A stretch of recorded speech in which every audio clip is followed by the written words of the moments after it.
Falcon fans, and of course, good old Atlanta Falcon fans. You already know what it is. You already know what it do. Breakfast with One Time for the Fan. We are back talking Falcons football, and of course, we are joined by T. Will, former ATL Sports One Time for the Fan, and of course, we are so back.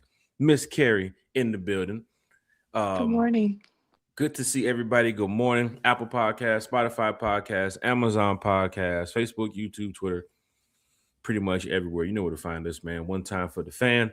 Um, I guarantee you this show is going to be better than the Rolling Loud lineup that just dropped. I promise you all, Falcon fans. Please hit that like, share, and subscribe button if you're in the chat. Tag your Falcons friends and tell your Falcons family that we are live. Chat is already live. Chat is lit. The fans in the stands are here to talk some Falcons football. We got so much, T. Will and Carrie. I mean it. We got so much to discuss since the last time we talked Falcons football with everybody. So I'm glad to be back here at this on this beautiful Falcons Friday morning. I know it's a little chilly outside, but feels good to be back here on the podcast talking Falcons football with y'all. We missed the Wednesday show, but guess what?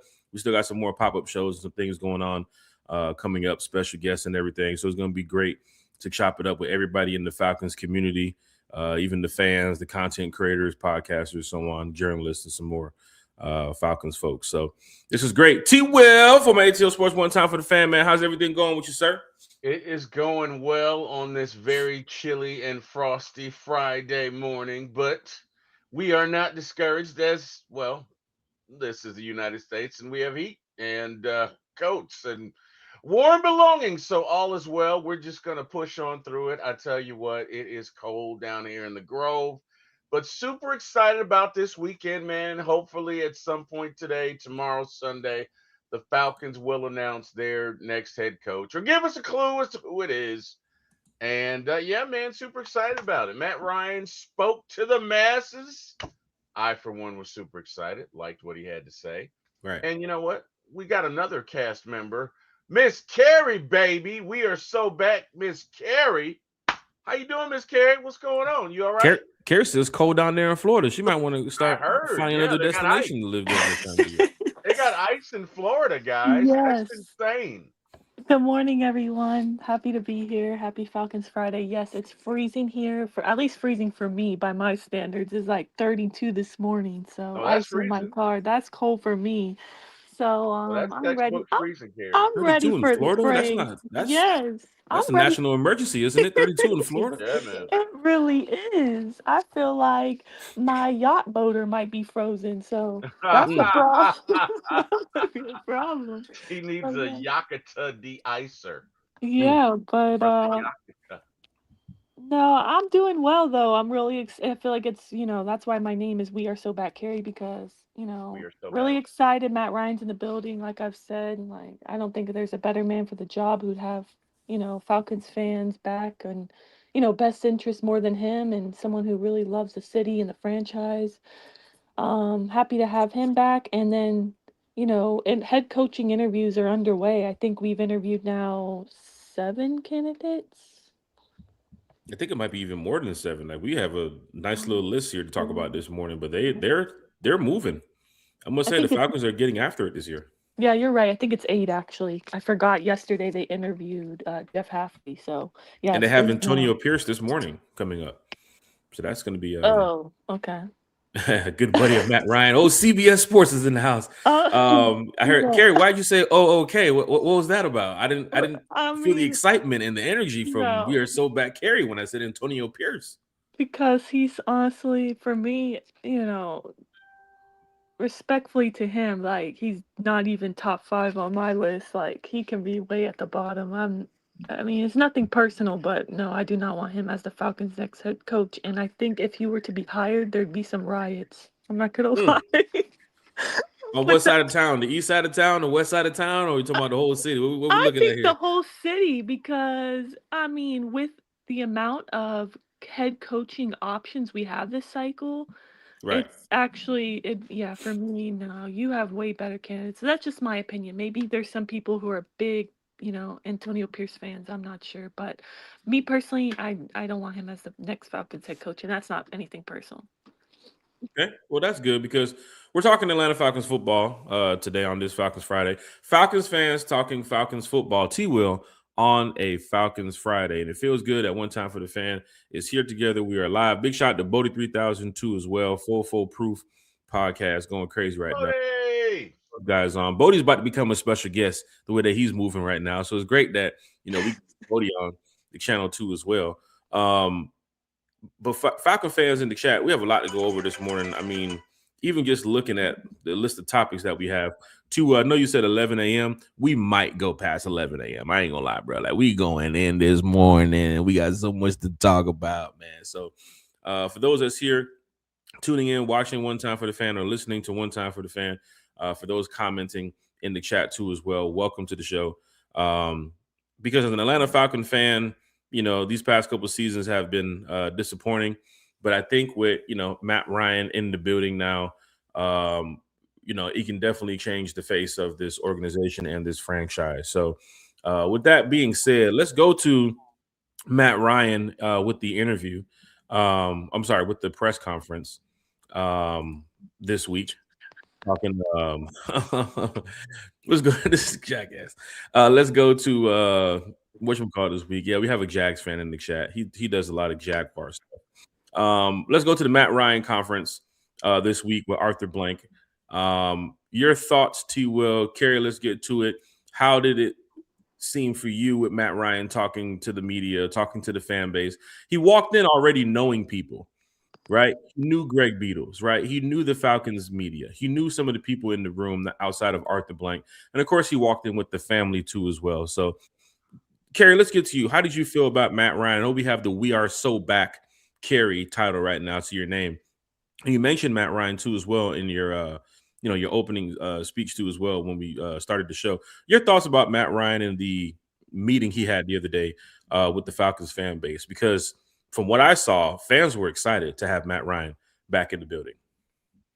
Yeah, 100%. I feel like it was a great interview. I feel like he said everything you want to hear, honestly. He said that he's going to let the next GM and head coach do their jobs. He's not going to interfere with that. He's just going to oversee and be there for support.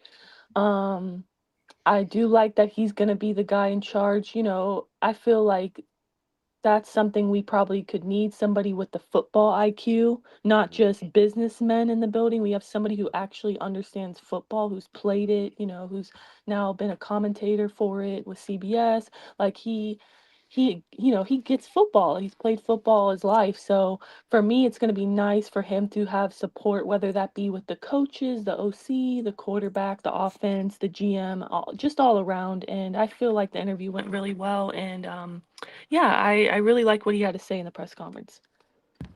T. Will, from ATL Sports, One Time for the Fan. I'm sure, Matt, to you, as a fan, was making you feel good about the future of the franchise. Of course, he was being honest about what he's looking for, when it comes to rebuilding this organization. And it didn't seem like Matt was out here, just trying to get by because it was a press conference and he knew it was about an hour or so. He was actually telling the facts about what he believes this organization with this team can do.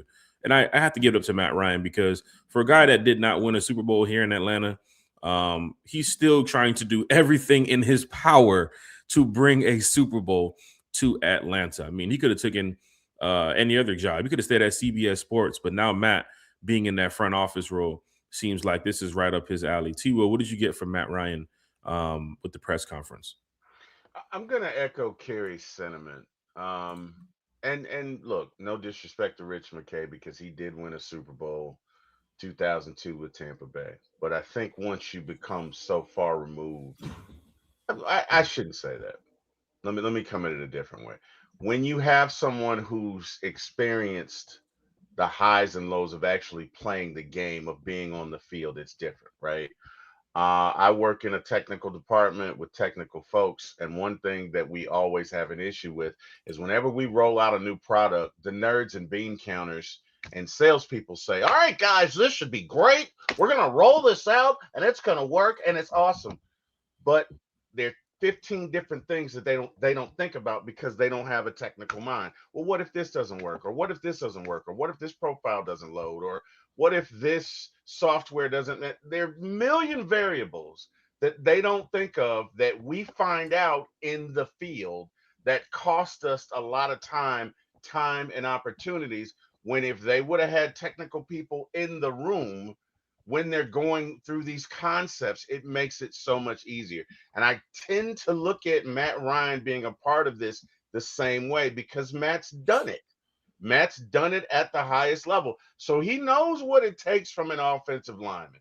He knows you got to have a guy that's not necessarily, he may not be a choir boy. He's got a little mean streak in him, because you got to push people and move human beings out of the way. He knows what it takes for a receiver. Hell, he had Julio for years. He had Roddy before him. He knows the temperament that Tony G too as well. Can't forget about the great Tony G. Exactly.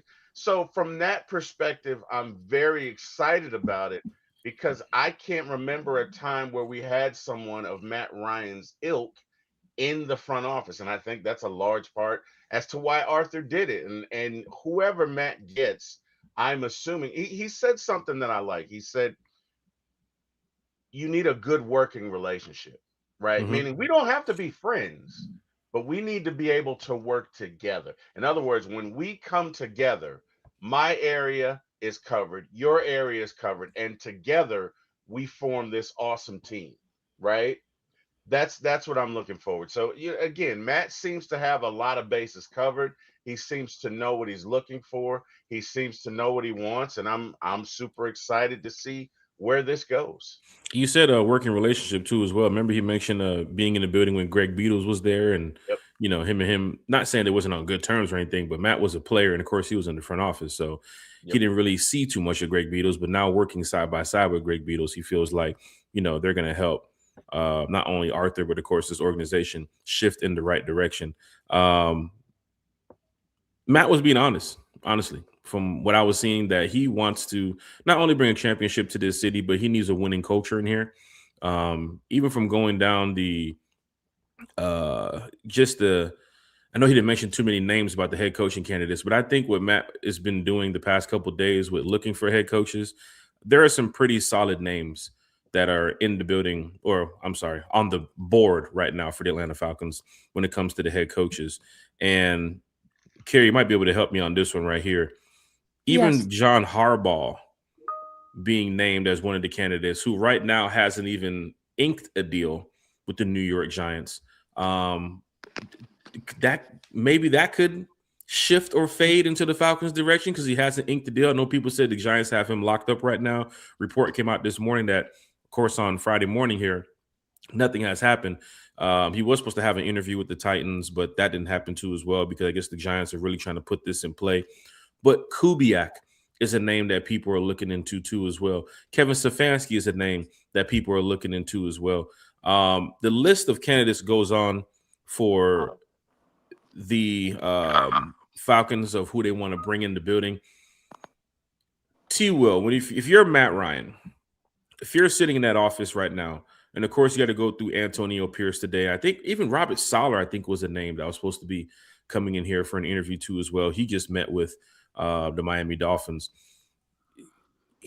Who is on your list right now? Now, Matt Ryan's been in the building for a couple of days now. There are names that's already been tied and linked to the Atlanta Falcons for head coaching searches, but still, as Matt said in the interview, head coaching searches will continue. They will do more interviews.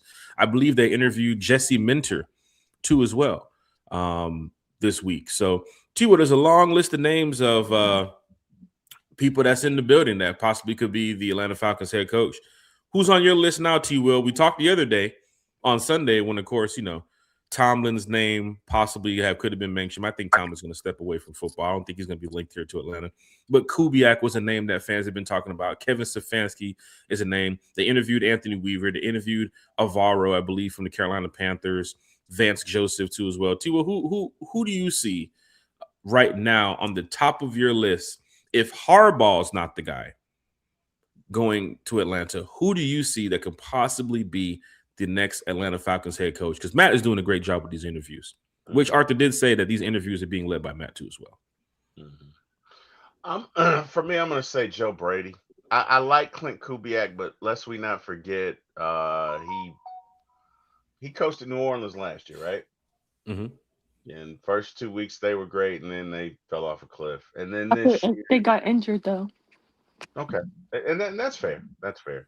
This year, I think in total offense, they're like 14th. They're good in some categories, but that defense clearly sets the tone and carries them, right? So he's a good he's shown some promise. He's a good offensive coordinator. I think Joe Brady's done it at every level, right? So for and again, this is just my opinion. Um, if we're gonna go get an offensive coach, let's go get an offensive coach. I like Joe Brady first. He's respected. He's got elite offensive metrics. He's third in offensive EPA. And if you guys don't know what EPA is, I shouldn't use a term and not define it. Sheesh. So Carrie, EPA, write that down for T. Will. Make sure he's EPA, on point on Sunday show. EPA, EPA is expected points added. It's an advanced analytics metrics that measures how much a single play improves or worsens a team's scoring chances. So, for example, if you get 5 yards on 3rd and 5, it weighs more than if you get 5 yards on 1st and 10, because 3rd and 5 is critical to advancing the drive and ultimately scoring. You see what I'm saying? So Mm-hmm. they're third in offensive EPA, already turning down bad situations. Um, so yeah, he would be first on my list. Then for me next, of course, would be Kubiak. Um, Again, is Sam Darnold on a 1 year deal with Seattle? Sam Darnold's getting a nice little chunk of money right now being with Seattle. I Yeah, don't but think it's a 1 year deal though.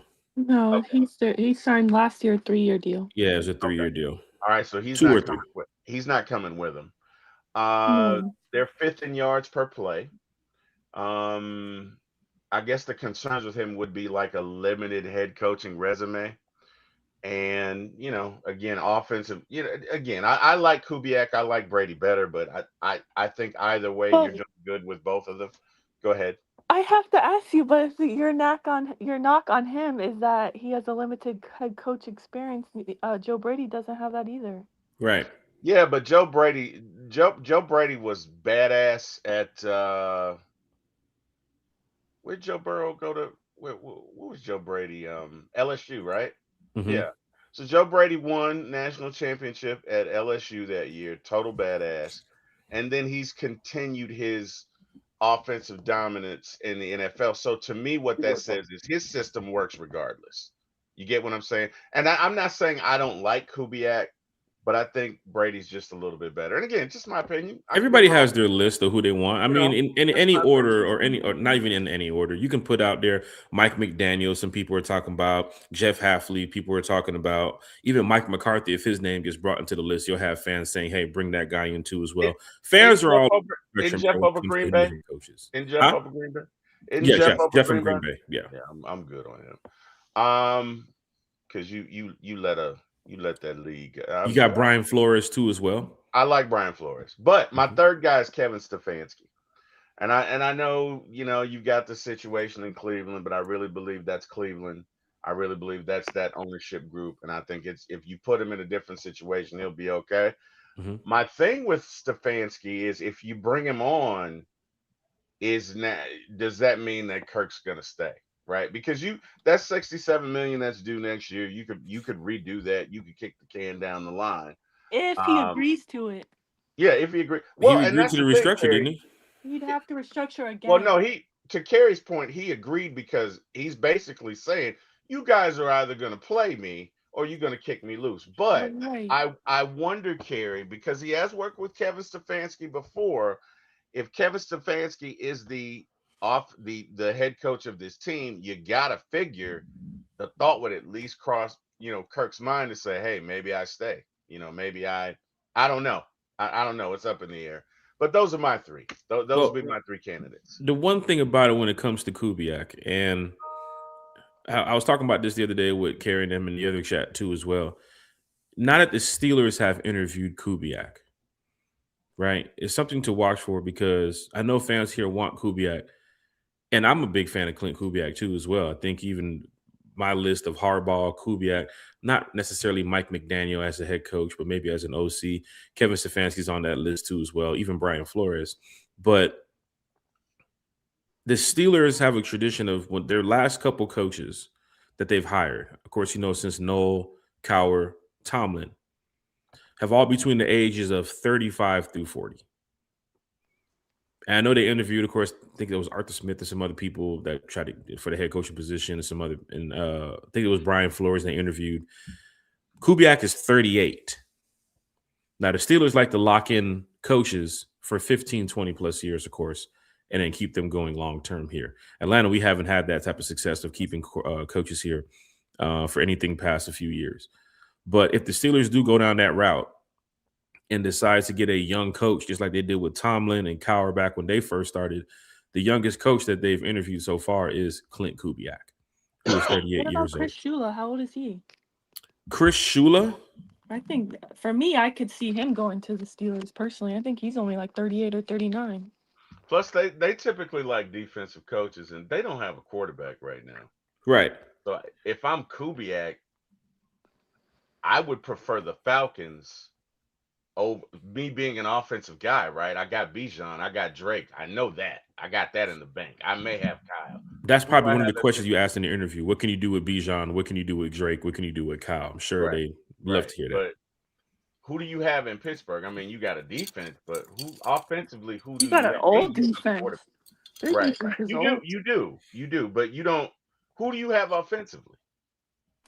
The only appealing part of the Steelers' job for me is that the ownership, the stability, that they don't just fire coaches, to your point.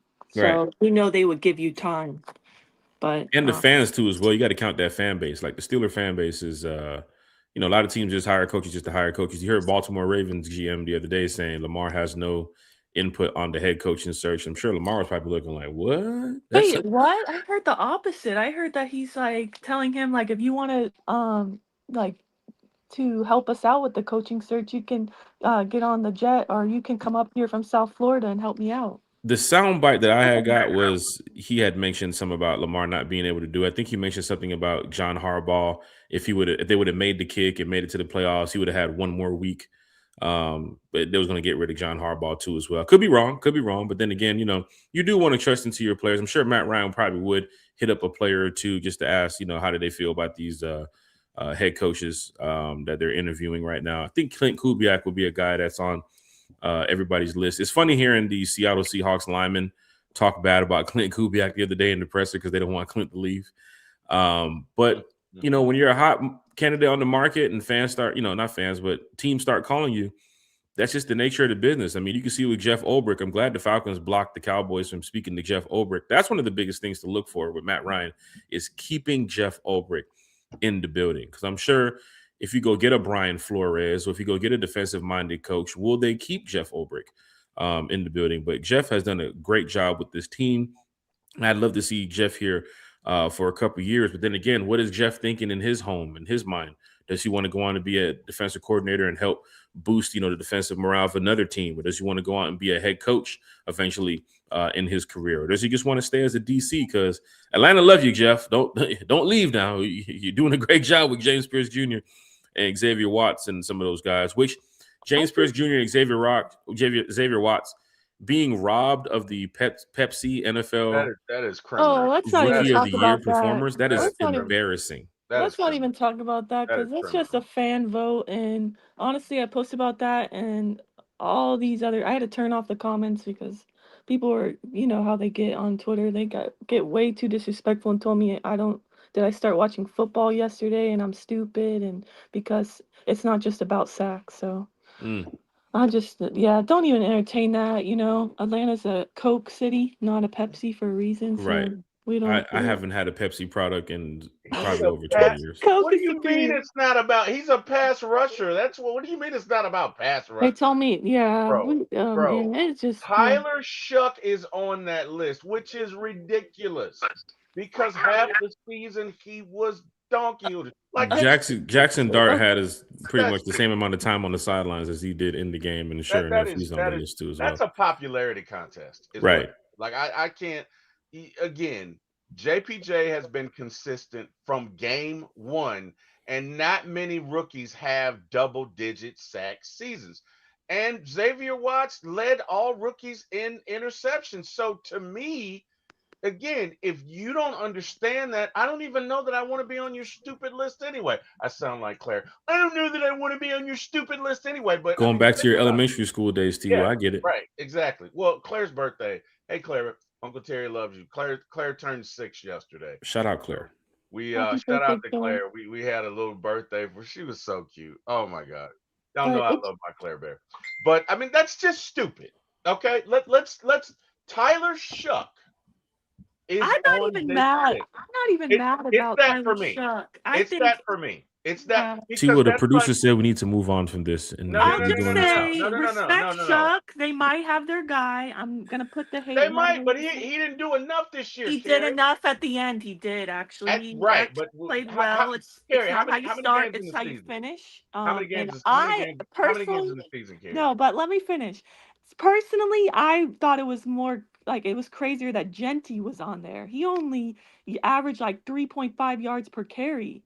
Right. He didn't really have that big of a season with how high he was drafted. For me, I was actually more surprised that Ashton Genty was on the list, but because he didn't live up to expectations in his They rookie should have season. had both Xavier Watts and James Pierce Thank you. Jr. Because sitting on thank that you. list. Because for me, it's about rookie of the year, not rookie of the last 4 or 5 games. You get what I'm Mm. saying? It's rookie of the year.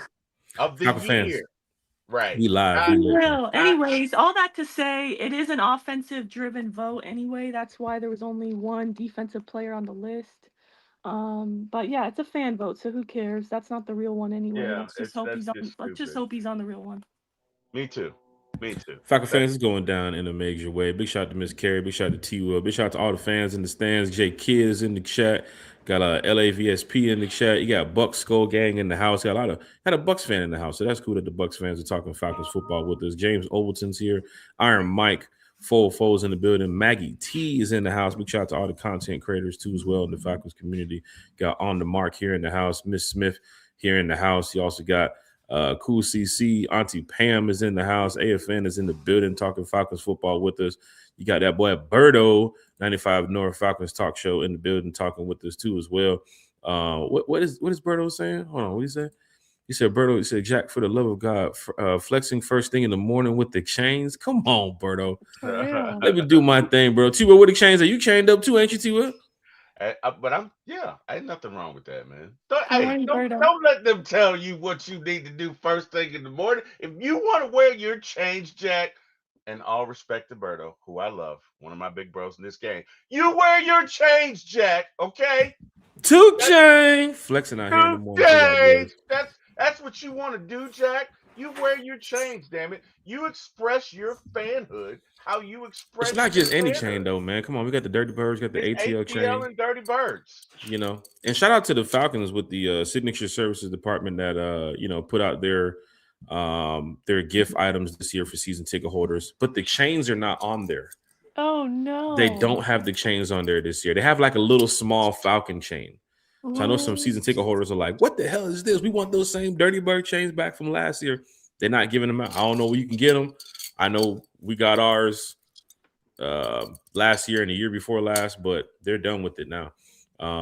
So I guess they're moving on to something else. They do have a Falcon polo on there, Falcon Really? golf shirt, I think it The was. chain though was the most popular gift people It would is. give. I think these were the most 2 popular gifts that the Falcon season ticket holders got. This one right here is man, come on.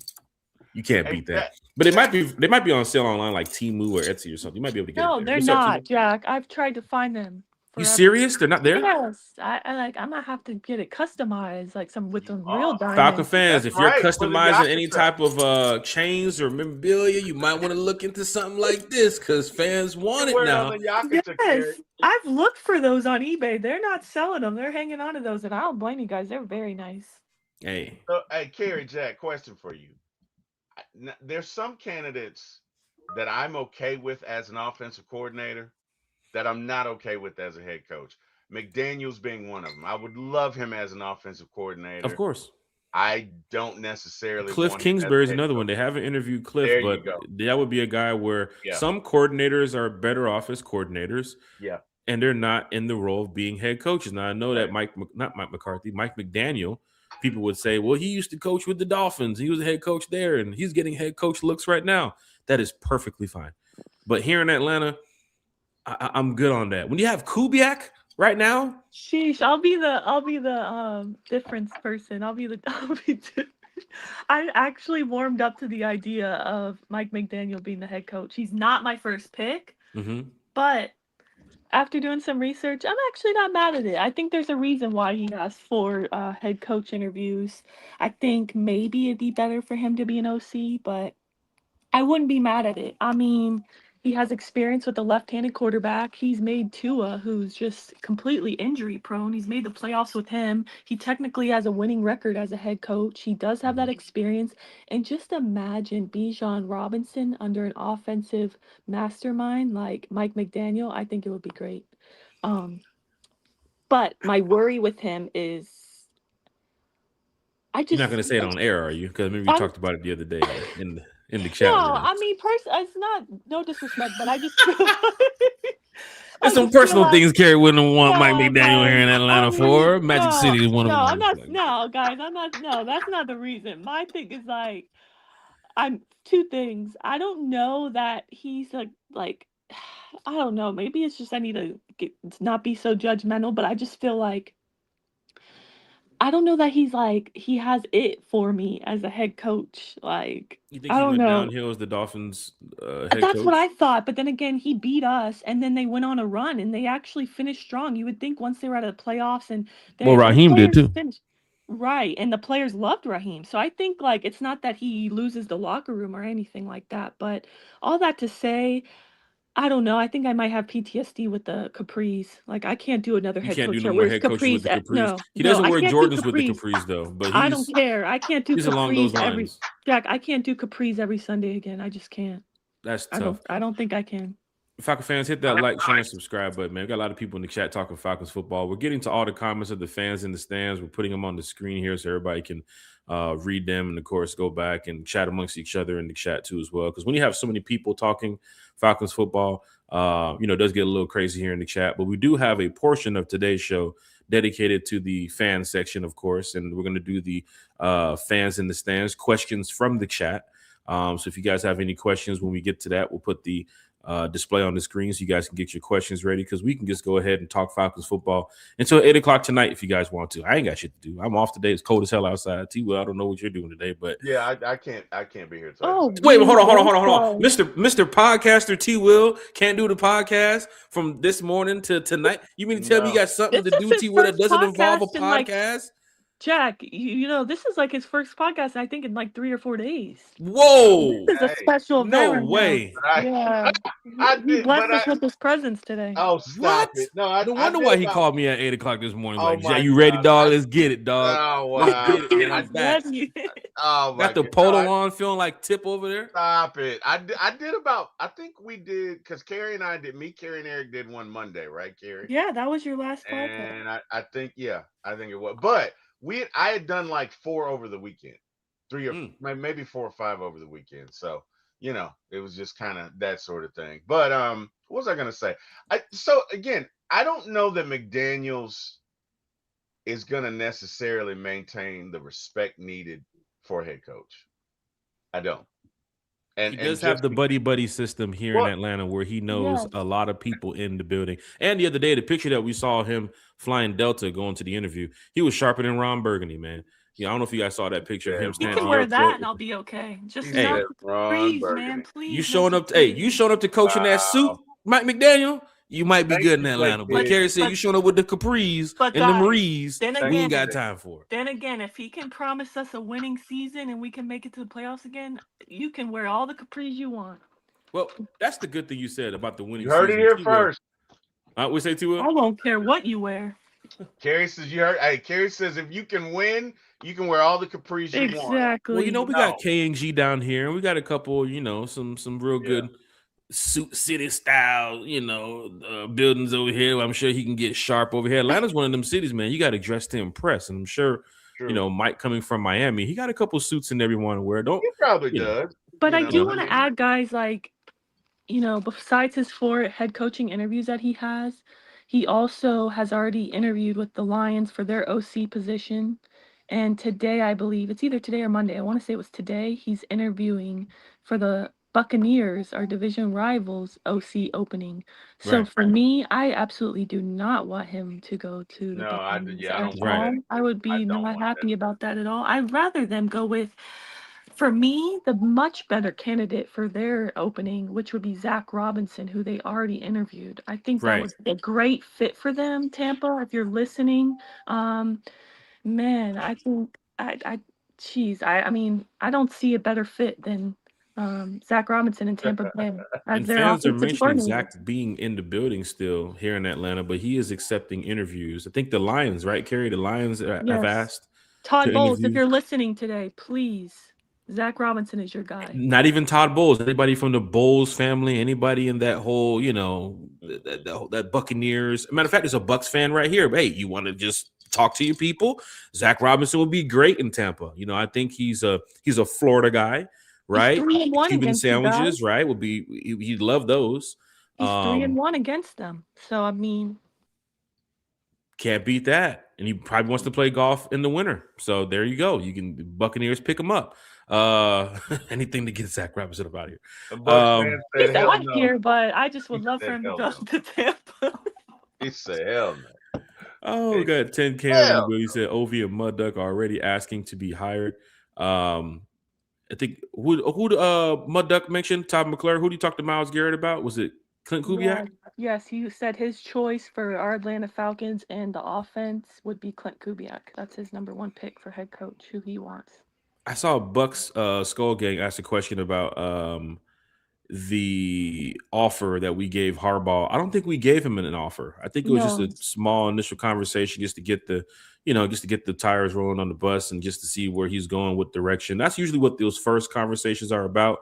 The Giants went all in. They sent the private plane. They had the dinner, took him out to Cheetahs. They had a great time with John Harbaugh. Some of the finest New York steak restaurants they probably took him to, sent him over there to get some pizza and stuff. They probably walked him around Manhattan and showed him about all the plans they're about to do in New York. But that's the type of city that you get, man, when you're dealing with, that's the type of team that you're dealing with when it comes to the Giants and their media. The Giants have been bad for a while. Okay, I don't mean to change the subject, guys.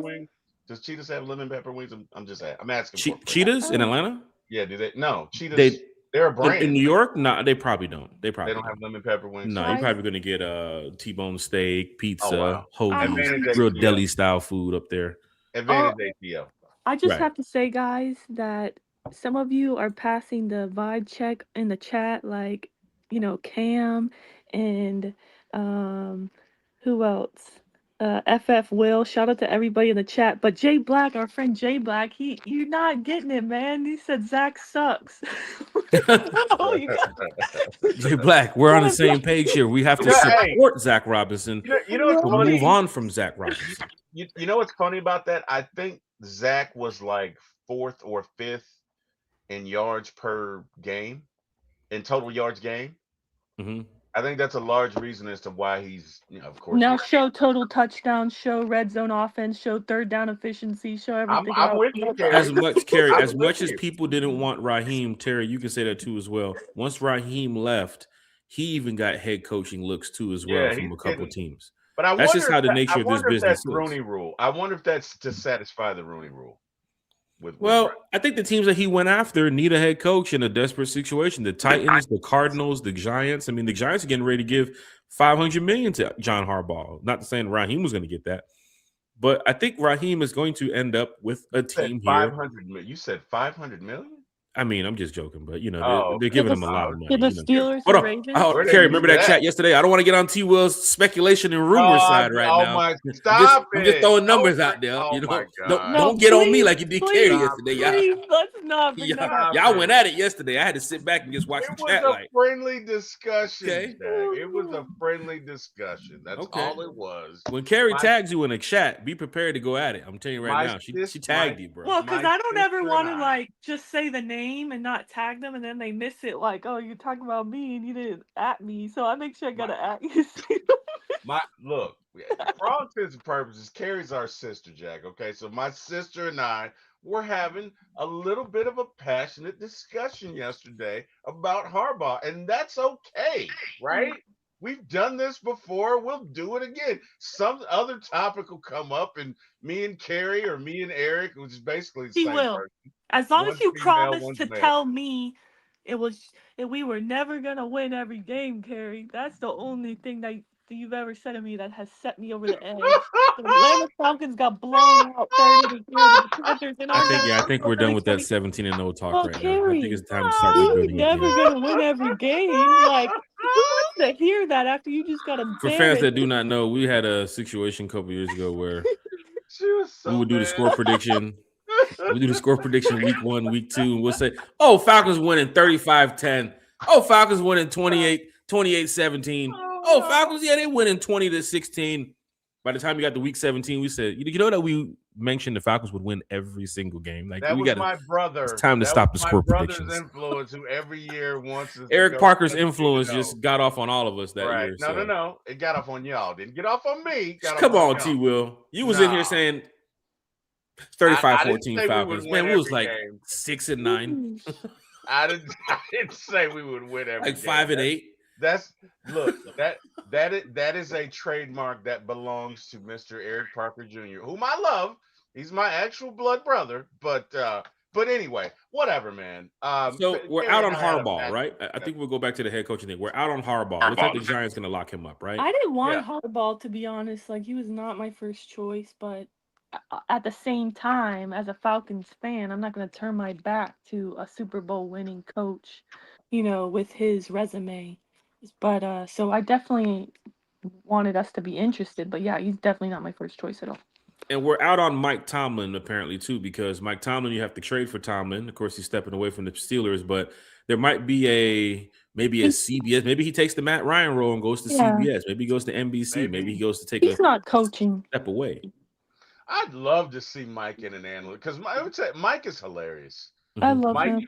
His Mike-isms in or Tomlin-isms in interviews. I'd love to hear. I love Mike Tomlin. He's hilarious. So I'd love to see him in an analyst role just to see, just to see how that go, man. That's interesting to me. Like I'm really looking forward to that. Do you feel the Falcons would even call to see about Mike Tomlin, or do you think that they're out of it right now, just looking at the picture? I mean, we don't have a first round pick, right? Right. So even if we wanted to, I don't think we're in a position to do that this year. If you heard news today or tomorrow or Sunday or Monday that Matt Ryan some way, somehow decides to call the Steelers to speak with Mike Tomlin, what would be your thoughts on that? Would it be that he's just trying to pick the brain of Mike Tomlin just to see where he's trying to go? Is it Matt being aggressive on that type of approach? Because next thing you know, bam, we find a trade value, and there goes Mike Tomlin in Atlanta. I love it. Because even Cam said it the other day. Cam was on his podcast saying Mike Tomlin would be great for Atlanta, and it's like there's a couple things you might want to look at too, Cam, when you're looking at Mike Tomlin in Atlanta. Let me tell you something. I think because I love Raheem, I do. But I think Tomlin comes take a shot every time T. Will says he loves Raheem, guys. Shot at Arizona.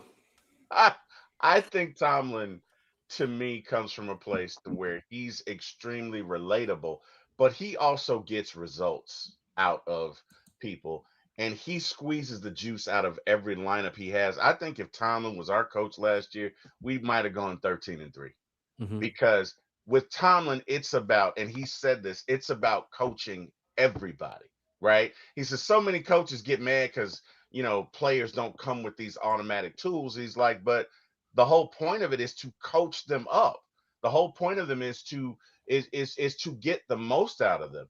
And I think Tomlin would do that with this roster. So if the heavens aligned and we were fortunate enough, right? Or if the benevolent God that we serve just saw for us to be blessed to get Tomlin, I'd be fine with it. It's not going to happen, but I'd love it. So we're moving on from Harbaugh because we're moving on from Tomlin.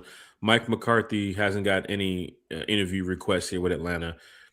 Kubiak seems to be. What's up, Karen? Sorry, I was just gonna Hey! say. I just wanted to say to T. Will's point about Tomlin, like as far as like getting the most out of players, I do agree with that. I don't know if you recently saw. I think it was yesterday, or the day before.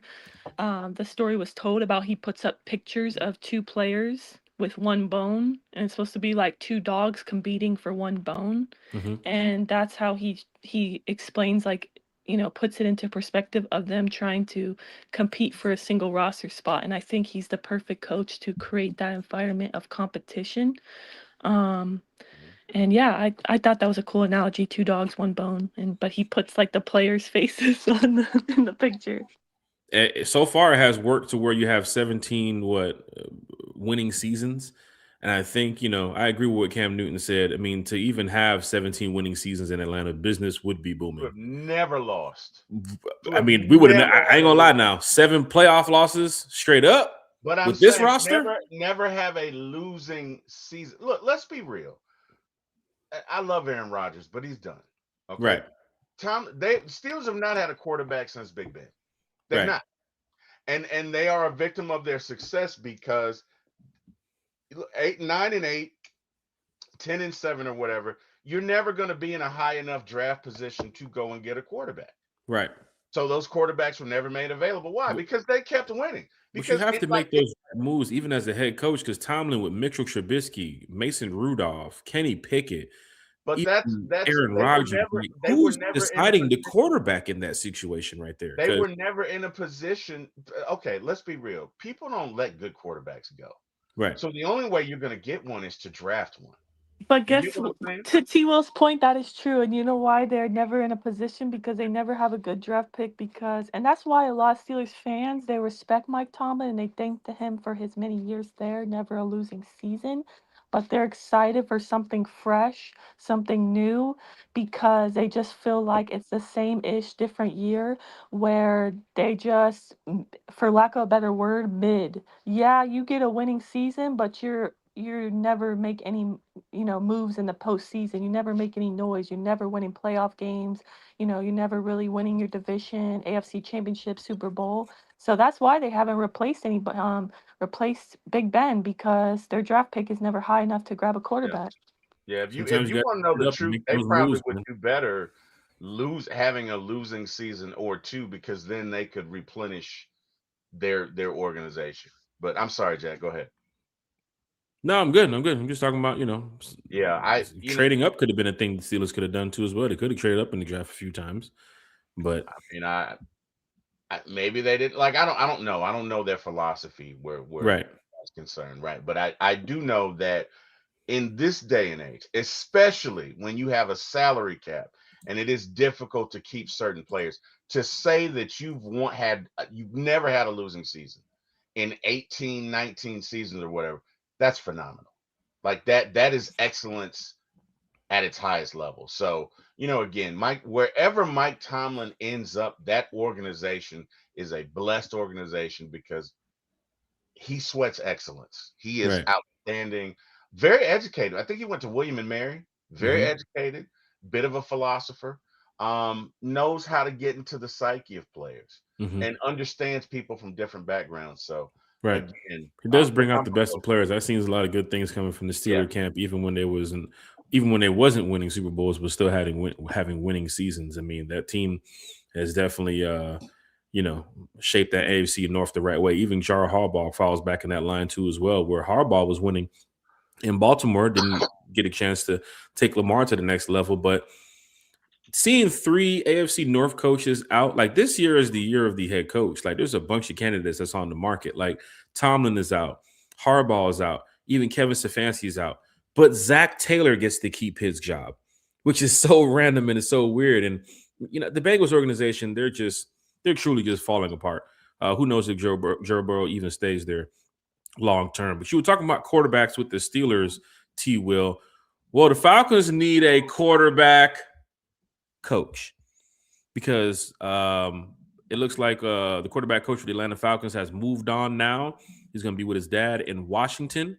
Who knows what's going to happen with the rest of the Falcons staff here? I mean, we've already mentioned Zach Robinson is taking interviews, Jeff Ulbrich being denied interviews. Some fans want TJ Yates out too as well. I think we all saw the Saints Falcons game at the end of the season where Drake London comes over to the sideline and pretty much goes at it with I don't know if that's Raheem, kind of like pushed off Raheem just a little bit, not like he was, being aggressive or anything, but he went over there and he was mouthing off to somebody.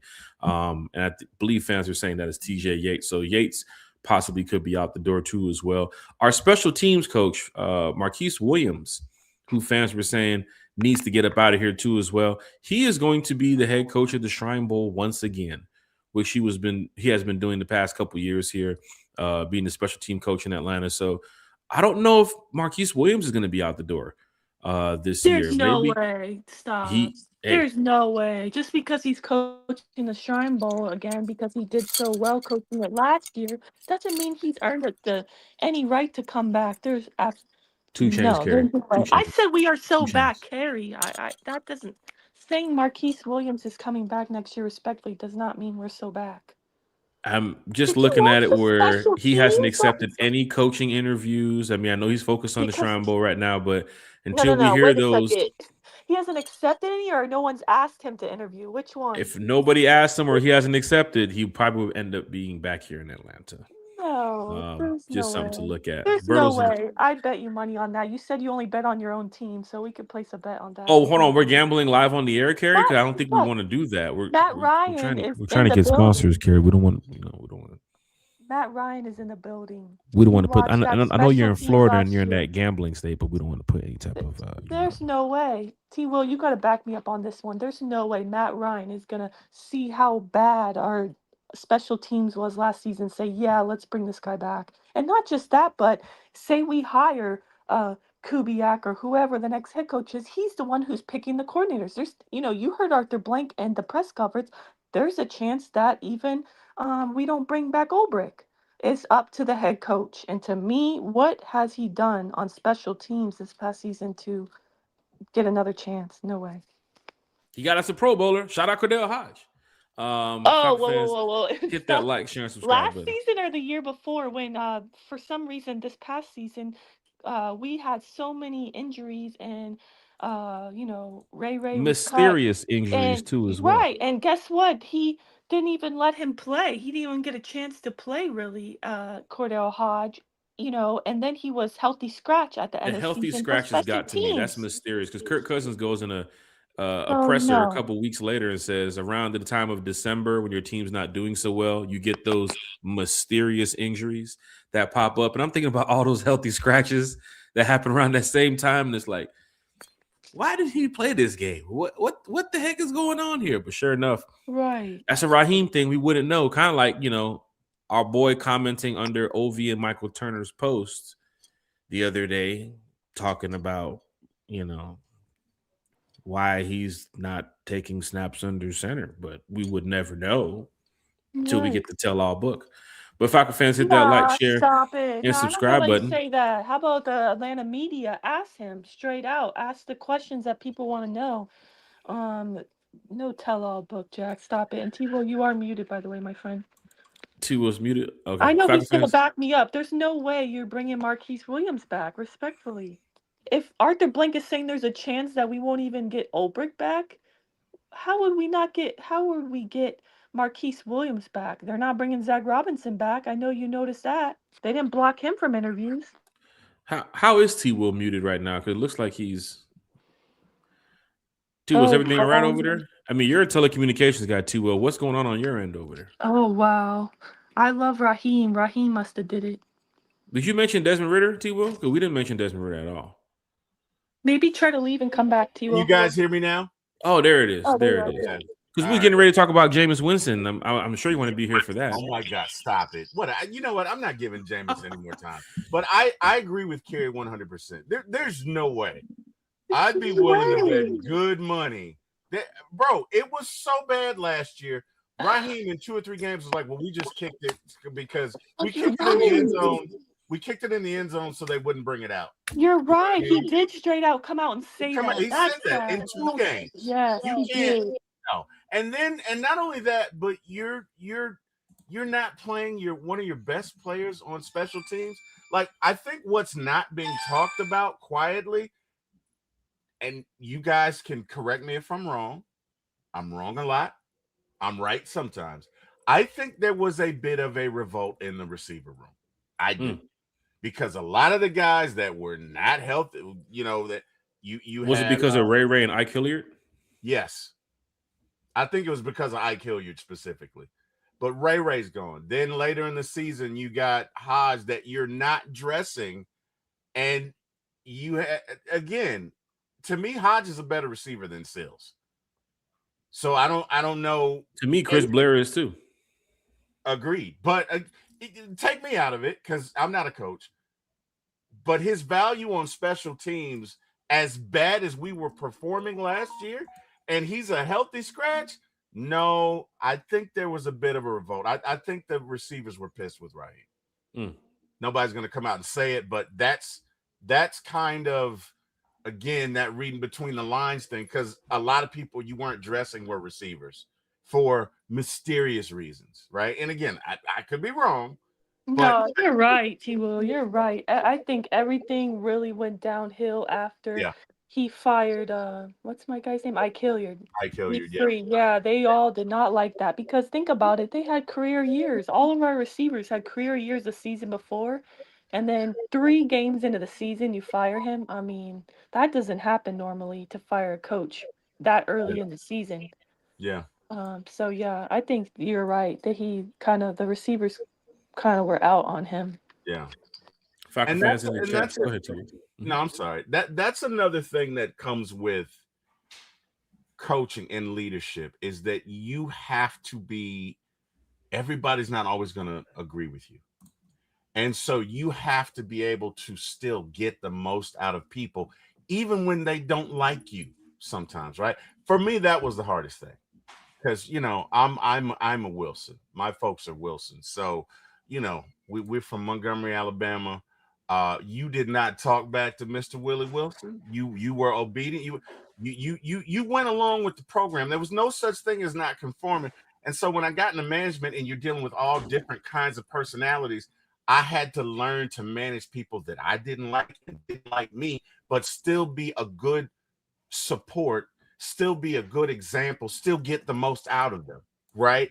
And I feel like, and I could be wrong, but I feel like when that thing happened with the receiver coach, Raheem didn't know how to reach out to these guys and get them back on his side. Now, to be fair, none of us knows what happened. We weren't there in that locker room. You get what I'm saying? Because there's some things you can't come back from, right? But with that being said, you can't lose your locker room. You still got to manage these people.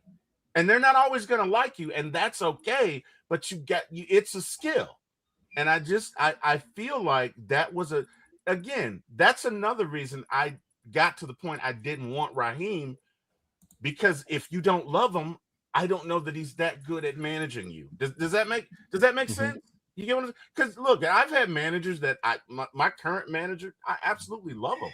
I love the guy, but I've had managers that I didn't particularly care for, but here's that word again. We had a working relationship, right? We were professional. I don't know that towards the end of the season that was there in that Falcons locker room. Just my thought. Well, a lot to be said here this morning on One Time for the Fan. Breakfast with One Time for the Fan. Falcon fans talking Falcons football on a Falcons Friday. One thing that's going to be interesting, and we're going to take a lot of time to talk about this over the next coming days, because this is the cool thing. With playoff football happening this weekend, maybe we come back on Monday and you have your head coach and you have your GM. Are you big 49ers fans this weekend? Yes. There's the Josh Williams thing that people are talking about. I believe he's with the 49ers. I think he's on the assistant general manager, or he's on the scouting team. Rumors, right? Another rumor. He hasn't been interviewed like Ian Cunningham, though, right? That is true. He did get interviewed for the president of football operations role here in Atlanta, but who's to say that during that interview they didn't ask him any GM questions? And he's a Kyle Shanahan guy too, as well, being over there. John Lynch too, as well, being in that organization that they have had some success in the past couple of years. Is Josh Williams on the top of fans' list right now? People probably don't think about Josh Williams as much as they think about Ian Cunningham. too as well, who possibly could be the next GM here in Atlanta. But then again, the head coach situation, if Seattle loses, then you're looking at possibly Clint Kubiak being the head coach here in Atlanta. It's pretty much how aggressive the Falcons want to take this approach as soon as they know that the Seattle Seahawks are losing. I remember a couple of years ago when they mentioned Dan Quinn being our head coach as the Seahawks were going into that playoff game. This is the cool part of the time now, this time that we're living in, where we get the chance to watch playoff football and kind of assume and guess who could possibly be the next head coach here. Which, if Clint Kubiak in the third quarter is down with the Seahawks down 20, or the fourth quarter with 4 minutes left to go, they're down 15 and they're not coming back, I'm sure fans will start hitting social media saying it's going to be Clint, it's going to be Clint, it's going to be Clint. It's how aggressive the Falcons want to be the day after that approach, because there are other teams that are interviewing Clint Kubiak with their fan bases are saying the same exact thing that we are saying about Clint Kubiak. I'm just interested to see if Drew Lock plays tomorrow, because today Sam Darnold popped up. Sam Darnold might be hurt, right? Yeah, he is hurt, but he's questionable. But he did come out and say that he plans to play. But at the same time, Kubiak said, yeah, he's questionable. He had some type of injury, so that's gonna be interesting to see. So that gives me hope that maybe Drew Lock will play. And like, to your point, I would argue that Kubiak's probably the hottest offensive up-and-coming head coach candidate, so everybody's going to be after him, honestly. Who's the surprise? Let's go to that real quick. Just a little quick hot take. Who is the surprise at head coach that you would see the Falcons go after? Like, it's just shocking. Because I think the Falcons could be in a situation where a team gets Kubiak, a team gets Stefanski, and now it's like, well, what are we supposed to do? Like, I know we're talking on the heavy candidates, but who is the shocking candidate, Falcon fans? When it comes to you go, Tua? Huh? I was just wondering if Tua wants me to go first or him. My sister can go for go ahead, sis. Okay. For me, it's not really like shocking because, well, I'll just say the first person that came to my mind that I could see. Am I echoing for you guys? Or? Yeah, you're echoing a little bit. Are you at Rolling Loud right now, Carrie? No, are you there? Not. Stop it. Stop it. Are you setting up stage one right now? I'm not. If you can, just tell Tyreek that lineup is ass. But go ahead. Stop it. Anyways, I was just the first person that came to my mind that I could see as being the hire, and sorry, it's like so distracting. I'm echoing. Do you mind guys mute while I'm speaking? Maybe to see if that helps. I mean, you're not echoing right now. I think it's slowed down. T-Will, it stopped right there, right? It stopped for a minute. It did. Yeah, it's not too bad. I can mute. Go see if it fixes it real quick, if you don't mind. Okay. No, you're not echoing no more. You're good. Okay. All right. So, anyways, the person that I think would be like, I could see him as the hire, but he's not my first pick. He's down there. I could see is Jesse Minter. He's already had a head coach interview, and for me, I don't want a defensive guy personally, but that will be for me. Like, I could see it, and I don't think he'd be a bad head coach option, but he's not my pick, and I don't want a defensive-minded head coach. I don't. So for me, that'll be like the shocker. For me, this team desperately needs offensive-minded head coach, and I would really like to keep Olbrich and Nate Ali and some of the guys we have on defensive side of the coaching. So I'm hoping we go offensive-minded personally. Got Mike McDaniel, got an OC. You got Clint Kubiak, OC, Jeff Hafley, defensive coordinator, Jesse Minter, defensive coordinator, Anthony Weaver, defensive coordinator. Antonio Pierce would be a shocking hire for me. Okay, that would buddy, huh? buddy. T-Will, that would be worse than shocking. That would be like I said earlier, a riot. That would be come on. XFF Will said that. He said Antonio, and I agree with him. I agree with him. I think it would be. Yeah, man. Interesting, but I mean, at this point, you might want to call Mike McCarthy if all those guys are gone. You might as well go ahead and because I know fans are heavy on Clint Kubiak, but we are not the only team going after Clint Kubiak. And what is I know Dan Orlovsky said it, and Mina Kimes said it too as well. Kerry, you talked about this morning. Right. they have mentioned that we are probably the hottest job for a head coach. I think Mina Kime said we're the second. Dan Orlovsky said we're the number one. The Outside of the Giants and the Ravens, yeah, I would agree. that we are the hottest team for a head coach right now to go to, especially looking at the division, looking at the rosters, looking at the moves that they can make to help build this team back. And let's not talk about the salary cap, Falcon fans, because there's ways to get around that. And But the just ownership. The and the ownership is ownership big. too as well. Yes. I'm all for. I'm gonna go back to what Kerry said. I've been thinking about it the past couple minutes. If you don't get Kevin Stefanski, if you don't get Clint Kubiak, maybe Mike McDaniel might have that shot, man. You know, I mean, him with Matt Ryan too as well. Him with Arthur Blank, Greg Beatles, and of course our guy Rich McKay. No, I'm just playing. Stop it. There's a couple people that they might, look into.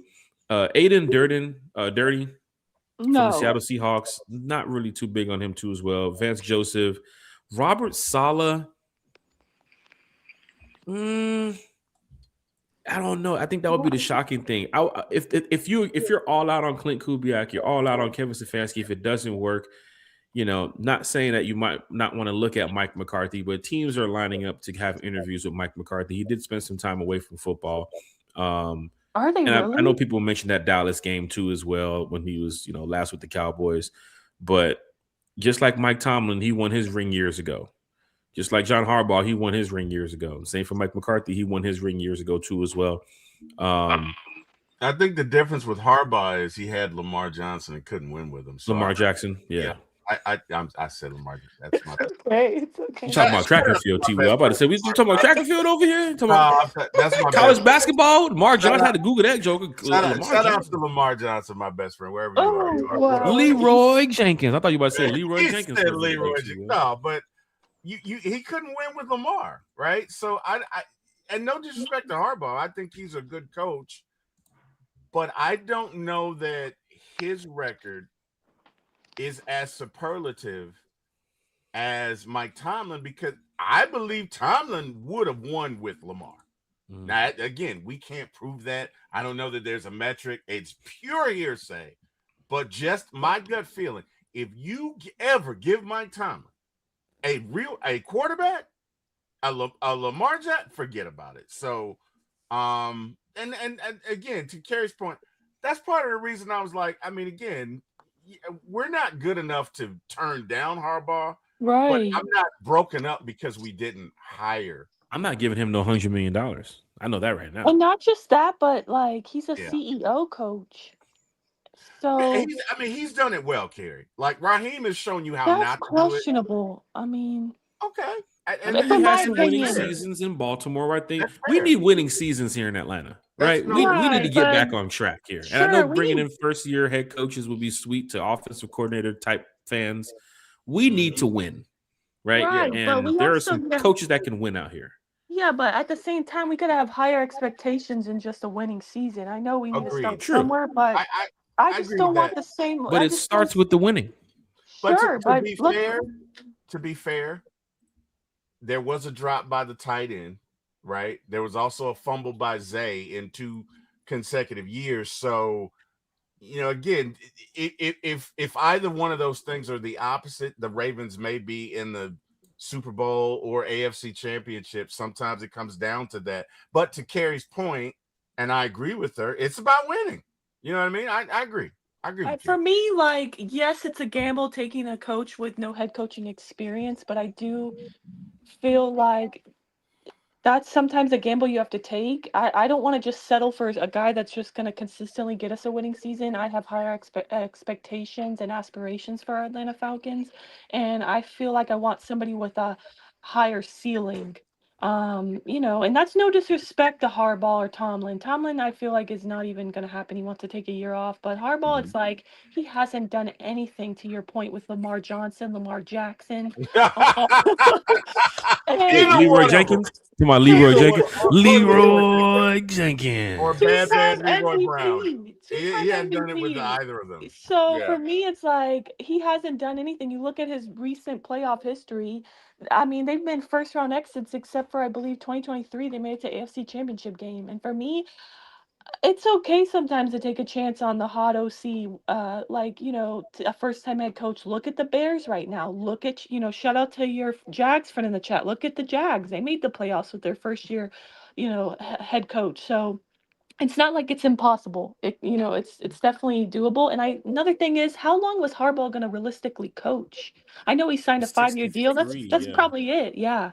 Well, he I didn't sign the deals yet. They're yeah, talking 5 years. sure, but like for me, I want somebody who's a lot younger than that, respectfully, who's hopefully we can build something like the Steelers have done, where they had like 3 coaches in the last 30 years. That's I what I would think they like. tried to do that with Raheem, Carey. I Oh, think their ultimate goal was if stop. Raheem. I'm telling you, you get a young coach like Raheem. Stop. If he would have had 2 back-to-back winning seasons, we would not be in this position. They would have Stop. to But we keep didn't Raheem have for a him couple because years. of Raheem. We did not Right. We have didn't have the winning because of season, but Raheem. then again, Raheem could have been here for 10 plus years. Maybe they thought about that Good going thing down they that didn't. road. Good thing they But didn't bring him back for year 3, like everybody kept telling me he was Shanahan is coming another back. one too as well. How long has Shanahan been with the 49ers? Like he's probably not going to end going up being there anywhere. for a couple more years too as He's well. not going anywhere, Jack. Right, Bro, but he's still a half his- young head coach in the NFL. I mean, he's not in Yeah, his but 60s half his- coaching right now. And the success that his he's brought the roster- 49ers can warrant that they would probably look into him. If you hear Kyle Shanahan get another 5-year deal, 49ers want to keep Shanahan until 2032. They're trying to go down the roll of, hey, this guy has gotten us very close to Right. winning a Super Bowl. We Right. might want to keep this guy. And I think the Falcons Absolutely. thought about that with Raheem. That's why they didn't go with Bill Belichick or some of the older guys too as well. Look at the guys that they're interviewing right now. They're all young coaches in the NFL. That's I a think the young Falcons man's want game. that type I mean, of Steeler, Baltimore Ravens-esque type coaching history right now. And a lot of them are offensive minded, if you think Right. about it. A lot of them are offensive minded. But I gotta head out, guys. It's been fun. I want to shout you out, Jack, T. Will, everyone in the chat. I appreciate you all for joining us today. Like, stay on while they speak more Falcons, but I gotta go, unfortunately. I do want to say, regardless of who is selected, I'm gonna support them until they give me a reason otherwise. And even if it's Mike McDaniel, I'll support him with his caprice as long as he gets us, back in our winning ways. But for me, I do have hope with Matt Ryan being in the building. I do truly believe Kubiak is his guy. I think being a former quarterback, he's definitely going to want offensive minded. He knows that, hey, we got Ulbrich here, who our owner just is planning to highly recommend to be retained. The defense looked really good last season. We got to get this offense figured out. And for me, he's going to want somebody like Kubiak. I think the reason why we're interviewing so many people is because he's doing his due diligence. And, you got to interview guys with a resume like John Harbaugh. So you can't, that made it a little more difficult, but I still think Kubiak's his guy. So I hope Right. you guys all have a great day and go Falcons. Hey, go Falcons, rise Shout up. out Thank to you so Carrie. much, Miss Carrie. Carrie, the super producer, diehard Atlanta Falcon fan here on One Time for the Fan. Always bringing the knowledge and the facts from her perspective about the Atlanta Falcons. And we're going to do this segment right here, T. Will. Something that we're going to crank up now, man. Questions from the chat, because there's a lot of questions, there's a lot of comments where people come in here and talk Falcons football. We have so many people in here talking Falcons football. I mean, I can just go run through the names of, King of Atlanta supporter, Jay Black, DSGB Hall, Eric Z, so many people. I mean, there's a lot more if I haven't mentioned it. There's fans amongst fans here talking Falcons football. And that's the good part about it, because here at One Time for the Fan, it's from the fan for the fan. We use this podcast so fans can talk Falcons football, not only just amongst each other, but of course, put their comments and their information of what they believe about the Atlanta Falcons out here in the field, so other fans can look into it. And of course, talk about it on the podcast or go to another podcast and discuss it, hear information that they hear here, and go speak to people outside of podcasts in the streets of Atlanta.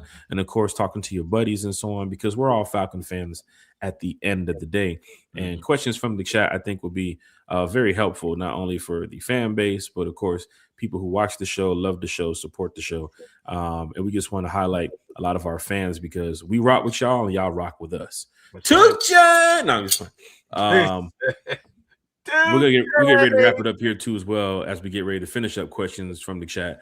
But we haven't even talked about the quarterback situation. All this head coach, GM, Matt Ryan. What about the quarterback? Let's spend some time on that Sunday because T-Will, today is Friday, January 16th, 10:54 a.m. 2 days from now, when we do our 8 p.m. podcast, even if we do a pop-up podcast tomorrow, things might change across the NFL where it might interest the Falcons or not have an interest for the Falcons. So you never know what can happen. Monday morning, we could announce our new head coaching GM. It could be just like that. Yep. Remember I said back in December, T-Will, I said in 30 days, we're going to get some news. I said between now, which is our Christmas podcast, when we did on Christmas Day, and January 30th, I said we're going to get news from the Atlanta Falcons. And T-Will said, well, who is your source? I said, well, T-Will, you don't need to know. But I said, we're going to get that news. 21 carat and said that. I gave a 30-day countdown. I said, I promise you, go back and watch the Christmas show. If anybody gets a chance, it's maybe like 45 minutes long. We talked about it for like 5 or 10 minutes. I said between now and January 30th, we're going to get news from the Atlanta Falcons about Matt Ryan, about Raheem, about all this type of stuff. Sure enough, it did come out.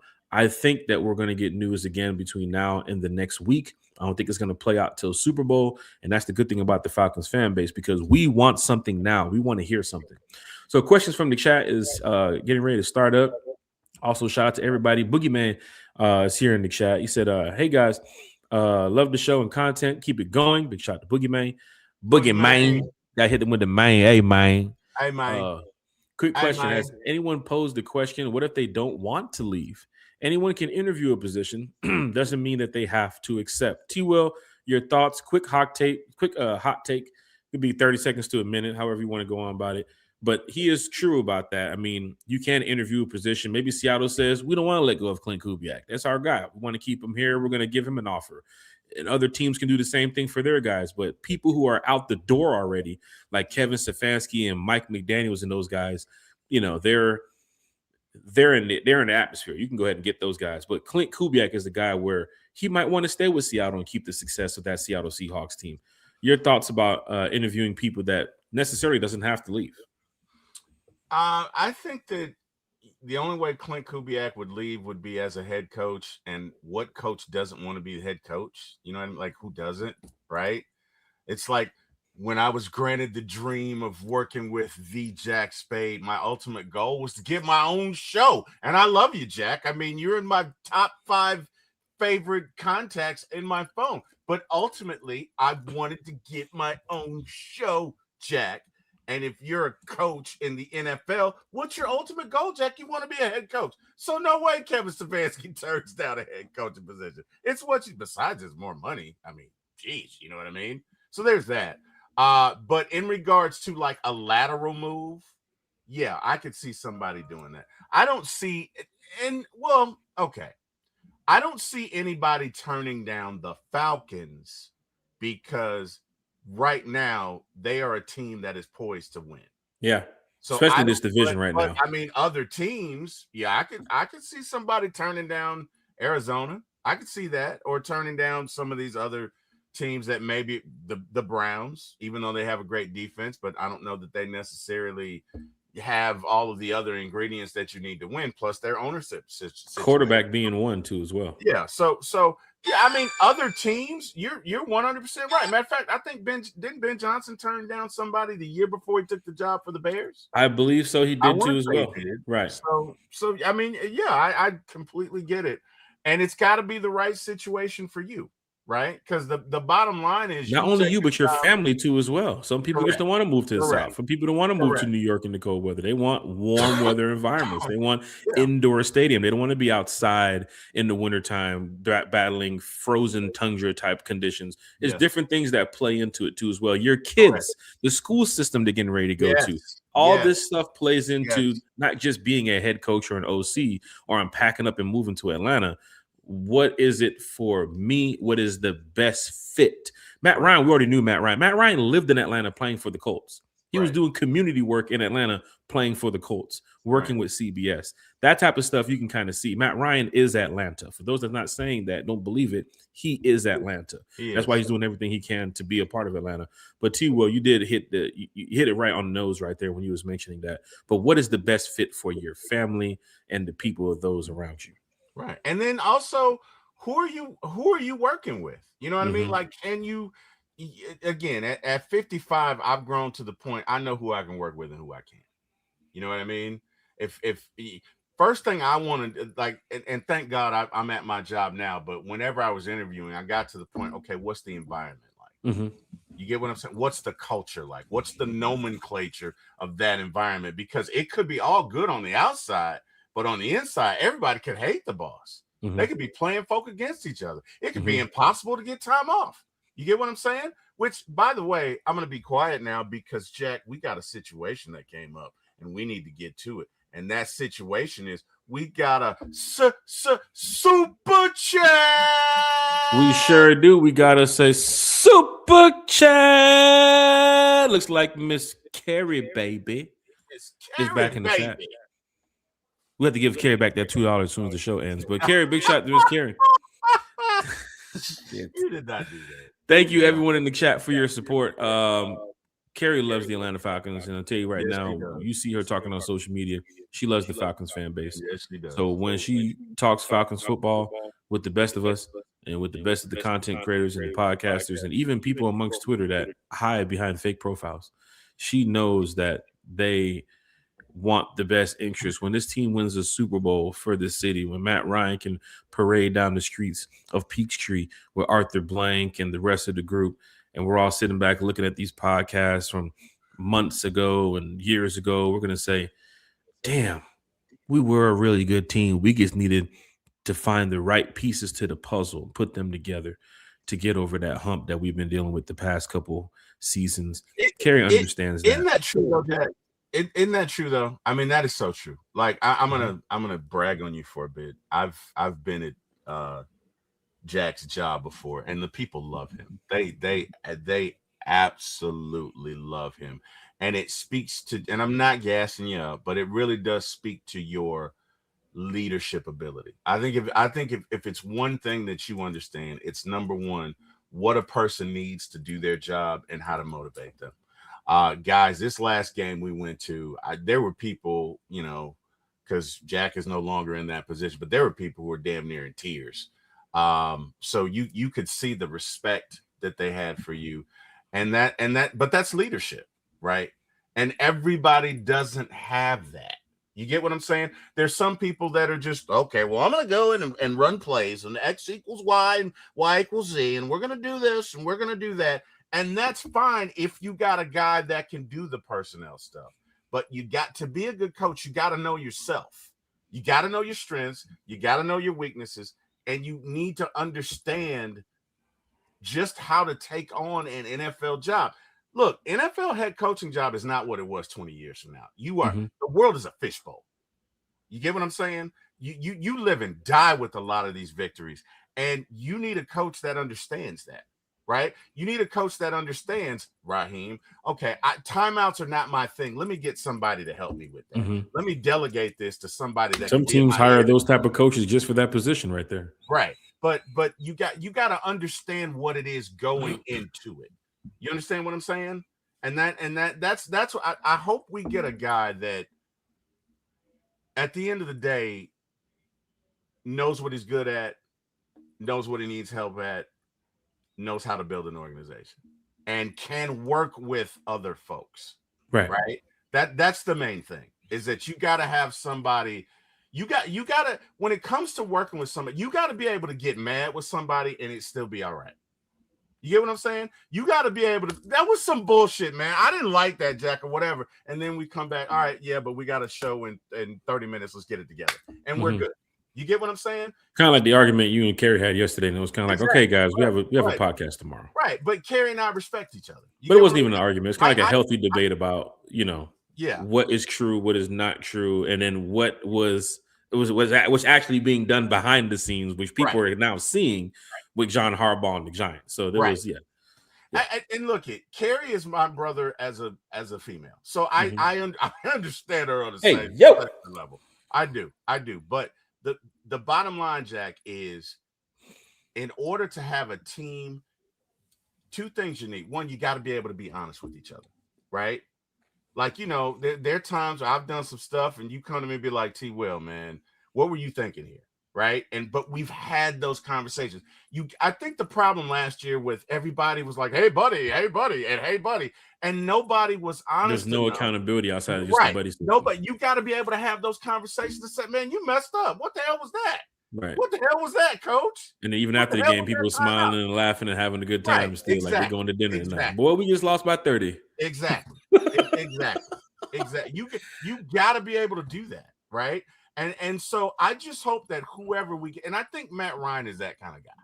Right. You know what I mean? When I think of Matt Ryan, I think of two things. I think of that 2000. Well, I think of three things. I think of the first pass that he made to Jenkins for the touchdown. It was first pass of his career. I think of his Super Bowl performance. And I think of him telling Mohamed Sanu, get effing set. Like, to me, that says, when I got to get on you, I'm going to get on you. I can be a nice guy in the public. But at the end of the day, I got to hold you accountable. We got to hold the standard. Let's not forget about Matt Ryan talking to the media. I mean, Lord, that boy, you can but talk. But he knows when to turn it on and turn it off. Right. You get what I'm saying? You got, because, and as far as the media is concerned, you got to be a boardroom guy. But when we get behind closed doors, you got to be able to talk it like you walk it and walk it like you talk it. You got to be able to motivate these guys. And you also got to be able to hold these guys accountable. And it's a skill. So, Falcon fans, hit that like, share, and subscribe button. Questions from the chat. Quickly, just run through this. Alberto said, why do they advertise what head coach they've interviewed? Seems like 2024 and ended with Raheem after all that. And don't they get the GM first? I think all teams kind of advertise who they interview. They just put it out there in the market. Like we saw the Giants are interviewing Raheem last week, right? They called Mike McCarthy in. I guess all NFL teams do it. I guess there's no behind the scenes backdoor meeting. Now that one situation in Miami with Tom Brady on the yacht and Flores was getting out of Miami and all that stuff happened, you might get one or two of those. But remember, somebody broke that to the media. Somebody saw Tom Brady on that yacht. You know what I'm saying? Somebody saw Flores. And remember Brian DeBoll? Somebody texted Brian DeBoll randomly about being out of the position, and it was supposed to be for Brian Flores. And things like that happen all the time, right? So I'm guessing for the Falcons, they do have to put this information out there. Now, let's just say the Falcons meet at midnight tonight with Mike McCarthy. It would be random, but I'm guessing somebody's going to hear about it and say the Falcons met with Mike McCarthy last night, and they're going to put it out there publicly, right? Some things just don't get swept under the rug. The Dixon Way is in the chat too as well. Dixon Way.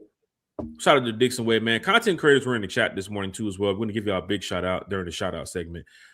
Dixon Way is one of them too as well. Why are we interviewing my third cousin and on my uncle brother's side?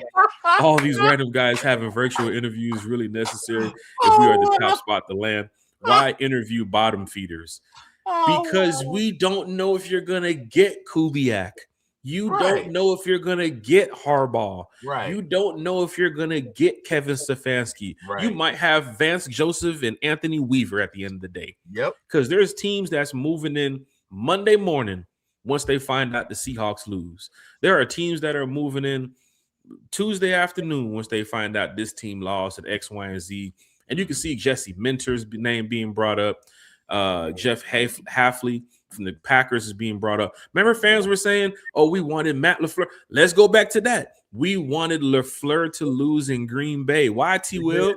Because he would come to Atlanta. And what the Packers say? We need to speak with Mr. LaFleur about an extension. They still haven't worked out an extension, though. But he's not taking no interviews either. No, and I think that was the point. Right. I think that was the point. But, Jack, another thing. Hey, man, we got another one of those. Oh, yeah. Super chat. We sure do. Got another one of those super chats in the building. Big shout out to Check Downer in the chat. Big shout out to Check Downer with the super chat. Wake up the neighbors. If y'all ain't up yet, y'all better get up now. I vote Sam Howell to start 2026 till Penix is back. Hey, let me tell you something, Check Downer. you might want to be here Sunday night, because if you was here earlier today, if you heard what we was talking about, even on Wednesday's show, even with Uncle Steve when we had him on the show this week too, big shout out to Uncle Steve. We talked a little bit about the quarterback. Yeah. Right. And big shout out to Bro Talk and Berto. They was talking quarterback on their show the other night too as well. They dropped a couple names that might be interesting candidates for potential bridge quarterbacks here in Atlanta. Depends on what your head coach wants to go with. Depends on who your GM says we should go with. Depends on the timetable of Michael Penix. These are questions that can take up an entire podcast. Notice today we focused on the head coach, general manager, Mike Tomlin, John Harbaugh, Clint Kubiak. But Sunday show, T. Will, we might need to. Did you give us your top 3 for coaches? Yeah, of course. Well, I don't have it in any order, but you know Harbaugh. I'll tell you guys in the chat. Harbaugh was one of mine. Okay. Right? I have no problem with John Harbaugh. I think he'll come in here. It's a different team than what you have in Baltimore, and of course with this fan base too as well. You're gonna win a lot of games with John Harbaugh. Look at his track record. I understand the playoff situation, but he did make it to the playoffs. We're sitting here 8 years out. 8 years out. Week 16, 17, talking about this team has to win and this team has to lose and the Falcons have to win. Man, F that shit. We're trying to get back on track. That's why I agree with Cam Newton when he was like, playoffs. Bro, let me tell you something. 17, let's take away the 2016 season. We understand that. But Cam Newton said it. 17 seasons. Mike Tomlin had a winning record. You mean to tell me the Falcons wouldn't have got one Super Bowl from that? One Super Bowl? Yeah. Yeah. Like, come on. Look at what we had the year in 2012. Look at 2016. Look at even the past couple years when we was down there, one game away. Remember that, T. Will? We're one game away. That stuff needs to stop, man. And I think with a guy like John Harbaugh, we can get back on the track. That's why the Giants are all in. It's not just because of the Giants media and that fan base, but they're trying to get back on track. And they know that a guy like John Harbaugh can do that. Who else have they interviewed? Sucks for Raheem that he's not going to get that job because he's probably going to go to Arizona or Tennessee. But for me, Kubiak is on the top of my list. But I also see the teams that Kubiak is being interviewed by. And there are a lot of teams that want Clint Kubiak. Yes, Dan Orlovsky and Mina Kimes can say that we're the top job in the NFL. Yes, the NFC South is the worst division in the NFL. Kubiak and all these other coaches can come over here and make it happen. Beat the Panthers, beat the Bucks, beat the Saints, end up winning the division. Hell, we was tied for the damn division with the Panthers and we couldn't win the division. I understand a head coach can come over here and change some things. But there's a few at the top of my list. McDaniels is one of them too as well, not just top 3. Kevin Stefanski's up there. The first group of people that they interviewed, I was kind of wowed by. Even John Harbaugh too as well. If he goes to the Giants, then it is what it is. Kubiak will be up there. You mentioned Joe Brady too as well. Joe Brady would be up there. And even what Kerry said with Mike McDaniels, I mean, he does have that buddy system with Matt Ryan. Of course, what he can do. Buddy. Shout out to Ben Stiller for that movie Heavyweights. It still lives on today. But even for the situation with looking for a quarterback, you need a head coach in here to take care of those type of things. You need a general manager to do that. And Mike McDaniels has some situations in Miami where Tua wasn't the best quarterback, but he was able to have some type of success with Tua. And I think if you come over here and bring a bridge quarterback or even have Michael Penix back week 4, week 5 with an OC like McDaniels or Joe Brady, you could get this thing rolling. Check Downer now here with the super chat. Big shot to Check Downer. Sam Howell to start 2026 till Penix is back. Sunday, Check Downer. We need to go over some of these quarterbacks because we're talking all this winning success and this winning culture. We don't have a quarterback at the moment. And I can't play. I mean, I looked at my cleats the other day. I put them on. I don't fit them no more. I was a size 11 back then. I'm size 13 now. I can't fit it. I can go buy some. Say what now? I'm just saying though. They never called me. They never called me back since. When did you last wear those cleats? Well, a couple people hit me up the other day saying, "Hey, we need to go ahead and run back these, those football Fridays at the park." That's what it is. Okay. Yeah. Okay. Turkey bowl style. You know what I'm saying? Okay. Want to get out there. I'm not just a beast on the golf course. I'm also a beast at playing football too as well. So Check down it, man. Just be prepared for Sunday night.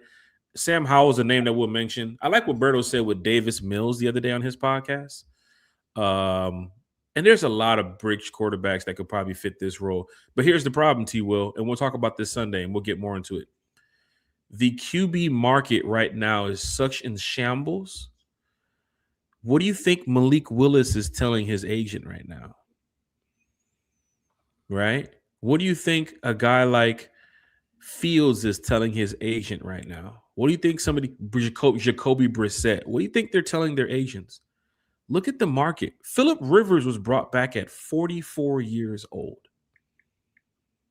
If Malik Willis isn't doing this the smart way and not thinking about a payday as well as being a bridge quarterback, he ain't taking no $3 million. He ain't taking no $5 million. I don't know about that because honestly, I think Malik Williams benefited from being around LaFleur. Right. Malik Williams absent of LaFleur. I don't. We'll find out. And that's the funny thing about it. Even for the Dolphins backup too as well, or even the Rams backup too as well. When you don't have McVay or you don't have McDaniel, you don't have some of these talented coaches that help coach you up, what can you do on your own? Right. And that's something to talk about on Sunday when we get to this podcast. Because here's another thing too, Falcon fans. What if you're winning with your bridge quarterback? What if you're 5-1 or 4-0, and then Penix comes back? Then what do you do? Then what does the head coach say? I know fans can say, "Oh, we're putting Penix back in." Does the head coach want to do that? And you know what? As silly as that sounds, yeah. I mean you're 5-1 now. Again, a good head coach can navigate that, and that's. Thank you for bringing that up because to me. Again, I love Raheem Morris. I do. But that's where you see kind of a lack of maturity in the fact that he didn't handle transitions well. You know what I mean? He didn't want to make them. You get what I'm saying? So because that would very much be that would have to take a skill, right? Because you got to have a coach that can introduce it. You got to have a coach that's going to have the stones to say, no, we're going back to Penix. I know we're 5-1, but Penix is our starter. Here's why, blah, blah, blah, blah. And what if you go 2-2? You know what I mean? The next 4 games. What if you go 2-2 after you were 4-0? Right. Or 5-1 and go 2-3. Correct. Now, how does this fan base feel? Correct. But again, the thing is, and that's why you got to have a coach that can navigate those waters, right? But again, I don't Malik again. I think you could easily get Malik Williams for $3 million because what did he do? You're butchering these names here. You said Leroy Jenkins for Lamar old. Jackson. I'm old. Malik Williams.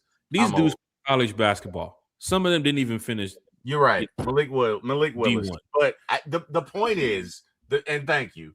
The point is, I think he'd be lucky to get $3 million. Right. I do. I think I don't like. Again, if he'd done it in several places, like you could say Jacoby Brissett is a good backup or a decent backup, right? You could say, what's his name that played with Buffalo? No, played with. Beat us with the Colts. What's his name? Oh, Tyron? Daniel Jones? No. The backup. Tyrod. Oh, Tyrod Taylor? Yeah. Oh, that list is pretty ugly right now, T. Will. And that's the thing about it, that teams that need quarterbacks, they're calling Malik Willis too. The Jets are calling around. Are they going to draft the guy? Are they going to go after a guy? T. Will, you're right on you're literally right in line of what we're going with this. So you're right. Yeah. I mean, I don't know that. I don't know that I'm sold that Willis is taking the next step because it was LaFleur, who's kind of a quarterback whisperer. Behind Jordan Love, too, as well. Right. Like, let's say he went somewhere else and had a decent season where there was no LaFleur. Then I could say, okay, he's taking the next step. But I can't. Because he had a bad look coming out of college going with the Titans. And, of course, Will Levis, too, as well, getting benched over there, back and forth. He had that Ritter thing going on. Yep. Of course, now – out of the playoffs, but having somewhat success with the Packers it is something to look at. But T-Will, Sunday, go ahead and add that to the topics for Sunday chat. We're going to talk about the quarterback situation here in Atlanta. Questions for the chat. We get to a couple more, and then we're out of here. Hey, the home team with Blackberries in the chat. Big What shout up? out What up, to you. Blackberry? How you doing, man? How you doing, my brother, in the chat? Make sure y'all check out not only Berto and Bro Talks podcast and of course Uncle Steve's podcast and the Dixon Ways podcast. You have Christy Lewis, ladies of Christy AFN, Lewis and AFN ladies Maggie over there. You have Maggie Miss Pam. T2 as well. You also Uh-huh. have the home team with Blackberry in here talking Falcons football with us. On the Mark was in here too as well earlier. On the Mark, What Big up, Little On the Country. Mark? Man, I can keep going with some of these names. I saw a couple more the other day too as well. Talking some Falcons You know football. what I didn't know about On the Mark, Jack? What's up? He makes beats. He's a producer. He makes beats. Really? So he dropped a beat. I was in the chat with him, and he dropped it, and it was You was in the yo with him? You was in the yo? I was in the chat. Oh, you was in the chat. I was in the chat, but He was in the studio, but she was in the chat. I was in the chat. He wasn't in the yo. I was not cool enough to be in the studio. Oh, you didn't get invited to the yo. I He didn't was give not you one of the cool pin kids. code No, I was not access one to of the the yo. cool kids. But Okay. he dropped the beat, Jack. It was fire. Like it was. I was like, oh, okay. Wait a minute. Right. You know what I mean? So He I made a didn't beat know live that. on air, or what was he doing? No, he was like, hey man, check this beat out. Okay. It was a group of us in the chat, but dude is some talent, is what I'm Okay. saying. That's the whole point. He's got some talent. Like he made a beat, and I was like, oh, wait a minute. On the mark. Got them You got them 808s going crazy, huh? Got them beats, man. Okay. Got them beats. We gotta hit up Yeah. On the Mark, man. See what's going on, man. Because fans Yeah. was like, man, we love that intro, man. Get an outro going. All right, we Yeah, might hit up man. On the Mark. See what he might- talk you about. might- You you hit up might that have boy to do On the it. Mark. You might have to do it, man. Dude is fire with the beats. Home Of course, team with my best Blackberry. friend is I can't do that to Lamar. So Lamar does my beats and Okay. my music for my show, and he's awesome. So Hey, big shout out to Lamar too I as want well. Lamar to Former feel like ATL I'm cheating Sports. on him. Make sure y'all check out Former ATL Sports too as well. T will bring some good content to the game as well. So many content creators just doing amazing things this offseason. And of course, last year, year before, and for the ones that's thinking about doing their content going forward, go right ahead and get it started. Home team asks, what's happening? How would you think the offense would fare with Kirk Cousins returning to start? With the competent OC in mind, of course. I can't wait till Sunday show because we're talking quarterbacks. Kirk Cousins' name is going to be brought up. I understand That's interesting. and all this money and all this That's stuff, interesting. but we That's need a very- quarterback right now. Well, no. But let's think about it, right? Because again, especially if you get if you get Kubiak, Stefanski, McDaniels, but if you get a competent OC in here or a competent offensive coach and an offensive mind, what could he do with Kirk and Right. Big John and Right. Drake and Kyle if we franchise more recently? Like it's good. It's good. It's a fair question. But again, it's one that we can address on Sunday. Georgia Clay Dre says this may be controversial, but what about Deshaun Watson? I don't What? know, man. I don't know. What'd he say? He said, "What about Deshaun Watson?" The gooch grabber? We're not going with the gooch grabber. That ain't happening. Wait, is that a slang word? Is that a slang That ain't happening. I got that from Big Little Country. That's probably what they say in the Is that a country. slur? We're not going with the gooch grabber. That ain't happening. Right now with his injury report, I don't even think he knows if he's playing next year. Like he's on a situation where I think his injuries are even way worse than Penix's situation. Like he needs to be focused on getting back to 100% before even looking for a team. He might want to take a year off and go play arena football or something. Oh wow! Probably Oh, just wow. hang out and play some Madden or something. Oh what? It's not looking too good Wow. right now with Deshaun Watson's situation. Wow. Of course, going into a situation where they need a new head coach. Is the head coach looking at Shadur? Is he looking at Dylan Gabriel? Is he looking at Deshaun Watson or even the other 6 quarterbacks on that roster? Who knows? But we got questions from the chat from the patio. Their own Can quarterback Cousins? practice squad. It's like 12 of them. It's like that's one thing Kevin Stefanski had to deal with, and that's why I think when they look at the Falcons situation, he's like, I had to deal with Shadur Sanders and Dylan Gabriel, and don't forget about the list of Browns quarterbacks I dealt with before that. And you guys said you need a quarterback. I'm good for the job. Patio's in the chat. Can Cousins renegotiate his contract with the Falcons? Yes. Yes, he can. Does he want to? I think that he's getting a large sum next year. So, yeah, he can. He can. Ladarius says the Gooch Grabber sounds like a comic book villain back in the 90s. The Gooch Grabber. That's The pretty Gooch good. Grabber. Pretty Watson. good, No, Ladarius. he's The playing. Gooch Grabber. Anybody seen Deshaun Watson? The Gooch Grabber. The Gooch Grabber. You got to get your villain Will voice for that. Batman be able to foil the plan of the Gooch Grabber? Tune in next week. Same bat time, same bad channel. Questions from the chat. Chrissy Lewis, why can't they compete for that position? Everyone else does. If she's talking about the quarterback position, who you going to bring in here for that? Who wants to compete? I think a lot of these quarterbacks want to come in here and know that they have the position. And even for Michael Penix, if he is the franchise guy, as we heard before with Desmond Ridder. Oh, shit. Should never said that. Damn. Damn. I love Desmond Ridder. I wasn't supposed to say that. I love if he is the franchise guy. Is that what that was? Freudian slip? Yeah. I mean, they were remember they were competing out there when he was here with Mariota and Heineke and all that stuff. Yeah. Like a bridge quarterback has to be set in stone. When your new head coach gets in here in a couple of days or a couple of weeks, he's not going into training camp sitting here thinking, "Oh, I'll just be fine with Easton Stick until Michael Penix comes back." Stick. Let me tell you something. The way that guy diagnoses coverages and runs every time. At this point, you might as well just bring back Zach Robinson and tell him if he can throw the football. Because you heard Matt Ryan in the interview the other day. He's not playing backup quarterback right now. On yourself. Stop it. We got Kevin Stefanski is considered the favorite for the Falcons head coaching job per Connor J. Hughes. Who's Connor J. Hughes? Who is Connor J. Hughes? Who is Connor J. Hughes? Let's find the fuck out. Got time. Connor J. Hughes. This guy's going in.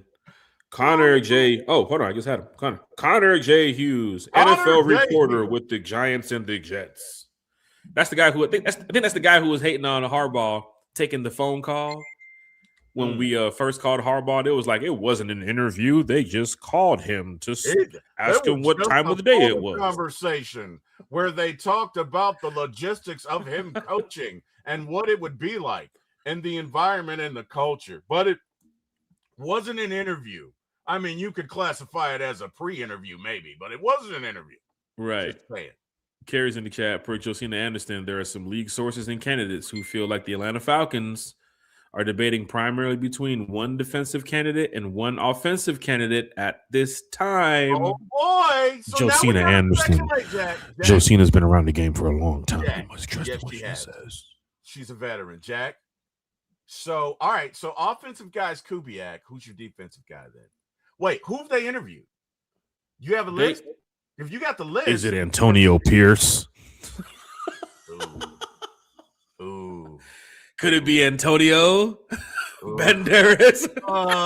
You called him Banderas. It can't be Antonio Pierce. Antonio Banderas. Which defensive coach did they interview would have wowed them? Okay, we know Clint Kubiak would have wowed them, right? We clearly can see that. Which defensive coach would have wowed let's take a look Falcons? At who all have they interviewed? You know what? Has the Brian Flores sit down? I know they said they conducted like these interviews. We're talking about sitting down, taking people to dinner, how they did Matt Ryan, right? Who they got here? Jeff Hafley, Jesse Minter. Please say no. Please say no. Anthony Weaver, Aiden Dirty, who was on the Falcons coaching staff in 2016, wasn't he? Aiden Dirty. You know what's funny? With Aiden's last name, Durde, he could be a dirty bird. You get it? You be a dirty bird. Oh. Hey, Chat, was that a miss, Chat? Was that a miss? Did Jack just miss? I hope not. Was that a miss, Jack? Hold on. Let us know if that was a miss, guys. It's never a miss when you have one of these. Hold on. It's never a miss when you have one of these. He could be a dirty bird. Watch this. Yeah. I feel like it was a miss, guys. Was that a miss? Let us know. Was that dirty bird joke? We're live, baby.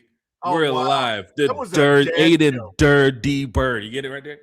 You know what? Dre TL says no because I made the same joke. Well, there you go. There you go. Dre ATL, that's what I'm talking about. Man of the people.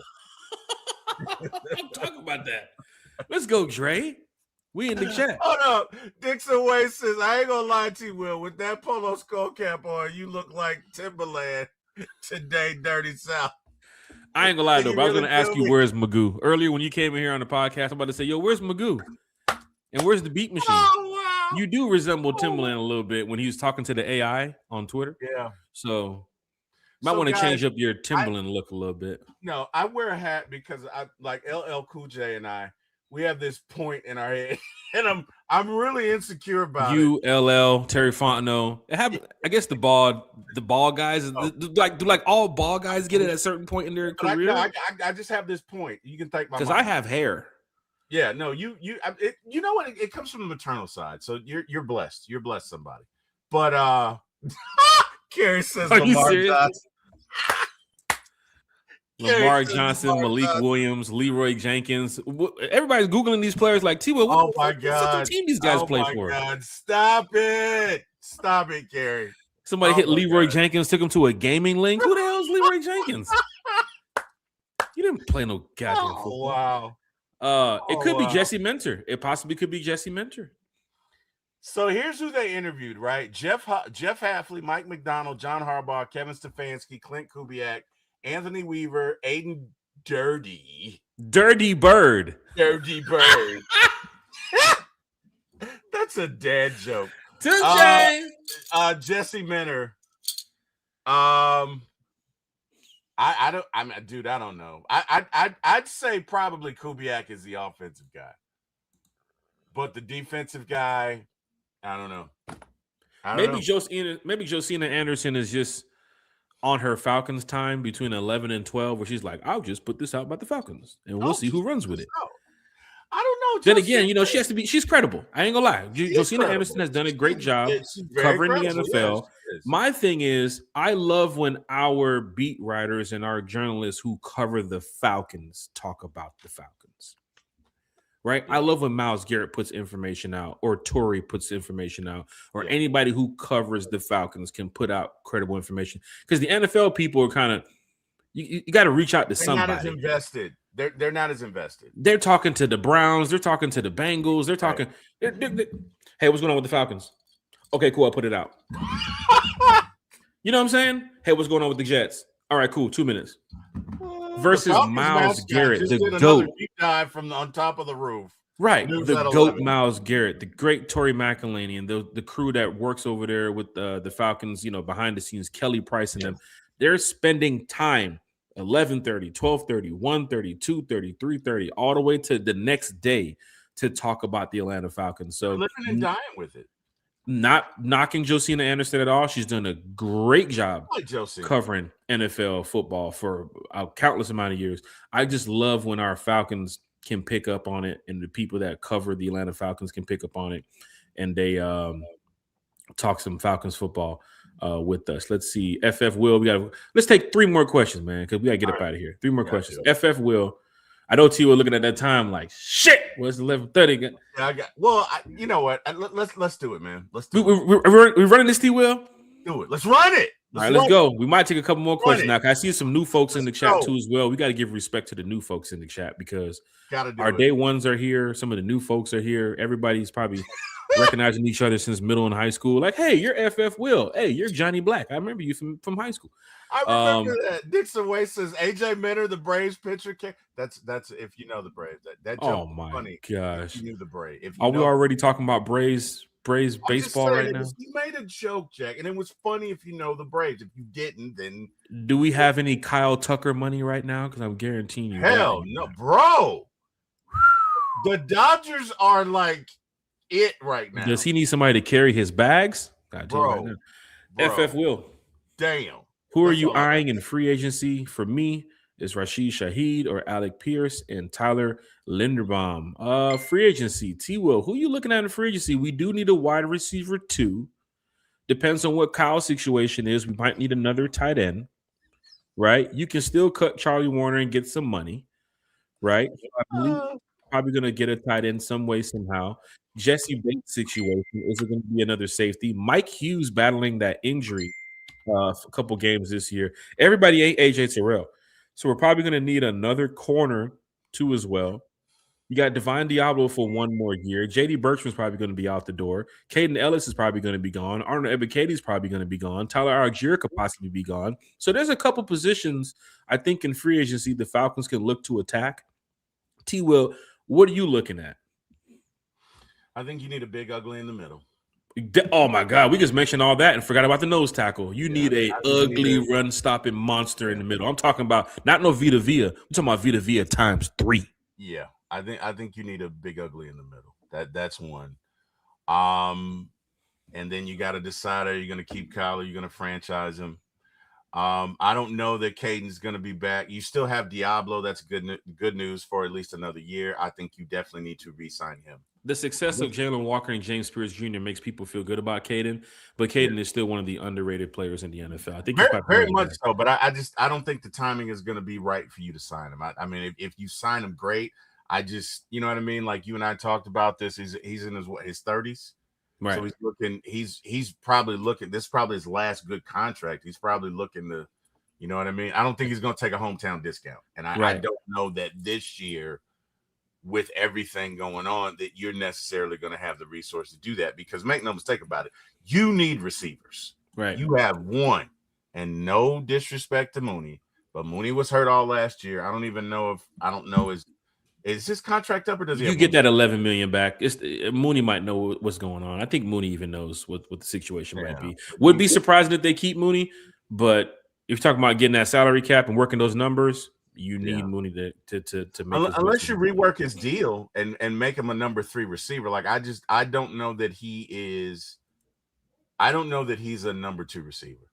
He's a great number 3. The wear and tear because of Raheem really wore down Mooney, man. Right. Disappointing.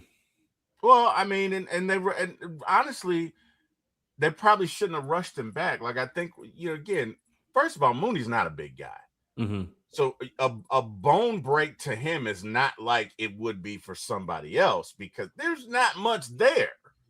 There's not a whole lot of flesh on top of that. I told you, even when he came back, remember we mentioned he was running those sideline routes, trying to get close to the outside. They didn't put him in the middle of the field for nothing. Right. They didn't want him to get one pop, one hit. Correct. They knew he wasn't 100%. Correct. So, I mean, even if you let him heal, I feel like he's a number 3. You need at least 2 more receivers. You got to have that. Mike Hughes, I wouldn't mind another cornerback.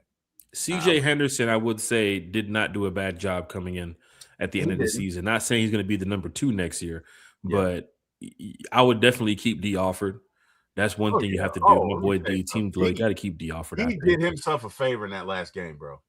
He did himself, because he got a sack, or he contributed to the sack, which I think was on a 3rd down. So it was a crucial play. Got the interception to seal the deal too. And then, exactly.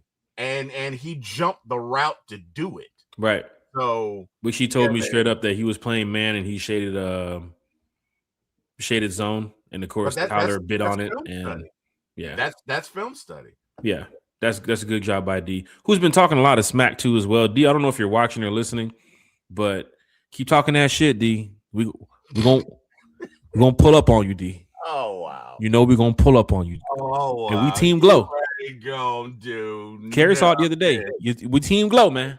You the homie, man. That's shout out to you. Shout out to the family. Shout out to everybody. That's right. But we're gonna pull up on you, man. You see the chain? You hear that, D? When you hear that, when you go to your Ring camera and you hear that. Didn't he bust you up on Madden previously? We're gonna go to the next question. J. Colo's in the chat. Big shout out to J. Colo. D cheated that day. No comment. No, is that what it is? No comment. My controller was dying. Oh, your controller was the wouldn't even focus at it, man. Had the kids in the background. They wanted me to make dinner and shit. My controller was done. Couldn't even focus, man. Yeah. What would y'all do about Pitts? First season showed what he can do with the ball. Second season and third got better at blocking. This season seemed a little more complete. Would y'all keep him? Yes. You just mentioned that we don't have any receivers. And if you get a head coach in here that knows how to use Bijan, first of all, if you're asking these questions in the interview, it's not just about Bijan. You got to ask the Drake London question too. Mm-hmm. What could you do with Drake? And Kyle Pitts. And not only that, but what we need an offensive coordinator who can scheme things, right? Like, okay, they're taking away Drake here. Let's put him in the slot, which is simple, but we make it so hard, right? So, I agree.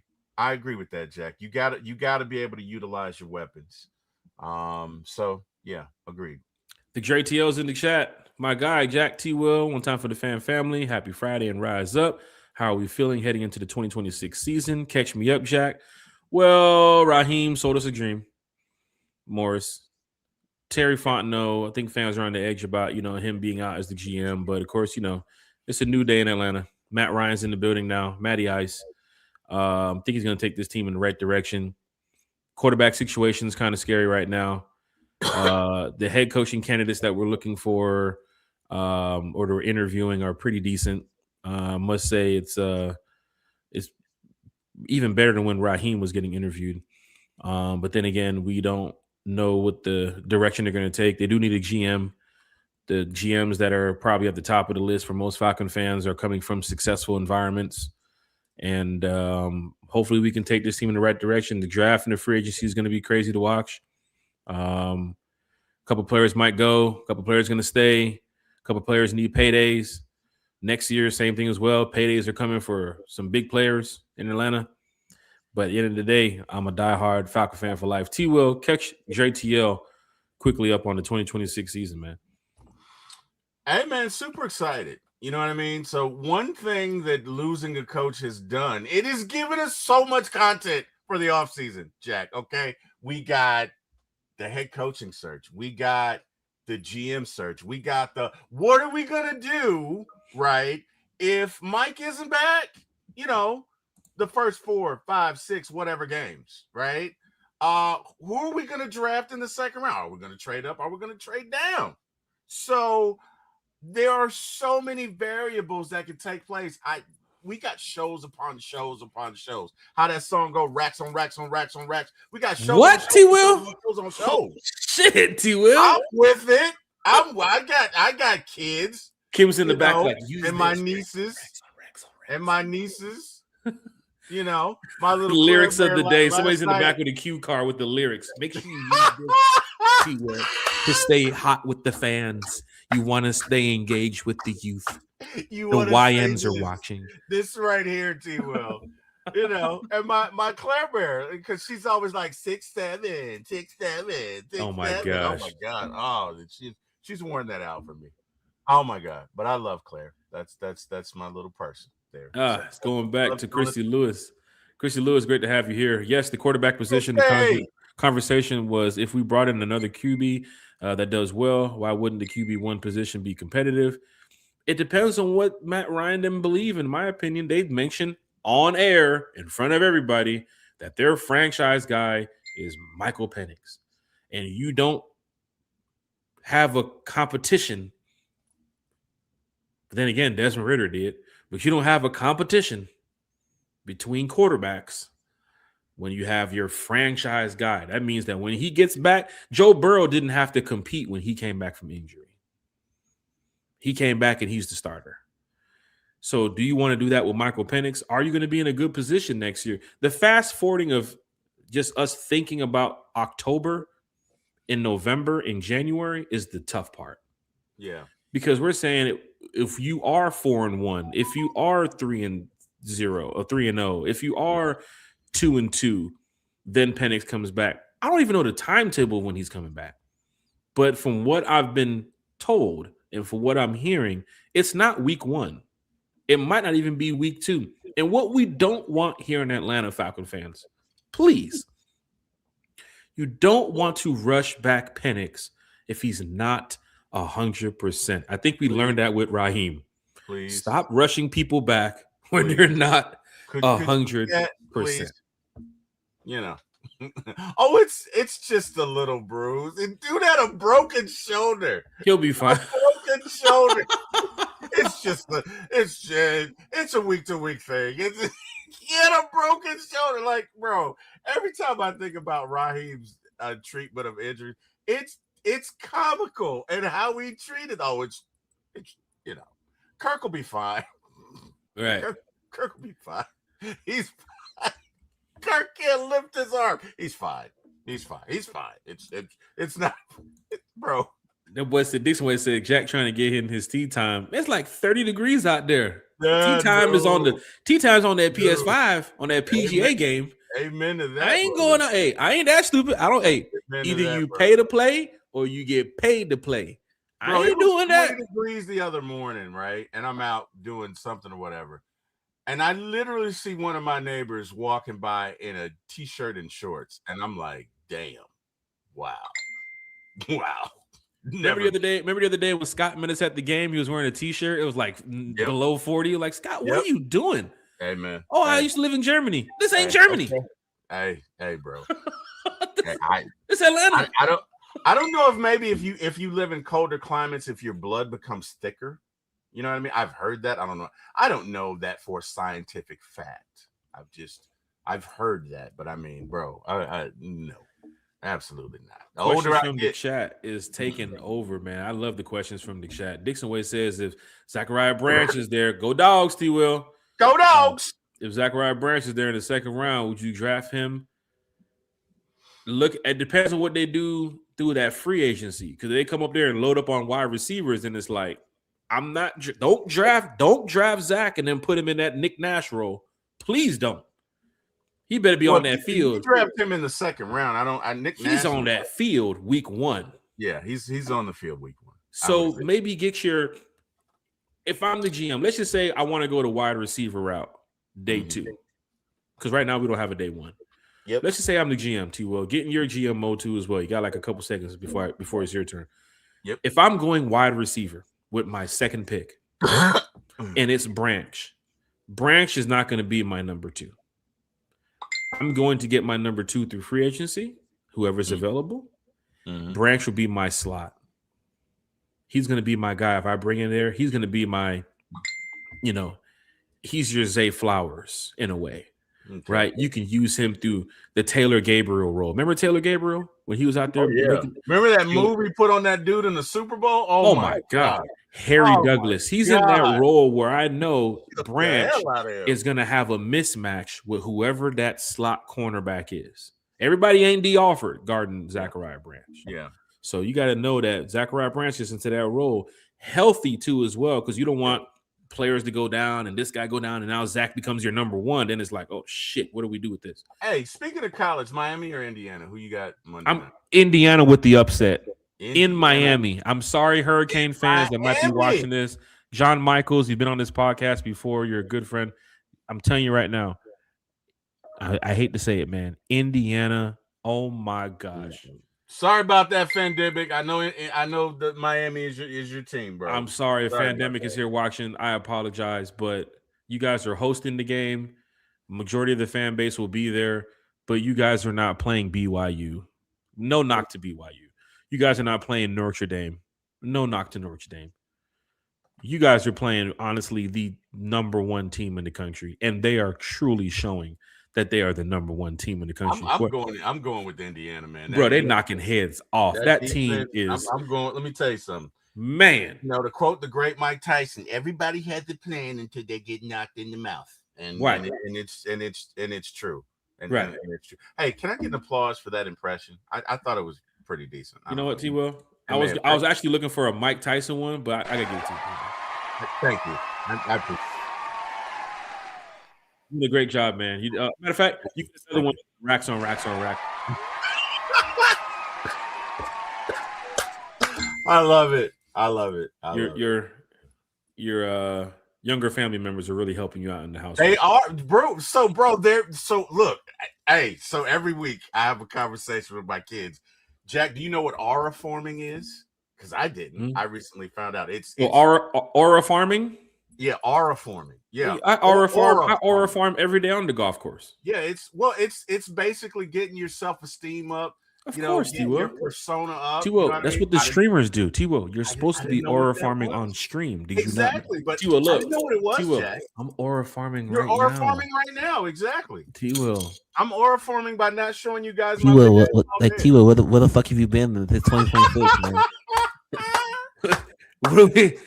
We're all trying to get the big deal, dog. We're trying to get a deal here, T. Do Will. it again. Barstool ain't gonna hire us just because we talk Falcons, T. Wow. Will. No, do Mike Tyson again. That's pretty good. No, he doesn't want to do it. Okay, all right. Look, we got that boy Super Contra in the chat. Oh, look at Carrie. Carrie says, "I don't have to aura form. I put on my Falcons." Well, Carrie has 10,000 followers. Yes, she Carrie, does. let's not. If I say something about Carrie, she's gonna jump right back in this damn chat too as well. Carrie is the aura. Carrie is the aura farm, right? She Carrie doesn't do any clip farming, right? She doesn't do all that type of stuff. Yeah, she is the aura. Super Contra said, will there be any chance of DeMarco Hellams being switched up to linebacker? His football IQ is too valuable to not be on this field. My answer, quick hot take, is DeMarco Hellams going to be on this team this year? I don't know. The injury has hurt DeMarco Hellams in a way where because he keeps knocking himself out. Like he hits so hard, dude. He hits so hard, bro. Like that injury from 2024. I was in this, and so were you. I was in the stadium in that game, bro. You heard that thing clear up. You could hear that thing 50 rows up. How hard he hit. Right, he's a thumper. He's a thumper. Like, he lit him up, man. People say I look like DeMarco Hellams. I don't think I look like DeMarco Hellams. You do. It's DeMario and Tim. I remember DeMario at camp. DeMario Scott.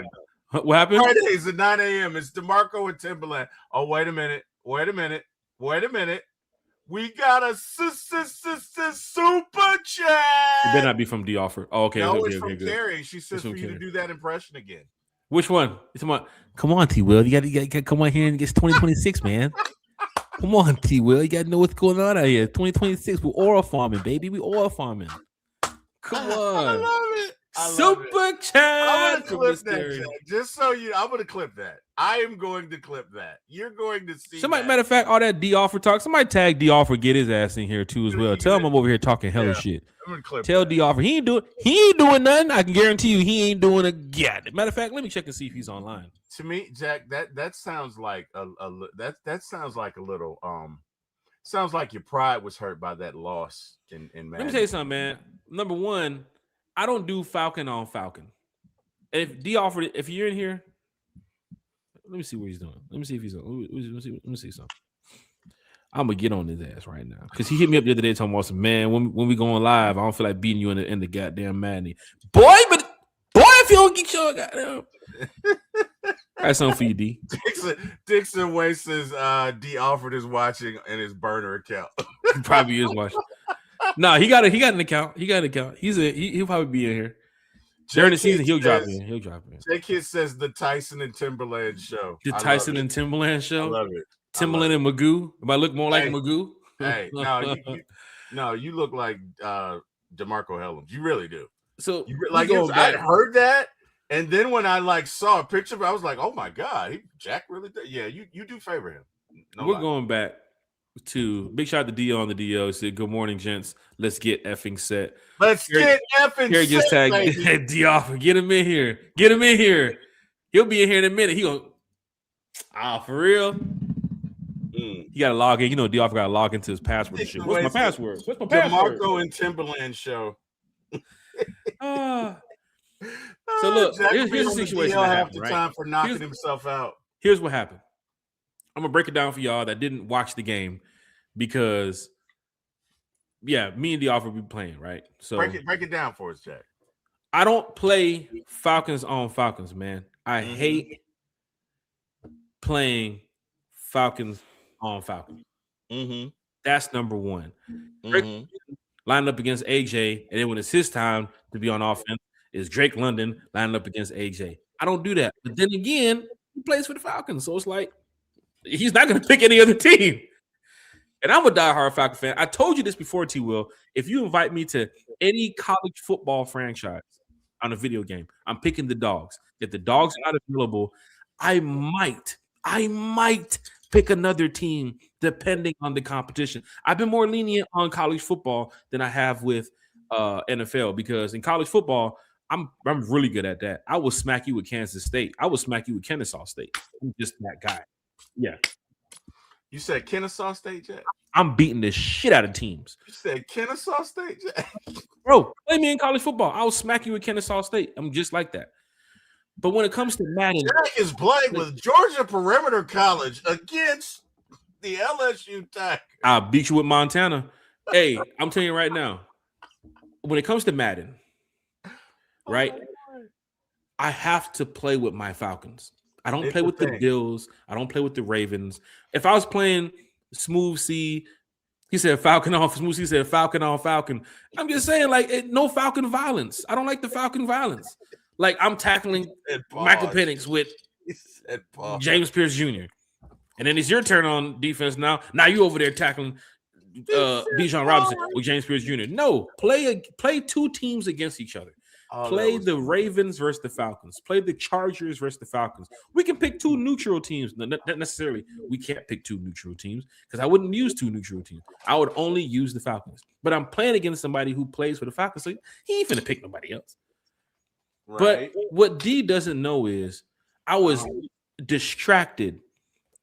And I was interrupted and distracted every single play that I was playing. And this is during a time when my kids talking about they want food, and I gotta go to pick up the make dinner, and I gotta go over here. And I had to finish repainting the deck in the backyard before the party the next day. Blaming the kids, Jack. There was so much going on, man. I'm talking about it was just so much going on. And then the people came to deliver the tiles. Had to step away and help the people delivering the tiles from Floor and Decor. Oh wow. It was so much going on that by the time I looked up, D up a touchdown. He up a touchdown on me. All right. He's up a couple points. So many excuses, Jack. I'm just saying, by the time I looked up, he up a couple points on me, right? Wow. So by the time I was getting ready to come back, then my controller died. I couldn't find my cord to the controller. And it's like, man, you know what? At this point, man, hey, man, we ain't finna play. We ain't finna play. A lot like the dog ate your homework. I said, man, you got it. I said, you got this one, bro. I said, you got this, D. You said, you good on this one, bro. You know, we good. You know what I'm saying? And he was like, run it back. Let's run it back. I mean, you know, we're going to run it back, right? And then for some strange reason, I don't know what happened, man.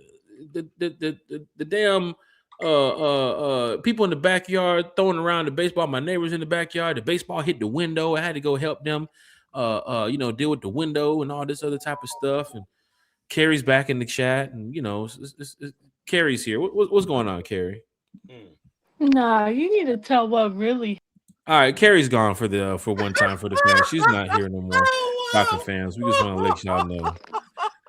Carrie, what's up? Carrie, you're here to talk about the head coaching situation? I wish I would have screen recorded that Madden game. My goodness, because I watched that with some popcorn. And Carrie, let's talk about the head coaching situation. All right, fans in the chat want to know your thoughts. Okay, so on Josina Anderson's comments.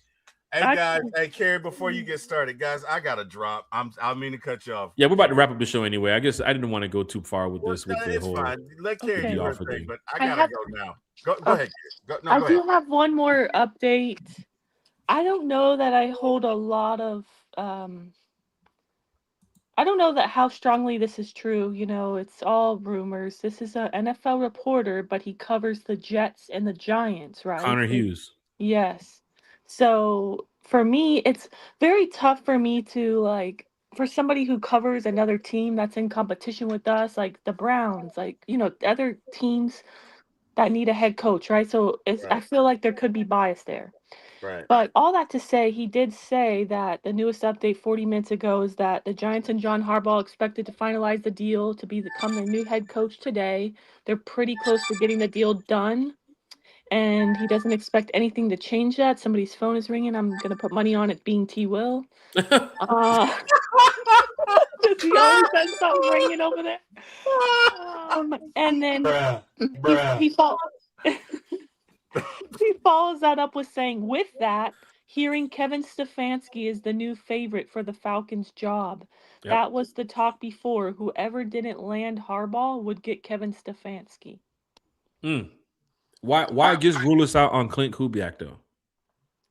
For me, I don't know that how true this really is personally. I do think we're considering Kevin Stefanski, because, offensive minded, he has coaching experience, he's available. But my thing is, he's not in the playoffs right now. He's fired. So if they really wanted him and that was truly their guy, what's stopping them from getting him right now? I think it's the GM. They're waiting for Ian You Cunningham or think to get dude so? from the 49ers. I don't know. I feel like there's Wouldn't still you hire smoke your with GM before Kubiak. your head coach? I feel like, I mean, there's this new rumor that Ian Cunningham's not the guy. I still believe he's the guy because of his ties to Matt Ryan and Ryan Poles. I still believe that. Um, he was the only one who officially interviewed for both GM and president of football, and I don't think that was by accident. So for me, I think the GM has probably been decided already and has already been kind of helping Matt Ryan decide on a coach. But that being said, I want an offensive minded coach above all. So Kevin Stefanski's not my top choice, but there's way worse candidates in my opinion. So Right. I'm not gonna be mad at it. Kevin Stefanski was one of the first groups of candidates that was being interviewed. If they do the Raheem Morris route, remember when Raheem was getting interviewed? He was like the first two coaches they interviewed. Kevin was linked to us too as well. We named Clint Kubiak earlier in the season. We was like, oh, Clint would be great for Atlanta. Clint would be great for Atlanta. Social media talked about it. Sure enough, they did actually interview Clint Kubiak. So I'm not there's against. some. I feel like I. It's hard to say, right? Because I know a lot of people just look at the Browns' record and they're automatically like, no, I don't want Kevin Stefanski. I don't think he's a bad head coach. I think they've made the playoffs with him as a head coach. More recently than the Falcons have made the playoffs, which is crazy. Mhm. I feel like the Browns ownership and front office is like arguably one of the worst in football.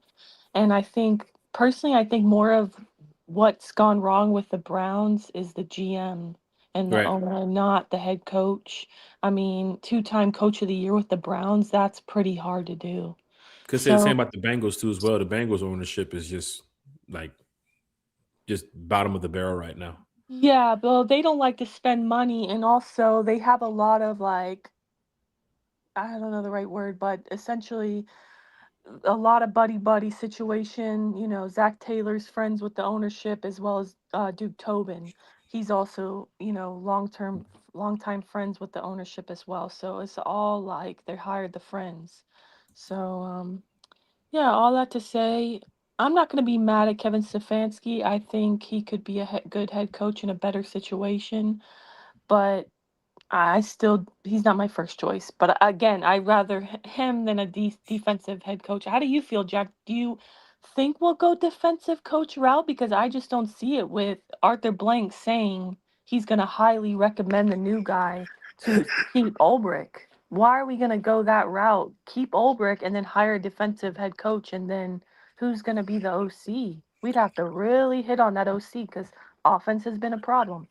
I'm hoping that with Kevin Stefanski, if he does become the head coach, that they're definitely going to go get an OC, and that guy might be a Joe Brady. I don't think Clint Kubiak is leaving Seattle as an OC to go be an OC in Atlanta. And I don't think Joe Brady is either. Right, and that's even why, as I mentioned Joe Brady's name, I kind of thought about it. I was like, hold on, Jack, we might want to backtrack there. Yeah. Some But candidates that will be put into that position where maybe a Cliff Kingsbury. I've mentioned it before. Matt Ryan said it out of his own mouth that Cliff Kingsbury would be a guy to help develop Michael Penix. Well, Falcon fans, Cliff Kingsbury is available.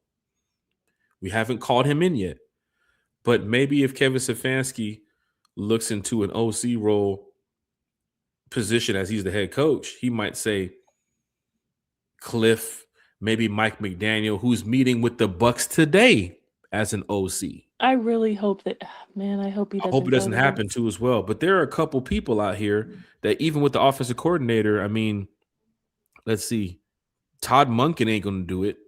Yeah, I Who think else? he's gonna follow Harbaugh to the Giants. To New York. You That's don't the want Matt report. Nagy in the building. I'm sure that's not going to happen. I mean, you need an I think offensive coordinator. That's the LaFleur brother. Matt The Nagy's getting head coaching looks too. right. The quarter. What's Clint's brother's name? Clint's brother's Clint 49ers Kubiak's brother, Clay. yeah, 49ers coach. Right. So Clay. maybe Kevin Stefanski has an idea if he gets the job of who will be the next OC. I know if you hire Clint Kubiak, he's calling the plays. Clint Kubiak doesn't need an OC. He doesn't need a Mike McDaniel in the building. He can do that by himself. But you have to keep Jeff Ulbrich. You really have to keep Jeff. Now, if Jeff goes and But Kevin do you Stefanski think shows they'll up, do that? huh? Jack, that's my worry though. Do you think that like it will happen if they get a defensive head coach? He might want to call That's plays. the problem. I was thinking about Brian Flores and certain defensive coaches that they were interviewing, even the defensive coordinator from the Panthers. It's kind of like, if you bring these guys in, Jeff Ulbrich might be out the door. You want to bring in maybe a head coach that just needs an OC because Jeff Ulbrich's been doing his job so well. So it's like, I don't want. Remember Ryan Nielsen? Fans were really happy about Ryan Nielsen. Then he left. Fans are Right. happy about Jeff Ulbrich. I don't need him leaving at this time, right? I would really like to have a head coach that comes in here that needs an OC, gets an OC, but then again, I don't need a first-time OC either. I don't need a Zach Robinson again that's trying to build his coaching resume to go on to another team. I need somebody who is organized and somebody who has had years of experience as an OC, because we don't even have a court. I'm not joking. We don't even have a quarterback to say who's going to be the one to help us lead the way. That's what we're talking about on Sunday, talking free agents, talking quarterbacks. Honestly, Kerry, Monday morning, we might find out that we have a new GM and a new head coach, right? This weekend plays a big interest for the Atlanta Falcons on if, are we 49ers fans or if we're, Rams fans or however it may be. This interest plays a major part in the Falcons this weekend. And then you might have some fans, let's just say Seattle loses and they get beat up bad. You're going to have fans saying, I don't even want Clint Kubiak no more. You could even take the Seahawks to the Super Bowl. You're going to have fans on both sides of the fence about that. So it's like, we'll see what the Falcons do. I'm ready for whatever moves the Falcons make. Even the Dixon way in the chat saying Kevin was Kirk's old OC on the Vikings. Maybe Kevin Stefanski comes over here and says, I don't need an OC. I'll call the damn plays. It's so many things that you can go, so many routes that you can go. We haven't had, Kerry? We haven't had nobody interview for the OC position, knowing that Zach is taking OC interviews somewhere else. And that's why I feel like we're going offensive-minded coach. For the head coach, right? I just feel like at least for me, all signs point to that, because you have Matt Ryan in the building, former franchise quarterback, obviously Offensive guy. offense. Right. You have your owner sitting up here saying, I'm going to highly recommend. I can't make the decision. That's the head coach's decision, but I'm going to highly recommend. Imagine you're a head coach coming into this new franchise. Do you want to start out by going against what the owner highly recommended? Probably not, especially when you see he did well with the defense last year. It's like, okay, well, why wouldn't I keep that continuity there? So for me, I don't know. Personally, I feel like everyone knew offense was the problem. And then you also see they didn't block Zach Robinson from interviews, but they blocked Ulbrich. So for me, it's like, it has to be an offensive guy. Just who is it? Which one is it? Right. Another thing, too, as well,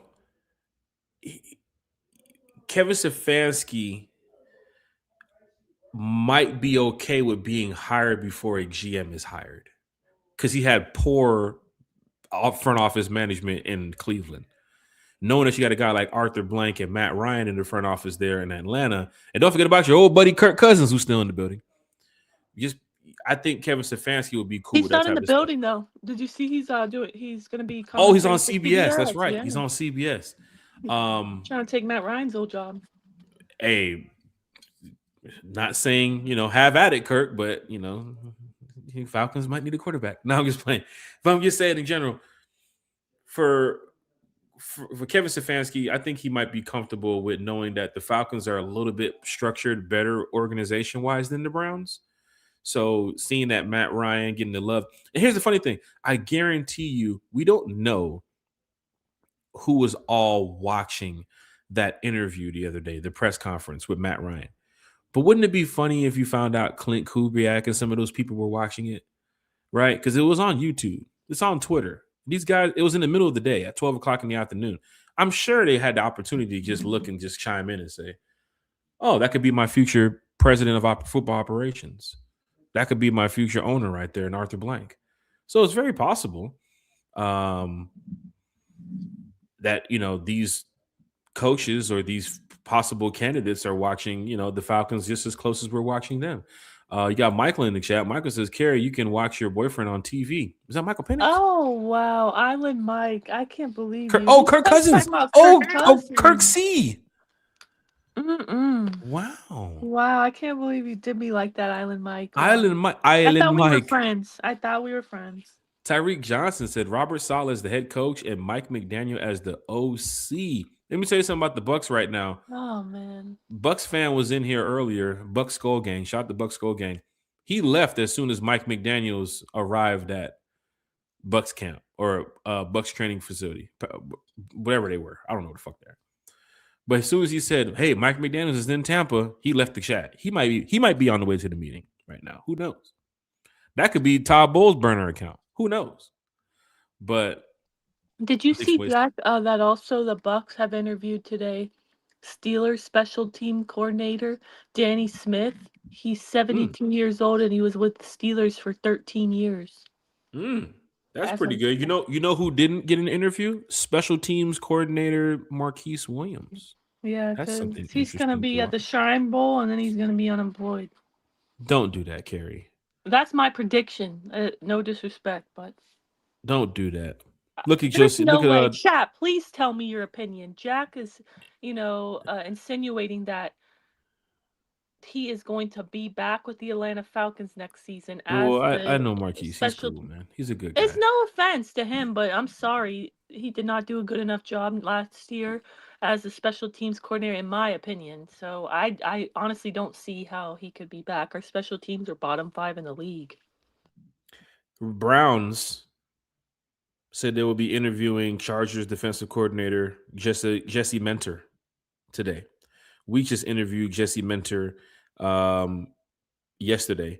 Titans are going to be interviewing head coach Brian DeBoer for their head coaching job, former Giants head coach. So as you can see around the NFL, things are happening, right? Got defensive coordinator Chris Schuler interviewing with the Steelers, Ravens, and the Dolphins today. You got Mike LaFleur interviewing with the Cardinals and the Raiders. This is Matt's brother. And you got the passing game coordinator from the Steelers interviewing with the Brown Steelers and the Ravens and the Raiders today. So a lot of news going around the NFL.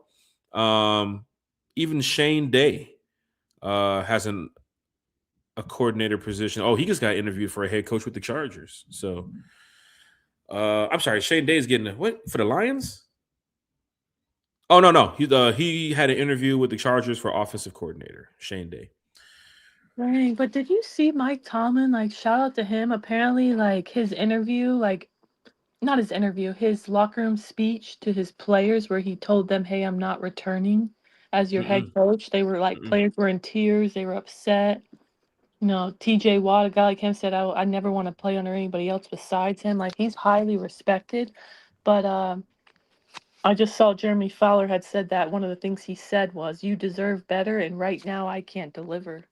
Well, I know who can deliver. T-Will, he's getting ready to run Uber Eats and DoorDash for the next couple minutes. T-Will's going to be doing some deliveries. He's going to the drive-thru.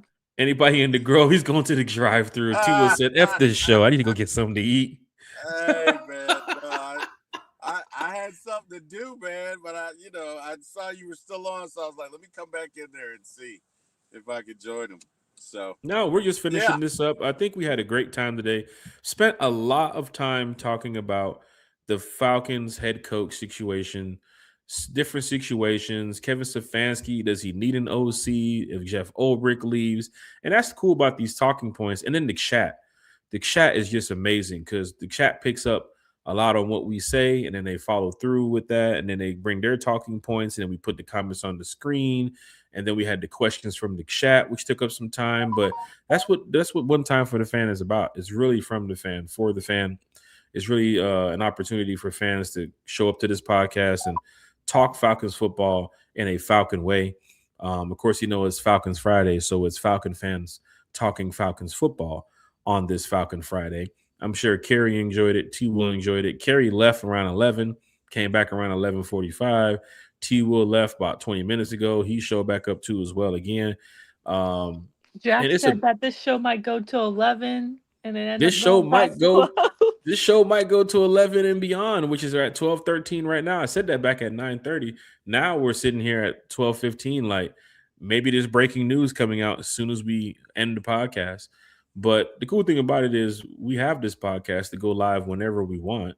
So there could be breaking news tomorrow, right? There could be breaking news Sunday, which we're back Sunday night. Our scheduled time is Sundays at 8, Wednesday nights at 8, and Friday mornings at 9:30 or so. And then we have my mechanic. My mechanic just showed up. Padre's in the chat too as well.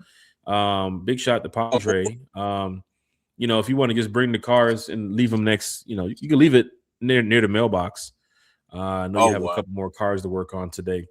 But just, bundle up because it's a little cold out there.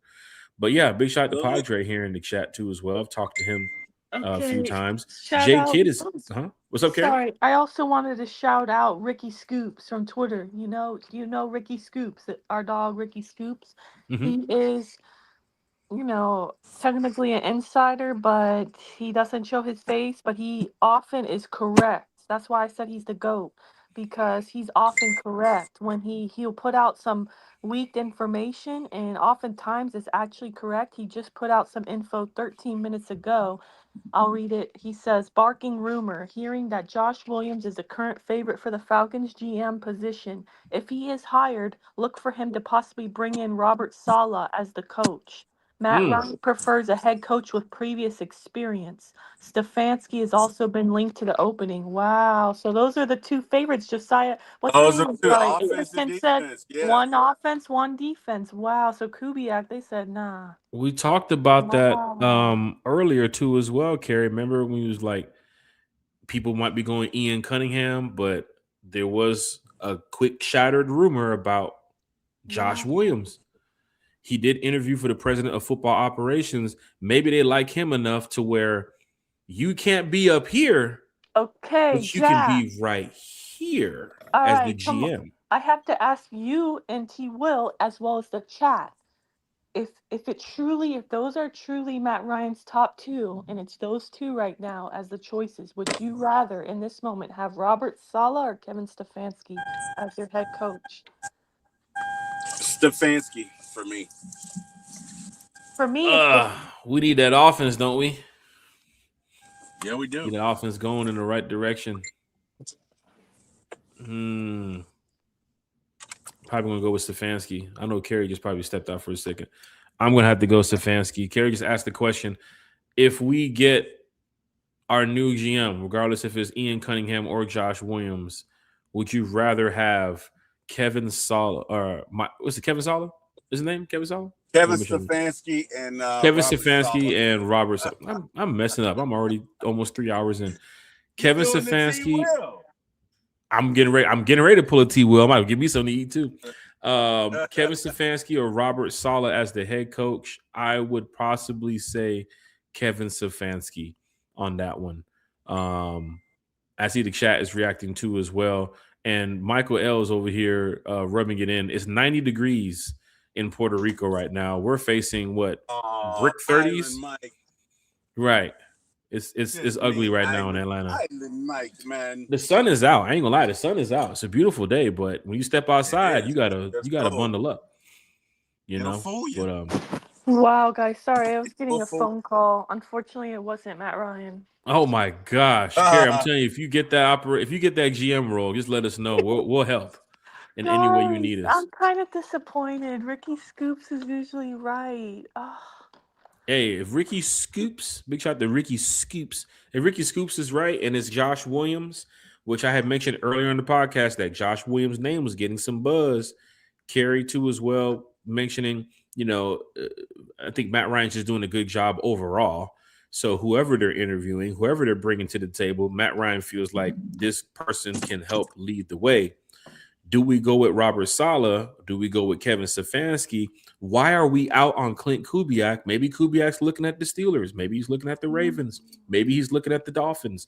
He got interviewed by 3 other teams right now. And I'm sure if the Seattle Seahawks lose tomorrow, there's going to be a couple more teams getting ready to try to pick up on Kevin Stefanski. Dixon Wade said that would be a hard choice between Stefanski and Saleh. Jay Kidd said that would be Stefanski. I think Then Stefanski, guys, because like I said, I would love an offensive-minded coach. And Mhm. is Saleh really proven as a head coach? What was he an interim? How long was he even Jets head coach before he maybe got like fired? couple games, maybe like less than 10 games, maybe. I think I it mean, was. mind you, another dysfunctional, two guys coming from losing dysfunctional organizations, unfortunately. That's one thing I also liked about Kubiak. Yeah, he doesn't have the head coaching experience, but his father does, so I'm sure he could get some of his knowledge. And then not just that, he's coming from a winning culture right now, winning organization. I know some people knock on Stefanski, being from the Browns, but if you're going to knock on him from coming from a losing culture, then you also have to talk about how he's coming from an organization that's also dysfunctional. So it's not all his fault. But for me, I feel like Salah, yeah, I feel like he's great defensively, but Mhm. head coach, it's almost like unproven as well. But man, I could see that because don't you think Ulbrich, who Arthur Blank has already said, I really am going to recommend to keep him. You don't think he's going to go in there and be like, come on, yeah, Salah would be great for this job. Right. He's And that's going the to things that back his happen friend. behind the scenes that we don't see. You know what I'm saying, Kerry? Like Matt Ryan talking to Mike McDaniel after he leaves the Bucks today, like, hey, buddy, hey, what's going on, buddy? Like, these guys have each other's numbers. It's not like you have to get the number through like the NFL commissioner or something. Like, you're gonna call, you're probably texting Mike McDaniels as he's sitting in the room with the Bucks today, like, just leave the interview and come over here. Like, there's things that you hear about behind the scenes all the time. Padres in the chat here making jokes. I told him he was my mechanic. He told me I have to go fix the CV boot. It was supposed to be done a week ago. So big shot to Padre here in the chat too as well. Michael L is talking about it's 90 degrees in Puerto Rico. He says he's going for a pina colada. Jesus, wow. Hey, nice. Tell Miami Vice for me while you're at it. Miami Vice. That's That's I ain't nice. gonna lie, that's a nice little drink right there. It's about Got it. $60 in Miami at the bar, but it's a nice drink. Right, but also I saw somebody in the chat ask, "What is Ricky Scoops at?" It's literally Ricky Rickey Scoops SCOOPS. Check him out. If you scroll back, he's been right on a lot of information he's leaked. And mind you, this is all rumors. Okay, it's not set in stone. But he has been right before. More often than not. So that's very interesting. He says that Kevin Stefanski is the favorite, Salah is the other option because Matt Ryan wants experience, and I can't be mad at Matt Ryan for that, right? I mean, I get that, wanting experience. Right. Pam Johnson says solid head coach, Mike McDaniel OC, and Ulbrich DC. Some familiar faces that know each other. Ulbrich and Saleh having their good friendship, and of course Mike McDaniel, Mike McDaniel, Greg Beatles, Matt Ryan, Arthur Blank, Rich McKay. Everybody gets their friendship back. Same with Ulbrich too as well. Oh, not the buddy. The buddy. Buddy. Padre said, keep hearing Stefanski is really stubborn, and I think he's really shown that with how he handled Shadur or the other 6 quarterbacks he had to deal with too as well on his roster. But yeah, I mean, I feel you on that, Padre. I really do. I didn't love the whole Shador thing either. So that's a great shout. I do also think like the whole like 5, 6, whatever, how many quarterbacks they had, like 6'7", I think that was more 6'7". 6, 7. I think a lot of that was on the GM, as far as like bringing all those quarterbacks in there, which is crazy. But I agree with you though. I don't love how he handled the Shador situation, which worries me about my guy Penix. So I don't know. Big shout out to Padre. Goes on to say, got to be able to concede when you're wrong and be willing to pivot when need be. I'm excited about this Falcons head coaching search that's happening right now. What's up, Kerry? It's funny you say that because that Padre says the word pivot. I think Raheem, our guy T-Will really he loves Raheem, but for me, Raheem really scarred me because like I told you, Mike McDaniel, I don't really want a head coach with Caprice again. And the whole pivot word, I feel like that word and find a way, those things like scarred me. Like if I hear somebody say those, it's like I automatically think of Ryan. Yeah, there's a couple words that Raheem has said and a couple actions he's done in front of the camera that has probably scarred a few fans for life. I mean, I remember that after that Bucks game, he was super excited. He was like, "Let's go!" He went up to the camera, and they made that into a GIF now. Anytime you type in Raheem Morris, you might see that as a GIF too as well. So, just disappointing, to say the least. Even after the win against the Bucks and whatever he did at the end of the season, didn't get us over the hump that we needed to be, over. We were still sitting here watching other teams play in the playoffs. And even last week, seeing the Panthers lose to the Rams, thinking that could have been us beating the Rams, or that could have been us in the playoffs. Sure enough, it just didn't happen. Padre said, I got pivot from Jack's bootleg AI app called Holla. Oh, shit. Hey, Larry, Oh my I'll gosh. DM it to you. I'll DM it to you, Larry. Hey, Padre, next time you're in the stadium, remind me to call security on you. Falcon fans, hit that like, share, and subscribe button. Michael L's in the chat said Kubiak got fired from the Aints. Now, in 1 year, he is the head coach material. Not for me. No, he did not get fired from the Aints. He left in January, February, once they fired Dennis Allen, and he went on to get hired by a much better team in the Seahawks. He got a better opportunity. So, What's I funny? think Carrie just said that. Better opportunity. Yeah, I feel like it's misunderstood about his time with the Aints as well, because we all remember that people are talking about how good the Aints looked at the beginning of last season, and then they had all those injuries. So I don't fault him for last season. And I do think he's got even better this year with Sam Darnold, how well he's looked, and JSN breaking franchise records as well. He definitely took that offense in the right direction. You mentioned better opportunity, and you can look at the league, Falcon fans. There's a lot of coordinators who got better opportunities with different teams. There's a lot of head coaches who got better opportunities with different teams. Andy Reid is one of them. He had a lot of success in Philadelphia. We saw that for many years. McNabb and Brian Dawkins and Westbrook, some of those guys he had, Andy Reid was balling it. You was scared to go to Philadelphia as a fan or even as a team because you knew Andy Reid was about to bring it. But Andy Reid just couldn't do what some of the great coaches did, and that was what? Win those big-time Super Bowls. Went ahead and went over to where? Kansas City. Whole new fan base, whole new stadium, whole new environment. What did he do? Won Super Bowls. Got them to AFC championship games. Kyle Shanahan is another. Better opportunity. Left Atlanta and went where? San Francisco. Kyle is now damn near in the playoffs every single year. Sometimes it's about experience. Raheem left Atlanta as the intern, went to the Rams, and won a Super Bowl with Sean McVay. It just happens. Certain circumstances you're put under, certain opportunities you're put in, it puts you in better environments. McCarthy won with Green Bay. Went to Dallas and tried to do his best that he could to take Dallas to the next level. But it didn't happen. Different opportunities. Some people go from here to here. Some people go from here to here. It just happens. Why do y'all think Mike McCarthy hasn't gotten as much love this time around?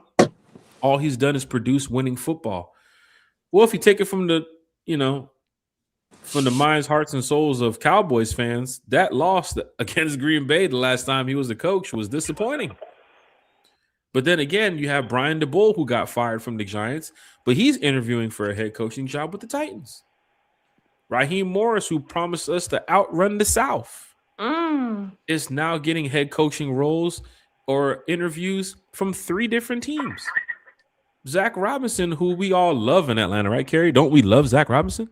I love him in Tampa. He's the greatest offensive coordinator we've ever had. Even as the offense didn't produce much with Zach Robinson, knowing that you had Bijan Robinson to bail you out most of the time, Drake, Pitts, and some of the guys, he's getting interviews. It's still a business at the end of the day. So for Mike Yeah. McCarthy, I'm wondering, why haven't the Falcons called Mike McCarthy? If the Giants called Mike McCarthy, if the Titans called Mike McCarthy, and goes back to what Boogeyman was saying. Boogeyman, does Mike McCarthy and some of these coaches even want to be in the NFL? Do they want to coach? Are they super excited about being back? I ain't gonna lie to you. Mm. As much success as Mike McCarthy has had in the NFL, it's been really quiet to see that he hasn't done interviews. He hasn't spoke to the media. I'm surprised that Mike McCarthy's even given this type of coverage. Where is Mike McCarthy? Does anybody know where is Troy Anderson? I was playing. Where is Oh, Mike McCarthy? wow. Oh For wow. me, in my opinion, the reason why he's not getting that many head coaching looks is because he's just older, Right. and he took The what game has changed to younger, I I respected quarterback feel I coaches now. think so. I think people want, franchisers are looking for the not next hottest guy. Like as far as Kubiak goes, as far as Kyle Shanahan, you see McVay. Like you see, I feel like it's more so that they want the next youngest hot name, and maybe Mike McCarthy's just not that guy, personally. If Mike McCarthy gets scheduled an interview with the Falcons coming up, then that would be shocking. Some of these other names that we've heard, Mm. Ivaro from the Panthers, Anthony Weaver, Vance Joseph, some of these names, Jesse Minter, like they're along the lines of, if you don't get Clint Kubiak, if you don't get Stefanski, if you're not going to get Harbaugh, you're not getting Tomlin. That's where these interviews come into play. So maybe the Falcons should have even called Mike McCarthy to just pick his brain a little bit and see, what does he think about this team? What does he think about the offense? What does he think about the DC? What does he think about these type of players that we have here? But sure enough, I'm not in the organization. All I know, Jack, is I'm about to tag Matt Russell in this post. What is that noise? T was on call. Oh wow! He's still blowing up. T was always on Somebody's call when he blowing shows up his here off. talking Falcons. Oh my God. Removing our bias as Falcon fans, how really desirable is our team as a head coach? We don't have a quarterback, limited cap, limited draft picks, and several key players that could possibly be leaving free agency. Well, Oh that's where those Raheem Morrisons come into play. no! Come on, it's not as I'm bad as just saying, you have a no. team that's going through what Stop Jay it! Kidd is saying. Hey, guess what? I can bring this team back. Hey, let me tell you No, something. There's always people that love playing those games, like when you play like video games like Madden and 2K, where you would take on the worst team just to make them better. Not saying we're the worst team, but there are a couple things that are pushing us against the wall no. that have fans believing we don't have a QB right now. Remember McCourty said the other day on NFL Network why he thinks Harbaugh will choose the Titans or the Giants? The first thing he mentioned was the quarterback. They have Cam Ward. They have Jackson Dart. What Cam about Ward's Penix? improving still though. I can understand Dart, but he's also I don't know. He has to learn to he needs to learn how to slide more often and not take so many hits because his career is not going to be long if he keeps it up with this injuries. I think with the situation of why do we interview so many candidates is because the same thing Jay Kidd just said. I disagree. I think What the reason why we interview so many candidates is the exact reason Matt Ryan said in the press conference. He says because you want to cast a wide net. You want to do your due diligence. You true, want to interview a head coach that has head coaching experience, the true, next offensive minded guru. You want to interview somebody with prior experience, Super Bowl winning guys. You cast that wide net to get all different kinds of options. Why would you limit yourself for one? And for two, it's like you do have to follow certain rules like Rooney rule. You need two in-person interviews.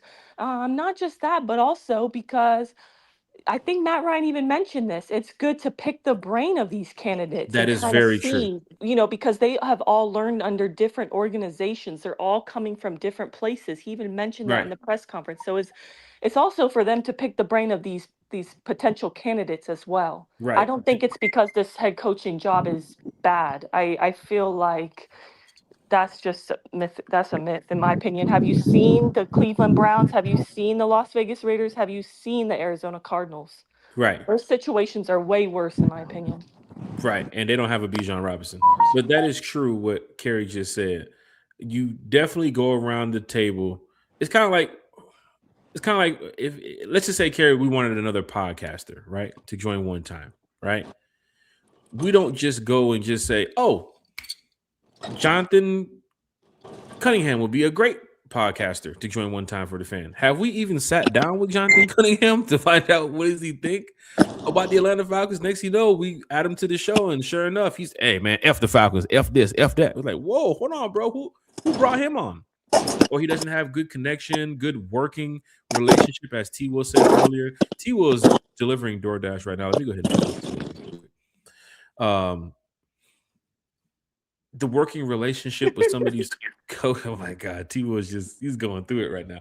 Some of these let me see if he's back. I'm at Hold on, T Will, I got you. You there, T Will?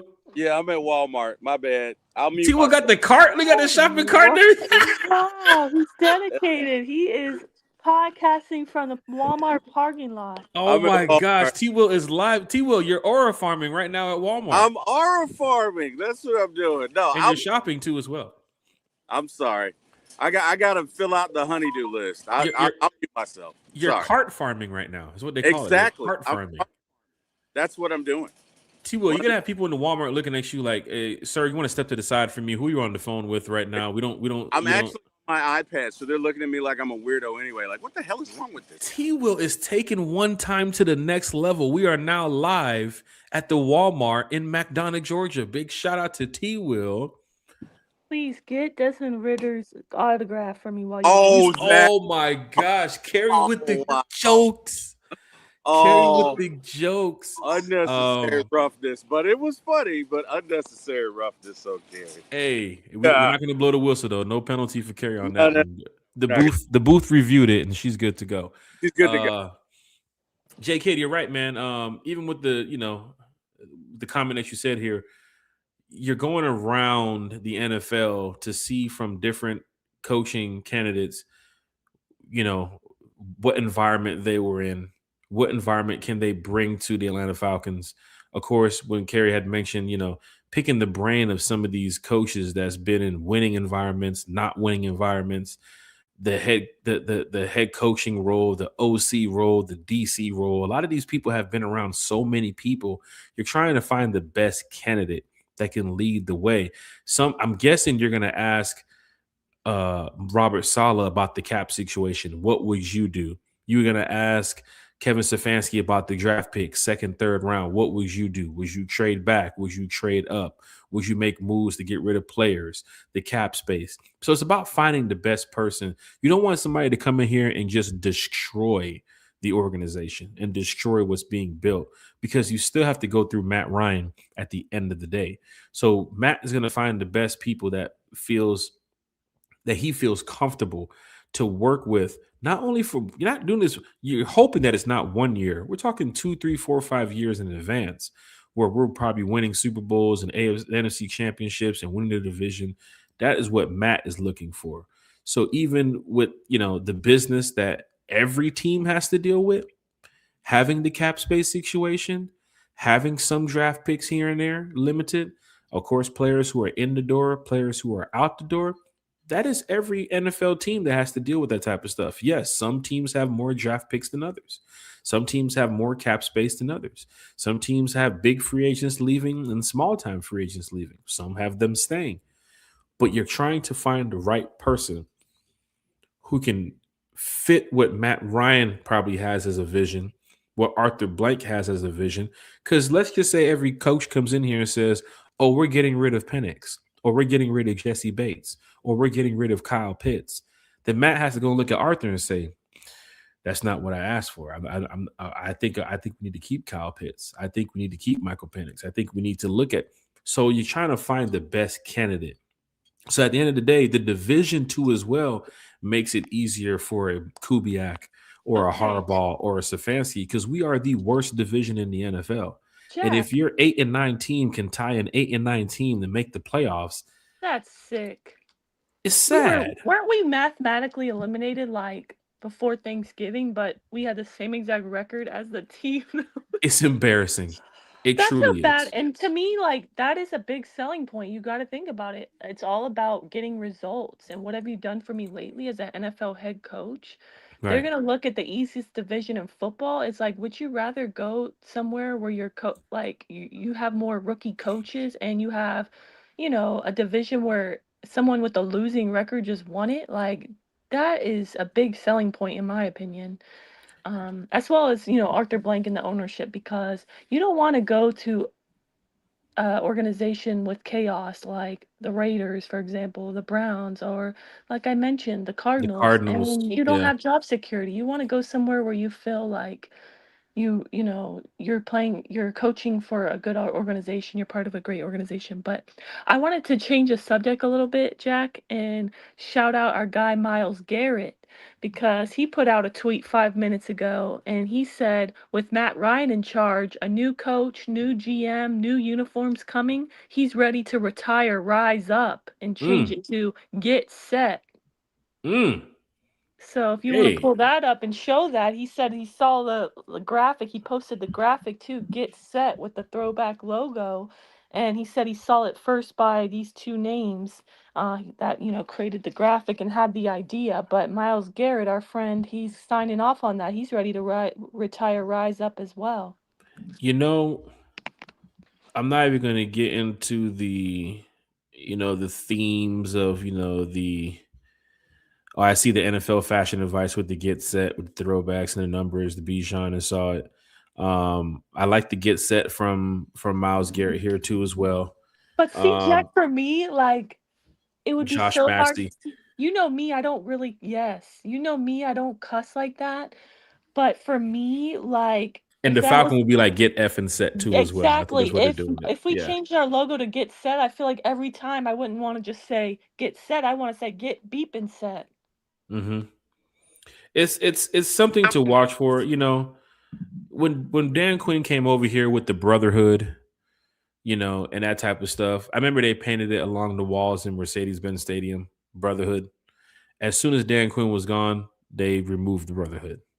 It was gone as fast as, you know, That's true. Zach Robinson's offense on a third down.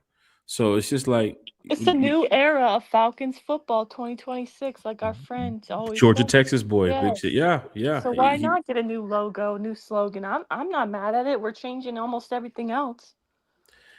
It's possible that they do look to go somewhere else, or even fans call for it, because my thing with the Rise Up was I was cool with it.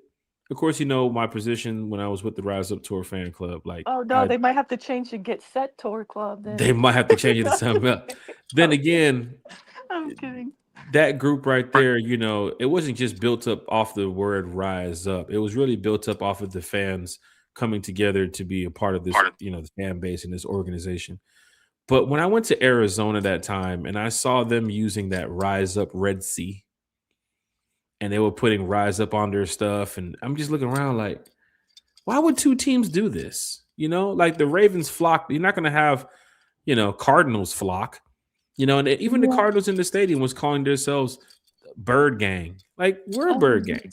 Wow. We've been Bird Gang. We've been doing I this now in the South for a while. Cardinals would never even think about so using the you Bird. you would be okay with it, Jack, to a new change as far as our slogan goes? To I'm get okay set? with the new change and the new direction that Matt Ryan's going to bring us, because I'm a Okay. fan first. I'm here for the logo, and if they change the logo, I'm here for it. If you I change wouldn't the be mad at font, that either, honestly, because how long have we had this logo? right? I think they're going to change the font of the Atlanta Falcons wording. I think the font is one thing that they What did it a about the couple bird, years ago. though? What The about the bird? bird, unless you go straight throwback, I think they should do personally, if yeah. since we're getting new uniforms, I think you could do like a mix of both the throwback with this one. Like kind of keep the shape of the current bird, but do more black, kind of like the old one personally. Didn't Like the Jets combine do them. something similar to that too as well? They changed up the I'm word not, Jets and they tried to make it oh, more I'm not like with the sure. times, but it just didn't pan out well. I think the Jets changed up theirs too as well. I don't know, Jack, but I also wanted to put out something with our guy Mike Ramondi. He put on Twitter as well today. He said Falcons have yet to announce a completed GM interview. That's pretty obvious a reason for that. Atlanta has more urgency to hone in on its next head coach first because it is competing with 7 other teams with open head coaching jobs. That makes sense. You need to get that head That coach sounds like they first. know about Kubiak. That sounds exactly like they know Kubiak. It's the If hottest that's their name. top guy, everybody's heading for Kubiak. Who is the hottest candidate right now outside of Harbaugh? Who is it? Kubiak, Kubiak. 100% Kubiak. And it says, meanwhile, the Falcons are the only team in the NFL with a vacant GM seat. They have the luxury of taking their time there. That makes complete sense. That's why we're looking for the head coach. You're So trying to get the head coach locked in first because whoever the head coach is, the GM is, you're still reporting to Matt Ryan. It could be me as GM. I'm walking in that building talking to my head coach and Matt Ryan. So I believe that they are looking for their head coach first. And in past times, people would go get your GM same time as your head coach. I think the dire need to get a head coach is more important because you can get Josh Williams as your GM next week, Friday, but you can hire Clint Kubiak Monday morning. You know what I'm saying? So you can get who you need in the building. And of course, these guys are going to shake hands and talk about the formula and the process of what it takes to be a winning organization when they sit down at the meeting. But the GM, they did it with Arthur Smith and Terry. They did it with Raheem and Terry. I think they're going a different route. Head coach first. And of course, the head coach, you're still answering to Matt Ryan regardless. And then the new GM comes in and you're still answering to Matt Ryan regardless. There wasn't a person there beforehand. Arthur Blank and Rich and some of the group up there was picking, the GM first to come sit down and then we'll pick the head coach. They're changing it up. But I think hearing that tweet from Mark Ramondi, that Clint Kubiak situation is bigger than the Falcons thought. And now you have teams that had winning organizations going after Clint Kubiak. The Ravens have interviewed Clint Kubiak. The Steelers have interviewed Clint Kubiak. I'm going to be 21 carry, Jack. I'm being 21 carry right now. I'm going to tag Matt Ryan. I said, please just bring back Ulbrich for DC. This team needs an offensive-minded head coach, though, in my opinion. I'm sure he'll look at your account and say, oh, she has 10,000 followers and a blue check mark. She's right. I hope he sees it and be like, man, she loves the Falcons. Oh, look, she tagged me in a photo of her at training camp with her. And by the way, you're in that photo. I saw you. You're in the photo kind of behind Matt Ryan's head. I was I wasn't close enough, but I was there. I saw you. I was at the top talking with Dixon Way. I was running back down the bottom of the hill. I was like, Dixon Way, do you see who's walking over? By the time I looked over, he was like, yeah, that's Matt Ryan. Man, I got up and ran so damn fast. But I was running down the hill, and of course, fans from everywhere was running over there. But if I was sitting front row where Carrie was, if I would have made it to camp on time that day. Sheesh, I was there when it was still dark outside. And then I got over there and somebody was in my spot. How you not letting one time sit next to one time? Like what's that all about? This is one time for the fan over here. How am I sitting back there? I'm supposed to be sitting over there next to Carrie and them. But hey, man, big shout out to everybody in the chat. Start the Woods, Carrie. What about Brian Flores as head coach? Carrie. I don't see it. Personally, I don't see it. I think he's gonna. If I had to choose right now, I think the Ravens. I think he would be great for the Ravens. And that's another defensive-minded head coach. So it's like, for me, I'm just so out on a defensive-minded head coach. I don't know. Maybe that's Raheem scarring me again. But for me, I just feel like we already got the defensive side of the ball taken care of with Ulbrich. I mean, to me, it almost sounds like a given. Ulbrich. No, hold on. Not only just Ulbrich. Nate Ali. Right. Jerry Gray, Mike Ruttenberg. Those guys worked pretty well last year.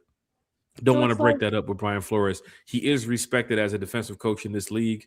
Right. But from seeing last year, breaking that franchise season record with the sacks, Dorless getting more sacks than Grady Jarrett in his rookie season or his second year or so. James Pierce Jr. getting – even Lakel London had 5 sacks. Like, everybody was moving on that defense. You know what I'm saying? Xavier Watts getting 5 interceptions. Jalen Walker doing what he did too as well. It's like – and so to your point, I feel like it's almost a given that he's going to bring back. I know it's not, it's not a definite, but I feel like it's more leaning towards they're going to bring back Ulbrich. And to me, though, it's like you have your defensive staff under Ulbrich. If you retain Ulbrich, you have Nate Ali, like you said, Jerry Gray, Renberg, you have all these guys already. To me, the defensive side of the ball is like ready to go, right? Right. And they had a great, strong season. So for me, it's the offense that is just like, man, it's inept right now. You already Right. lost the quarterback coach. He's over there in Commanders now. He got hired by the Commanders. Yep. What's that? DJ Williams? Peterson. Oh yeah, DJ Williams. So he's Yeah. gone.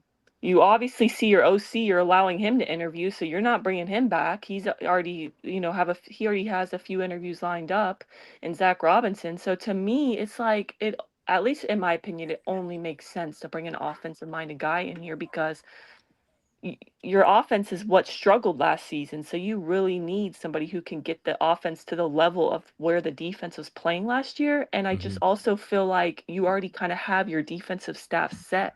So why not go offense? Big shout out to T Will, who was back. He was whipping the wheel like Cedric the Entertainer when he was whipping that Cadillac. And what's that comedy movie? The Kings of Comedy. T Will, I think you're muted right now. Let me get you back. Yeah, it was the Kings of Comedy. And Padre said that noise we heard earlier, it wasn't the shopping cart. You was getting jumped by some water boys. Are you at the Walmart in McDonough or the one in Southwest Atlanta? Hey, let me tell you something. You should see the other guys, okay? You know what I mean? T Will beat them kids up. Hey, man, T Will can throw them things for about 30 seconds. 30 seconds, I'm deadly. Now, after that, I have no endurance. I have zero endurance. But for 30 seconds, I'm deadly. So, hey, they had to catch these hands, bro. They had to catch these like hands. A younger, older version of LL Cool J. J Kid is in the house. How many years does this regime get to turn this around, in y'all opinion?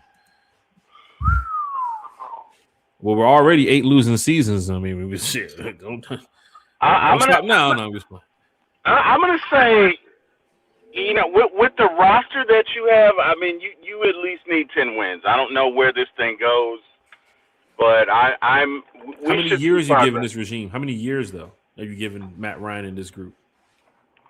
4, maybe 3, 4, somewhere in there. 3, 4.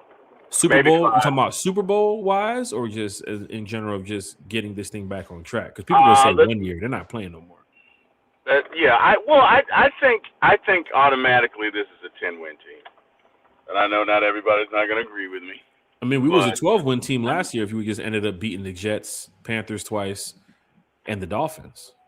Would have got you right back on track. Yeah. So, but even beating the Jets and the Dolphins would have had you in the playoffs. That's embarrassing. I also want to shout out Ladarius. He's in the chat, and he said 30 seconds, Terry. No comment. That sounds like he's ready for a matchup. Oh, wow. Hey, man. Hey, let me tell you something. You watch your kneecaps, Ladarius. That's all I got to say. Watch your kneecaps, buddy. Wow. You went to Walmart for cereal and milk. You could have just went to Family Dollar for that, too, Will. No, I decided to take my son's PS5 to the repair shop. So there's a repair shop in the local Walmart out here. So that's what that was. Yeah. All right. Michael L's in the chat. He said, I'm tired of slogans. Just win.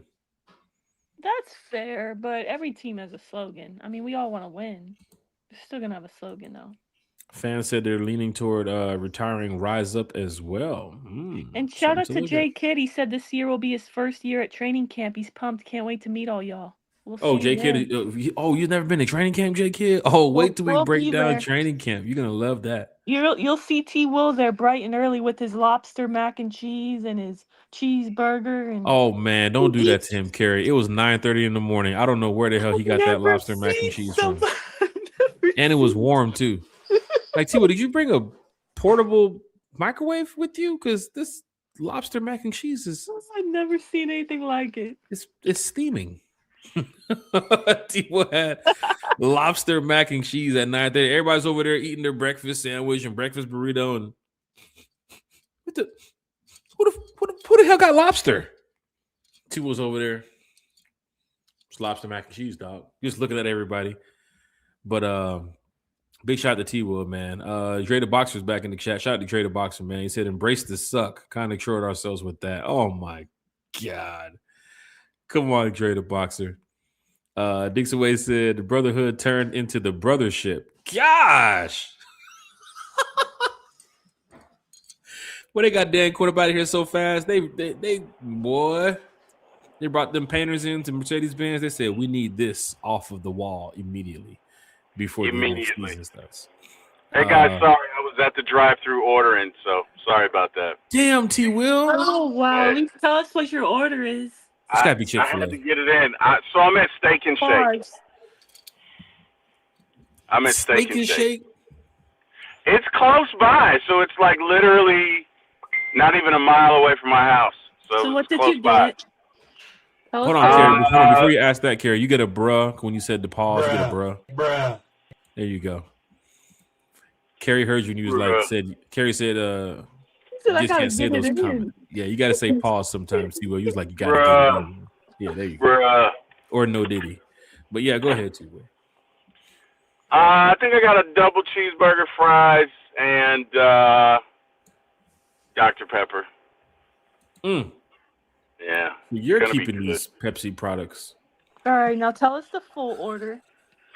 Okay, and I may have gotten a shake with it as well, but don't judge me. That was Kim's order. What do you got, T-Will? Don't you judge me, Carrie. Don't you do it, okay? I'm not judging you. I just know it's been a that's not your stressful order. morning. I'm not judging. I just know it's not your order. She goes, now what's the rest of it? Like Oh she my just God. do. No, really. Now what's the rest of it? Because I was on a call with you before when you were ordering your Chick-fil-A breakfast, and I was like, dang, that's... Damn, Carrie has a great memory. God dang it, she's like Eric. Michael L has a great memory, too. He wants to know, are you still counting the fries in the bag? Absolutely. 100%. Well, you know what? Steak and Shake. So Steak and Shake is kind of their one-off. They don't do a lot of fries in their packages. They don't. So this one, if I'm guessing, will probably be about 25 fries. They don't do a lot of seasoning either. I haven't ate Steak and Shake since I was like 12, bro. But Mike wants to know, when you are at Walmart and you get frozen fries from the frozen section, do you count those fries to make sure it's like they give a set amount every time, or no? Nah, because you know what? Honestly, I'm not like a big fan of. I mean, they're good when you make them, but I'm not patient. So I don't know that I ever really get those. Okay, Camel buys those sometimes, but I don't know that I really get those. Okay. So no, I don't count those. He doesn't get frozen fries, chat. He's a big drive-thru guy. Right. DT all day, baby. Holding up the line at the drive-thru just to order those meals that you get in there, T-Will. Big shout to T-Will, man. Taking the time out of his day to go Walmart, get some shopping in. T-Will, notice that you did all of that, and I'm still here on the podcast talking Falcons. Hey, man. Hey, you know what? It's multitasking. I got to work later on today, so I figured I'd get out of the way. You know what I mean? But yeah, my son's going to be super happy, man. He's at college, and he didn't have his video game first semester, so of course it drove him crazy. Yeah. But it's good. You know what? For like one day, I'm going to be a cool dad. Then like tomorrow, I'll go back to regular dad. For like one day, my son's going to be like, Dad, you're the greatest. Oh my God, you're awesome. You're great. And then tomorrow, I'll just be like, oh yeah, that's just Dad. Whatever. Also, as long as they save the big piece of chicken for you, like Kevin Hart said. Hey, man. Save the big piece of chicken, bro. Hey, man. Carrie, what's up? No, I also just want to give an update as far as Harbaugh's situation's going. From Adam Schefter about 20 minutes ago, he said the update is the Giants and John Harbaugh are still working through the details of the contract. It is not yet done. The final issues are not over the money, it's over the language of the contract. There's no derailment and nothing has changed. Talks are continuing, and they're working to try to get it across the finish line. But that's just an update on that. What does he want to be, the mayor in New York or something? Like, I bet he wants control. I bet he wants control. And they don't want to sound like a CEO move. Yeah, like I said, I believe everything that we read in that initial report was true. I do, because I mean, and you know what, guys? If they end up not getting this done, the amount of egg on their face will be like, oh my God. Like Here you go. Oh my Yes, gosh. Yes, sir. He was in his to rant. mute. I'm telling you right now, if the Giants don't get this, 12:33. Can I use my points? Can I use my points, my reward system today? I had to do it. Thank Oh, you, man. Appreciate that. Thank you. Thank you, bro. Better count those fries before you drive away. Carrie, you wow. Kerry, You are wild. Kerry, he had 2 straws, 1 drink. 2 straws, 1 drink. Two You straws, monitoring 1 that? drink. What? Right. No, one's for the ice cream. Thank you, sir. Appreciate The that. ice cream. cream? Terry, it's 12:58 in the shake. afternoon. It's 1 o'clock What in the ice afternoon. cream? The shake. Oh, Thank okay. you. I was about to say, you You told got us this- a shake. And there's Terry ice went to cream? Steak and Shake and got the actual steak and the shake. He actually did Yeah, I what they did. wanted him to I do. didn't think about that, but you're right. Thanks, man. You're right. You're right about that. What kind but, of shake is it, at least? Reese's peanut butter cup. I love those. Terry, let me get the number 4.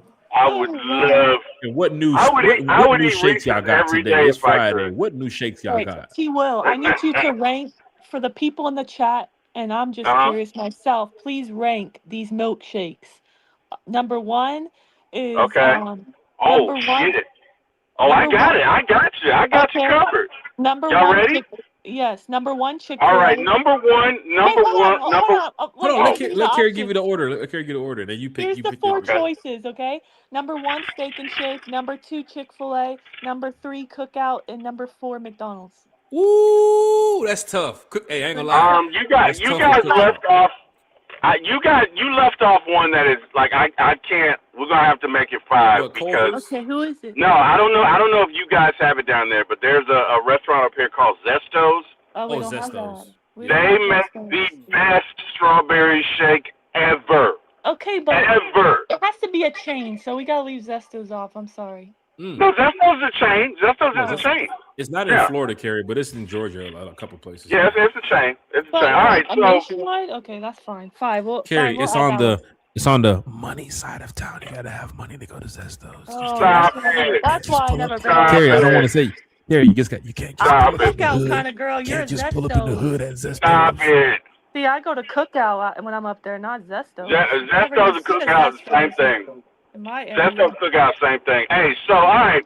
So wait, what am I? You said McDonald's, Chick-fil-A, Steak and Shake, and who else? Cookout. Cookout. I like cookout, so. All right. So for me, as far as the shakes go, I have to give it to Steak and Shake more because they have more of an assortment of shakes. Well, they have more. They have more to choose from, right? Cookout has the most, don't they? Cookout is top. I'm not a big cookout. I'm not a big cookout fan. They got like 100 milkshakes to choose from. It's crazy. They do, but I'm not a big cookout fan. Okay. So for me, it'd be Steak and Shake, I can't put. Okay, Steak and Shake, Start at McDonald's. the worst one. Start at the worst. Oh, okay. So for me, probably be Cookout because I don't really rock with them that much. I don't go to Cookout that often. My kids do, but I don't. Okay. So for me, it'd be Cookout, then Chick-fil-A, then McDonald's, then Steak and Shake. What is it for you, Terry? I just want to get this button real quick. Terry, you're gonna eat that meal before you get to the house and actually sit down, aren't you? Hell no, I'm gonna eat it while I'm up in there. Oh shit! Hey, I got something I'm for gonna you. eat it while I'm in there too. I think I got something for you. We talked about one time for the family, these Falcons. You might have for my ATO food review coming soon because I've been Hey, how about that? No, I've been trying to get him to do that for months, and he refuses. Yes. He needs to go through the drive-through, like report to you live for my ATL drive-through, and then like you're driving around like you're on a show, like a podcast, reporting live in his car, and then he pulls up, gets his order, and then he like taste tests it right there and reviews it. I think people right. I like Oh, if them watching fries ain't hot, Kerry, he whipping back. If them fries ain't hot, he whipping back. You best believe it. You gonna get too out. He gonna take that seatbelt off. He walking inside the building. That's what you don't want. Oh man. You don't want a drive-through person going Let me inside. speak to your manager. Let me speak to the manager. Speak to your manager. Let me speak to the general Hey, manager. That's the only way I do it, y'all have to be on the first show. Like y'all would have to join me. That would be fun actually. But no, J Kid wants to know about some Braves. T. Will, who is the new pitcher they signed? The young guy.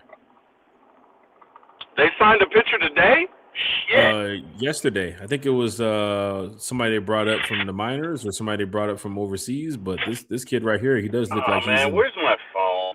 He does look like he's fresh out of high school. Like he's still in high school. They signed a picture of record. I mean, unless he's like a minor leaguer. Hang on one second. I didn't know the Braves made any additions. What's the Braves? I saw the picture. I saw the picture yesterday. His name is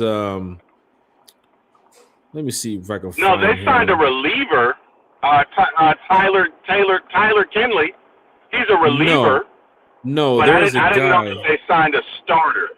I think they signed somebody to go to their training, to go to like one of their AAA teams. But yeah, the kid does look like he's fresh out of. Oh, okay, yeah, that's different. Yeah. I thought he was saying they signed somebody of record.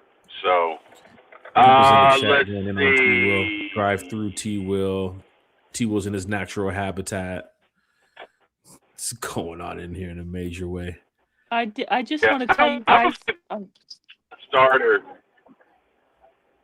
Go ahead. Go ahead, Carrie. Go ahead, Carrie. Oh, okay. Sorry. No, I just want to say that I don't even care. I at Matt Ryan. So hopefully he does see it and he sees all these fans' reactions, because I put it in the chat and I know he has to do what's best for the Falcons and what he sees best, But you do have to a little bit, maybe, I don't know what percent, like 20%. You got to care about what the fans think too. So I don't know. I just wanted to put my thoughts out there, and I said the GOAT Ricky Scoops has spoken. But what happened to Kubiak? Please, not another defensive-minded head coach, Matt Ryan. Bring back Ulbrich for the DC. This team needs an offensive-minded head coach, in my opinion. Thoughts on Saleh as our next head coach, Falcons fam? And we're already getting some replies in here saying, shaking my head, no. At that point, you should have kept Raheem if you're just going to get another defensive-minded coach. I got God, no. Raheem Morris had a better win percentage than Saleh, plus the players at least love Raheem. We would need to nail the OC, and I agree. If you hire another defensive-minded head coach, you're going to have to nail the OC. But our defense will be top class, and I agree with that, man. You got Ulbrich and Saleh, but I don't know. Somebody else said hire Kubiak, let him call the plays, or hire an OC and keep Ulbrich. We don't need another defensive-minded head coach. We have all seen how that plays out in the league especially when you have the kind of talent weapons we have. Yeah. Mark Ramondi an hour ago. Falcons have interviewed these candidates so far, heading into today, with more planned for today. Of course, Antonio Pierce is one of the candidates that's interviewing with the Falcons. Jesse Minter, Jeff Hafley, Aiden Dirty Bird, Anthony Weaver, Mike McDaniel, Clint Kubiak, Kevin Stefanski, and now John Harbaugh, who's getting ready to ink a deal with the Giants. Also remember what Kerry just mentioned about the urgency to get a head coach first, due to the fact of so many teams needing a head coach and who is available. Clint Kubiak, we all agree, is the hottest candidate on the market, or possibly could be on the market. We don't even know if Seattle says, you know what? No, he's staying with us. He ain't going nowhere. He can take y'all interviews, but he ain't going nowhere. I remember Boogeyman said that earlier. They're not going to do that. Okay. They're not going to do that because so in the NFL, if you're trying to get a head coaching job, no organization is going to do that, because then no offensive coordinator and defense coordinator is going to work for them or want to work for them, because the whole point of it is to get a head coaching gig. So they're not going to do that, Jack. Now, if it were for a lateral move, they may, but for a head coaching gig, they're not going to stand in his way. They're not. A lot of people are in on Kubiak. Michael L. is not one of them. A lot of people are in on Kevin Stefanski. A lot of people in the chat might disagree. But at the end of the day, your top candidates from what we are speaking of is Kevin Stefanski, Clint Kubiak, and honestly, until they interview Mike McCarthy or anybody, it seems like it's Mike McDaniel, who Mike McDaniel is even interviewing for an OC position in Tampa.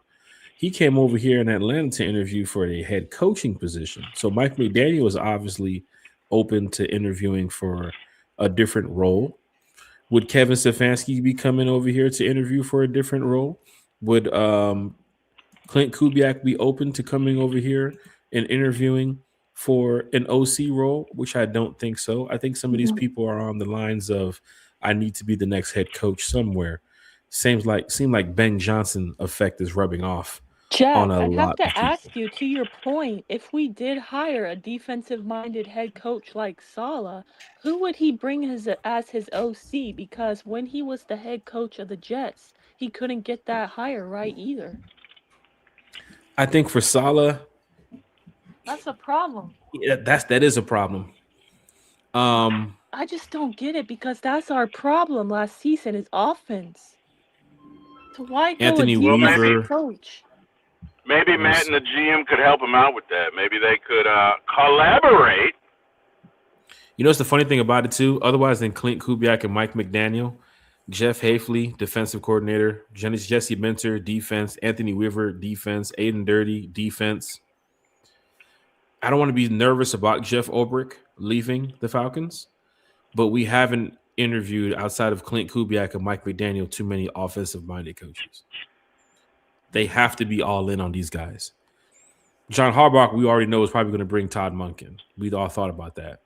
Clint Kubiak, who now got interviewed by the Steelers yesterday, it's concerning because they've picked coaches that's around the age of 35, 36, 37, 38. Kubiak being 38. I'm just a little bit worried about that when it comes to the Steelers. I'm also worried about when JK just mentioned the quarterback situation here in Atlanta. Does Clint Kubiak want to come over here and not have a quarterback to deal with? We're trying to hit the ground running right now, and we don't have. I think Jackson Dart and Cam Moore were two people that I think even head coaches will go to those teams and say, "Where I have my QB, Sure. you have to come over here and worry about a bridge quarterback for your first couple." I don't think that's an issue because, like we said, there's only so many head coaching opportunities. You have a really good offensive line. You have a all-pro level running back and Bijan Robinson to help out that bridge guy until your quarterback Penix is ready. I don't think that's the issue, obviously, and I think that's all just rumors from fans because that the job is not that enticing because look at how many people and look at the top candidates that are not turning their nose at us. Like a guy like John Harbaugh could have said, "Nah, I don't want to interview with the Falcons." But meanwhile, supposedly we were the runner-up besides the Giants. We were the second favorites to land him. So why would a guy like John Harbaugh, Super Bowl winning coach, want the Falcons if that was the issue, the quarterback situation? I Right. get that, like, it's a good shout, but I don't think that's going to make a difference for a guy like Kubiak. It's a once-in-a-lifetime opportunity to get a head coaching opportunity like that. And look at what he did with Derek Carr at quarterback last year before the injury. Look what he did with Sam Darnold this year. I mean, Kerry, So, look what T. Will's doing to those fries. He's not going to have none when he gets to the house. I mean, None left. Yeah. He said none left. Was that a large? Yeah. Jesus Christ, T. Will. that's a super size me. That's the supersize me. T. Will, are there any fries at the bottom of the bag left when you get to the house? No. Jesus, T. Will, you just destroyed those fries while we were sitting here talking Falcons football. I was starving, man. I didn't eat breakfast this morning. I was starving. Kerry, Falcon fans talking Falcons football on a Falcons Friday with French fries. That boy T. Will. Hey, man. Oh my gosh! Jack and I haven't eaten either. You could at least save us a few fries. Right. It's 1:11. I've been on here since 9:30 in the morning. I want some goddamn food. T. Will's like, you didn't DoorDash nothing for us. You didn't get us. Y'all are on your own, guys. Sorry. Oh my gosh. He was a savage. He didn't even drink the Dr. Pepper. He went straight for the shake after he ate the fries. It's a cruel world out here. You're on your own. This guy T. Will is something else. That's all right. I'm going to go get something to eat in a minute, man. We've been on here for almost 4 hours. The reason why we do this type of stuff is because we love talking Falcons football. But Michael has a point that I got to talk about. Kubiak can pick other teams. Why is he attached to the Falcons? Here's the thing, Michael. He's not attached to the Falcons. The reports that we've been hearing from two beat writers across the NFL have said it's Kevin Stefanski that could be tied to the Falcons. I think the fan base is tying Kubiak to the Falcons. Kubiak, we haven't heard one thing yet. Okay, that's half true. Yes, the fan base wants Kubiak, but he was also the betting favorite to become the Falcons' new head coach, and that's been all the talk before I today. think before he interviewed with all these teams, he was the betting favorite. That's why I don't have Kubiak. Just I'm a couple days ago, he was the betting favorite. But right now, there are 7 teams who are after Kubiak, Falcons being one of them. And out of those 7 teams, 4 of them have quarterback. There are 8 remaining, correct? There are 8 remaining, correct? Yes, there's 8 remaining. With the Steelers, yeah. So. And the Steelers going to sit there and look this year and say, who's not in on Kubiak? I mean, the Dolphins interviewed him. The Ravens interviewed him. The Steelers interviewed him. If I'm not mistaken, the Titans have an interview coming up with him too as well. Teams are all in on Kubiak. Where does the Falcons fit in to say we are going to get Kubiak? No one said that the Falcons said they're going to get Kubiak. Like, I feel like this is y'all's PTSD speaking or something. Oh, like, no. Oh, nobody wants us. No. Like, why is everybody saying, like, we're not an attractive spot? We're still Maybe we're talking about Clay Kubiak. Maybe it's Clay Kubiak we're talking about here, right? Yeah, like, man, everybody's talking down on the Falcons like we're not, like, every team has their flaws, right? Like I said earlier, Steelers, you know that's the organization who has a past of winning, history of winning, and you know your job is secure. They don't just fire a head coach after 1 year of losing. But Clint Kubiak said this yesterday in his press conference. He had 6 head coaching interviews during the bye week. Right. Raheem Morris, when he came here a couple years ago, had like 1. And it was the Falcons. Yeah, well, he made it count. Don't remind me of that. What a terrible hire. But yeah, Lamar anyways, Jackson even speaking about Clint Kubiak on the I Am Athlete podcast too as well. The who? Lamar Johnson? Leroy Jenkins? Oh my gosh. No, but yeah, I did watch that interview, the press conference from Kubiak this morning, actually, where he said that his interviews went well. They were good conversations, very flattered for the opportunity for head coach. But he said his focus is on the Seahawks in the playoffs because that's the most important thing to him right now. And that was a good answer. I don't blame him. There is a Steeler page right now that is dedicating their time to getting Clint Kubiak. I mean, everybody wants Clint Kubiak, but you guys are arguing, oh, we don't have a quarterback. What quarterback do the Steelers have? If that's the argument that we're they not have a draft pick to go get a rookie quarterback. Which draft pick? Which draft pick, Zach? And which quarterback? It's going to be in the 20s. Yeah, it's going to be in the 20s. Unless right? they move up. I mean, look at the quarterbacks that's available. You just saw Oklahoma's quarterback going back. They never do that, though. They never do that. How far does Fernando Mendoza drop in the draft this year? I mean, I don't know, but if I'm Kubiak, I would prefer to go to a team. Falcons already have offensive pieces in place. So for me, if I'm Kubiak, me being an offensive guy, it's the Falcons all day. Ownership being equal, it's the Falcons all day. For me, it'd be Falcons or Ravens. Ravens, you already have a quarterback. You got a really good running back, all-pro running back. Clint Kubiak can look at that Ravens offense and say, I took Sam Darnold to the next level. Hell, I was working with Spencer Rattler. Now I'm working with Lamar Jackson versus coming to Atlanta and saying, yeah, come on. Okay, you guys are making me mad at this point. I'm done. Let me get some French fries too. I'm just saying, an offensive-minded coach like Clint Kubiak is going to sit there and say, I'm just looking. He's going to sit there and say, you're talking down. I got Bijan. I got Drake. Bijan, by the way. But I don't have nobody to get him the ball. Okay, like a lot of the other landing spots. That's why I said the Ravens. If we lose to Clint Kubiak, it'll be to the Ravens, or in my opinion, oh man, I don't want to say that. They wouldn't go Cardinals. So Kyler Murray's out of there too as well. Cardinals? That's a terrible landing spot. They wouldn't go Cardinals. I think it's between us and the Ravens for Clint Kubiak. I can see that. Agreed. That's what I'm saying. Yeah, he can have all these interviews. That doesn't mean he wants to go there. And I definitely think the Falcons are arguably top 3 best landing spot right now. Like, Agreed. yeah, you could talk about the Agreed. quarterback, what have you, but we did with Kirk Cousins doing the Falcons a favor. We freed up what? They're almost $30 million in cap space. So it's not like we're broke. We're not the New Orleans Saints over here, okay? Hmm. We just had broke the franchise record for sacks. So you got a defense that could at least like play complementary football. Defense was So very good last season. Okay, I mean, what coach would not want to coach a guy like Bijan Robinson and all the young talent that we have? And you know you agreed. have a good offensive line. So So we're for we're me, not a we're not a brokey.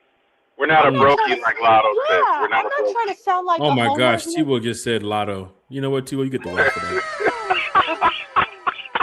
Brokey. I ain't talking about steak and shake Oh either. wow, I'm not going to see Sexy Red on I'm Sunday. I'm sorry, I'm rolling loud. I'm That is I'm that's with I'm with the shit. I'm with the shit. oh That's all I wow, gotta where are you say. Oh learning my all gosh, this T-Will gets lingo? another wow for today. I gotta go ahead and get T-Will I'm this with wow. the Oh man. No, I'm but around nothing but kids, man. My son's in college. You know, I got Joan and Claire. You oh know, wow. so I I'm try to all. stay young to hang No, with these but kids. I'm not trying to sound like a homer, guys, but for me, it's just like talking down the Falcons is it's just false because we wouldn't be having this many people interviewing. You know, it's a two-way street. Somebody doesn't have to interview with us. Like there has to be That's true. mutual interest there. That's true. You know what's And funny? Same thing like the GM, the president of football operations situation. They could interview 100 people. Everybody knew it was Matt Ryan's job. We knew that from the moment Yeah. we found out. Oh, he's getting interviewed at 11 a.m. Oh, he's getting interviewed at 3 p.m. Oh, he's getting interviewed at 6 p.m. But Matt Ryan shows up late in the month, 9 p.m. Matt Ryan shows up in there, jeans and t-shirt. They knew Matt Ryan, that was his job. A lot of those people They knew that it. went into that interview knew that was Matt Ryan's job. He said a right, significant front row office position. And when we heard that they created a position for Matt Ryan, we all figured it was Matt Ryan's job. Remember the Friday after we heard about it? What did we say? Okay, now announce Matt as the president. What did they do the following morning on our podcast? They announced Matt Ryan as the president. That's president. Yeah. People kind of know that. If people know, and this is another thing too, Kerry, you mentioned it the other day, like how some of these teams know different things behind the scenes. What if the Falcons know that Kubiak isn't labeling us as the guy or linking us? What if they really think that Stefanski wants to come here to Atlanta? What if they're talking to Stefanski right now on the phone? Because they can't talk to Kubiak. What if Kubiak makes it another week? Next week, and they have to wait till NFC Championship game, but they want to make a decision this week. It kind of puts you in a rough situation. So many different scenarios that can happen. I'm not counting out Kubiak. I promise you. Out of 100%, I am 98% on Kubiak.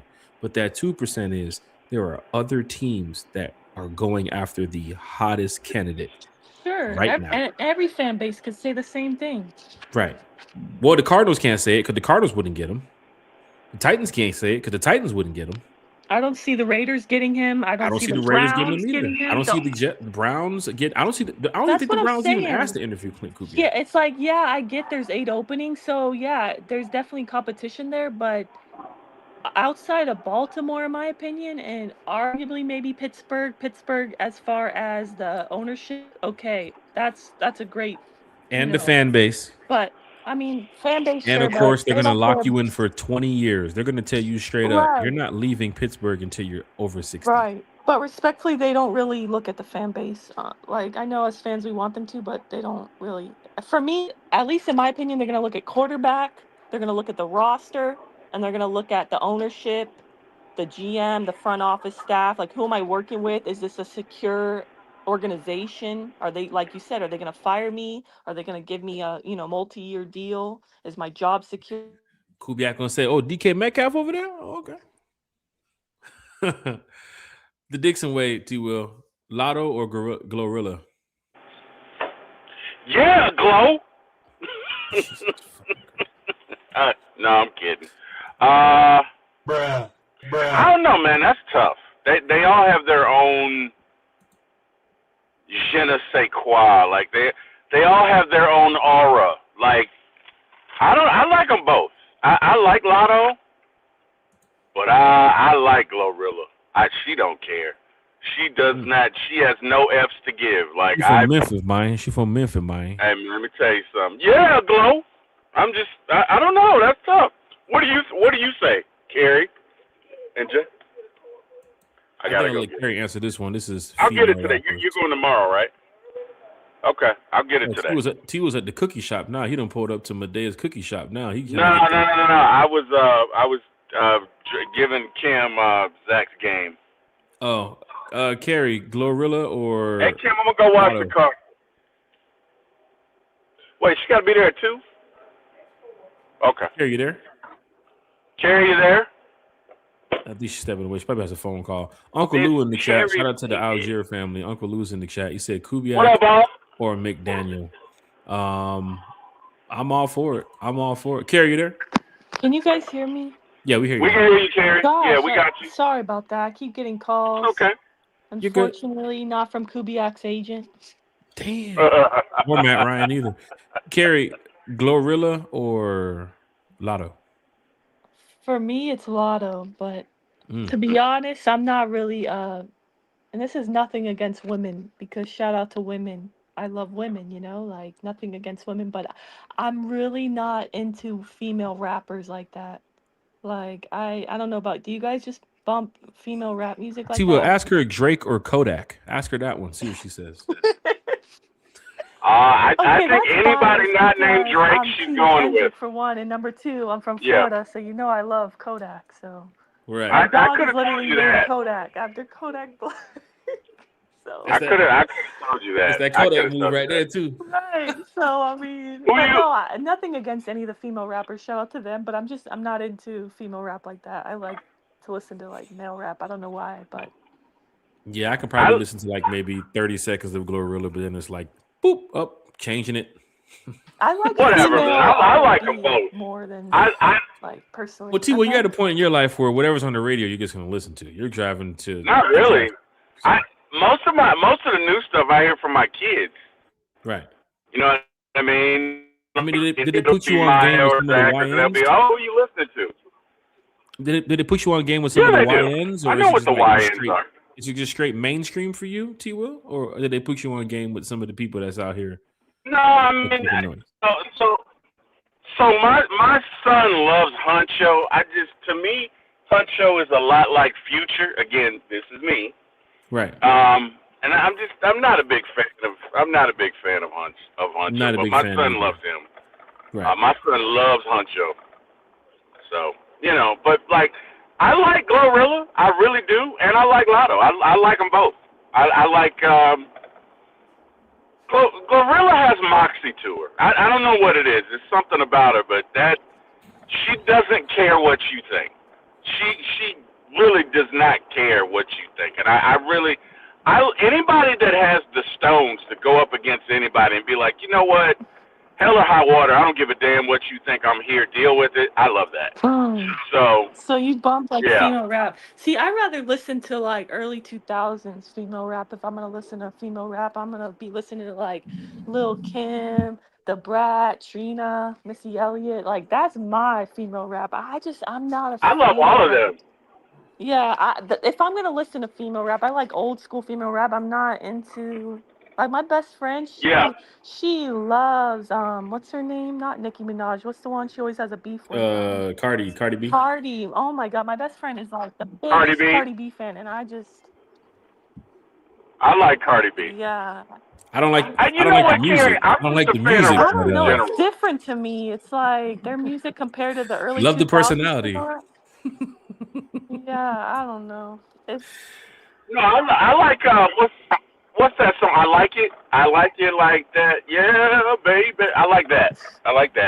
Again, I wouldn't say Cardi's like my top female rapper, but I'm a fan of hip hop. Like I can go back 50, 60 years to Sugar Hill Gang, and then it's some guys today that I like. I don't like everybody today, but I'm a fan of hip hop. Future or Kodak, Carrie? It's Future. Future is definitely better rapper than Kodak, but I will say Kodak has a special place in my heart because it's a Florida rapper, so I do love Kodak. But Carrie, That's my Kodak or dog. Kendrick? Kodak. Oh, Kendrick. Okay, it's You knew different. that. No, it's weird because it's like I don't think Kodak is like one of the best rappers. I think it's more so as like a think of like oh maybe a local Atlanta rapper that you just love because he's from Atlanta, but he's not as mainstream. He's not as like he doesn't have the big resume. That's how I feel about Kodak. Like I don't know, he's one of my favorites just because he's a local guy and I named my dog after him for that reason. So Hey, chat is live. Chat is lit. The fans in the stands. We keep putting comments on the screen. Uncle Lou's in the chat. Uncle Lou said, "What are you guys' thoughts on Jesse Minter?" Meh. Jay, really? I think for me, Everybody's still caught up on Kubiak. They're like, "Nah, nobody else but Kubiak. It's all okay. in now." No, honestly, if we were going defensive minded head coach, that's who I would pick. But my thing is, that's who I thought it was. I put that in the chat earlier when I had to get off. I told you guys, with that That would be report the being shocking pick for you, Jesse Minter. no, that it was well for me. I thought when she put that, what's her name? The girl, I forgot her name. I apologize. Starts with a Christy J. Lewis. No, no, the reporter who put out that Oh, one Josina offensive. Anderson. Yes, Josina Anderson, yeah. yes, I apologize. I forgot her name. But when she put out the report that's one offensive minded, one defensive minded, I thought it was Kubiak and Jesse Minter because we just interviewed him. And I'm like, oh, wow, was I wrong? Because supposedly it's Sala and Stefanski. Well, I'm we'll on see, this. guys. I'm I'm super on the. excited.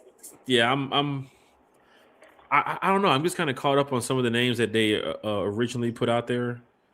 That Jesse Minter, I have no, bad vibes about Jesse. I just think that with the offense that we need to get rolling on this next future path of the Falcons, that Kubiak could help lead that way as a head coaching role. After seeing what Raheem and Arthur Smith did, I do think there was some bad times in Cleveland with Kevin Stefanski, but of course that ownership is pretty ugly over there. Would be totally different here in Atlanta, but yeah, I have Mike McDaniels over Jesse Minter right now, so it's kind of like that's tough for me to take Jesse as that position here I in didn't the remember. Falcons. I don't remember if you answered. I'm sorry if you did. Did you say Stefanski or Sala for you? Stefanski. Oh, okay. Yeah, it'll be Stefanski. Even Uncle Lou said, I really want Mike McDaniels as the OC, who's getting interviewed right now in Tampa for the OC position, came over here to Atlanta for a head coaching interview. So that means Mike McDaniels is open to either side of the fence there, which I think Mike McDaniel as an OC here. Now, Mike McDaniel as the OC and Kevin Stefanski as the head coach, Jeff Ulbrich as the DC, that's nasty work. That's nasty work. But then again, you kind of have, not counting Jeff Ulbrich in the mix, but two different Chiefs. Stefanski being a head coach previously with the Browns, McDaniel being a head coach previously with the Dolphins. I think McDaniels would. The reason why I want McDaniels as an OC because he can dial back in of just being an offensive coordinator. Forget the head coaching stuff. Mm-hmm. Like you're a really good OC, right? Go back to your OC route, your OC roots, and focus on that. Aaron Glenn talked about it with the Jets of how difficult it was being a head coach and the things you have to do as a head coach. And I think that kind of limited what Aaron Glenn can do as a great defensive coach that he was with the Lions. So if we get Mike McDaniels here as the OC and we get Kevin Stefanski in as the head coach, if you get Clint Kubiak, you're not going to need a Mike McDaniel. You're going to need Clint Kubiak to run the show. So Clint Kubiak, Jeff Ulbrich, Clint will be calling the plays. But then that stuff does get kind of stressful too as well when it comes to, getting everything together game prep wise. Like Uncle Lou said, McDaniel is an OC genius. As a head coach, he's had some tough run, but I would love to see McDaniel as an OC here in Atlanta. Stefanski as the head coach, Robert Saleh as the head coach. If people don't want Stefanski because he had a losing record with the Browns, then you should want Mike McDaniel then because he had a winning losing record with the Dolphins too. That's right. Oh, he had a winning record with the Dolphins. Oh, that's right. So I don't know. I'm on both sides of the fence when it comes to these guys. Clint Kubiak is still my top candidate. Harbaugh was at first. I ain't gonna lie. If some way, somehow, Mike Tomlin says, "Oh, I want to come to Atlanta," you better find a way to get him in here. But I'm all for whatever move is getting ready to be made here in Atlanta. I can tell you this right now. Okay, I have to ask you, Jack. You just said that if he said, "Okay, I want to come to Atlanta," you bring him in right now. What if he said, "You have to bring in my boy Arthur Smith as the OC," though? That won't be no. What He would can, you say? What there's- would you no. say? He can go to Atlanta United. He ain't What coming would to the you, Falcons. what would you say? Arthur Smith, that ain't happening. My As the boy, you know OC? Mike Tomlin ain't saying that's my boy. That ain't I happening. mean, Mike he's Tomlin the rolls OC. solo. Mike Tomlin, one of them OG guy. I don't That's know. Goldie He's had right the there. same special teams coordinator for 14 years, and he just had Arthur Smith as his OC, so you never know. Wow, you guys both just abandoned me? What is going on? Oh, wow. Did somebody mention No, Desmond? nowhere. Did somebody You mention Desmond guys, Ritter? you guys both just left me at the same time. Did somebody mention Desmond Ritter? What just happened? Wow. I said Arthur Smith, and you guys both bounced. Oh my gosh, Oh, we don't want wow. that to happen no more. We don't want No, that we happening in Atlanta. No, Arthur Smith is not coming back. Ritter's not coming back. The only buddy system I can see happening is Mike McDaniel back in the house. But then again, we'll see. But no, Tomlin, please, if you decide to come to Atlanta, if that ever was to happen this year, which I don't think is going to happen in a matter of days. I think the Falcons are kind of locking in on who they want as the head coach. Then no, it's not going to be Mike Tomlin. Okay, But the no, Arthur Kubiak Smith. dream, Jack, the Kubiak dream is not dead. He previously was the passing game coordinator for the 49ers. And if the rumor is true that we're hiring the Josh Williams, he knows Josh Williams too. yes, the dream is not dead. Right. Now it's as if Clint Kubiak told the Falcons, "Hey, go get Josh Williams." Matt Ryan's making the decision now. Matt Ryan is the captain now. FF Will, you thought Kerry's the captain? Matt Ryan's the captain now. It's So- just shout out to you, FF Will. No, but honestly, I'm thinking about it. Like, remember how Ian Cunningham has been the favorite this whole time for the GM job up until like what, yesterday? Now this new name Williams has come Josh out of the Williams. woodwork. That's out of the woodwork because this whole time it's Ian Cunningham. So he must have did really well in his interview because why the sudden change out of nowhere? Just imagine Matt Ryan coming to the presser next week and saying, I talked to my friend Kyle Shanahan, like, "Oh, buddy. You know what I'm saying? Stuff like that. That's how Josh Williams' information will probably come out. Oh, Matt Ryan he's been having conversations with Kyle Shanahan. Oh, right. Really? Podcast has been great, y'all. I see, look, Jeff Wolf. Jeff Wolf just got up in here too now. What up, 3.5 Jeff? hours in, and Jeff Wolf is in here. Big shout to Jeff Wolf talking Falcons football with us. Falcon fans are in the building. It's going down in a major way. Get set. Steak Shack in the building. No, Steak and Shake. Let's get to these shout outs, man. I want to just the question that everybody wants to know. I just wonder if Tyler Algier is staying or going. Uncle Lou, we all want to know. We all want to know about Tyler Algier.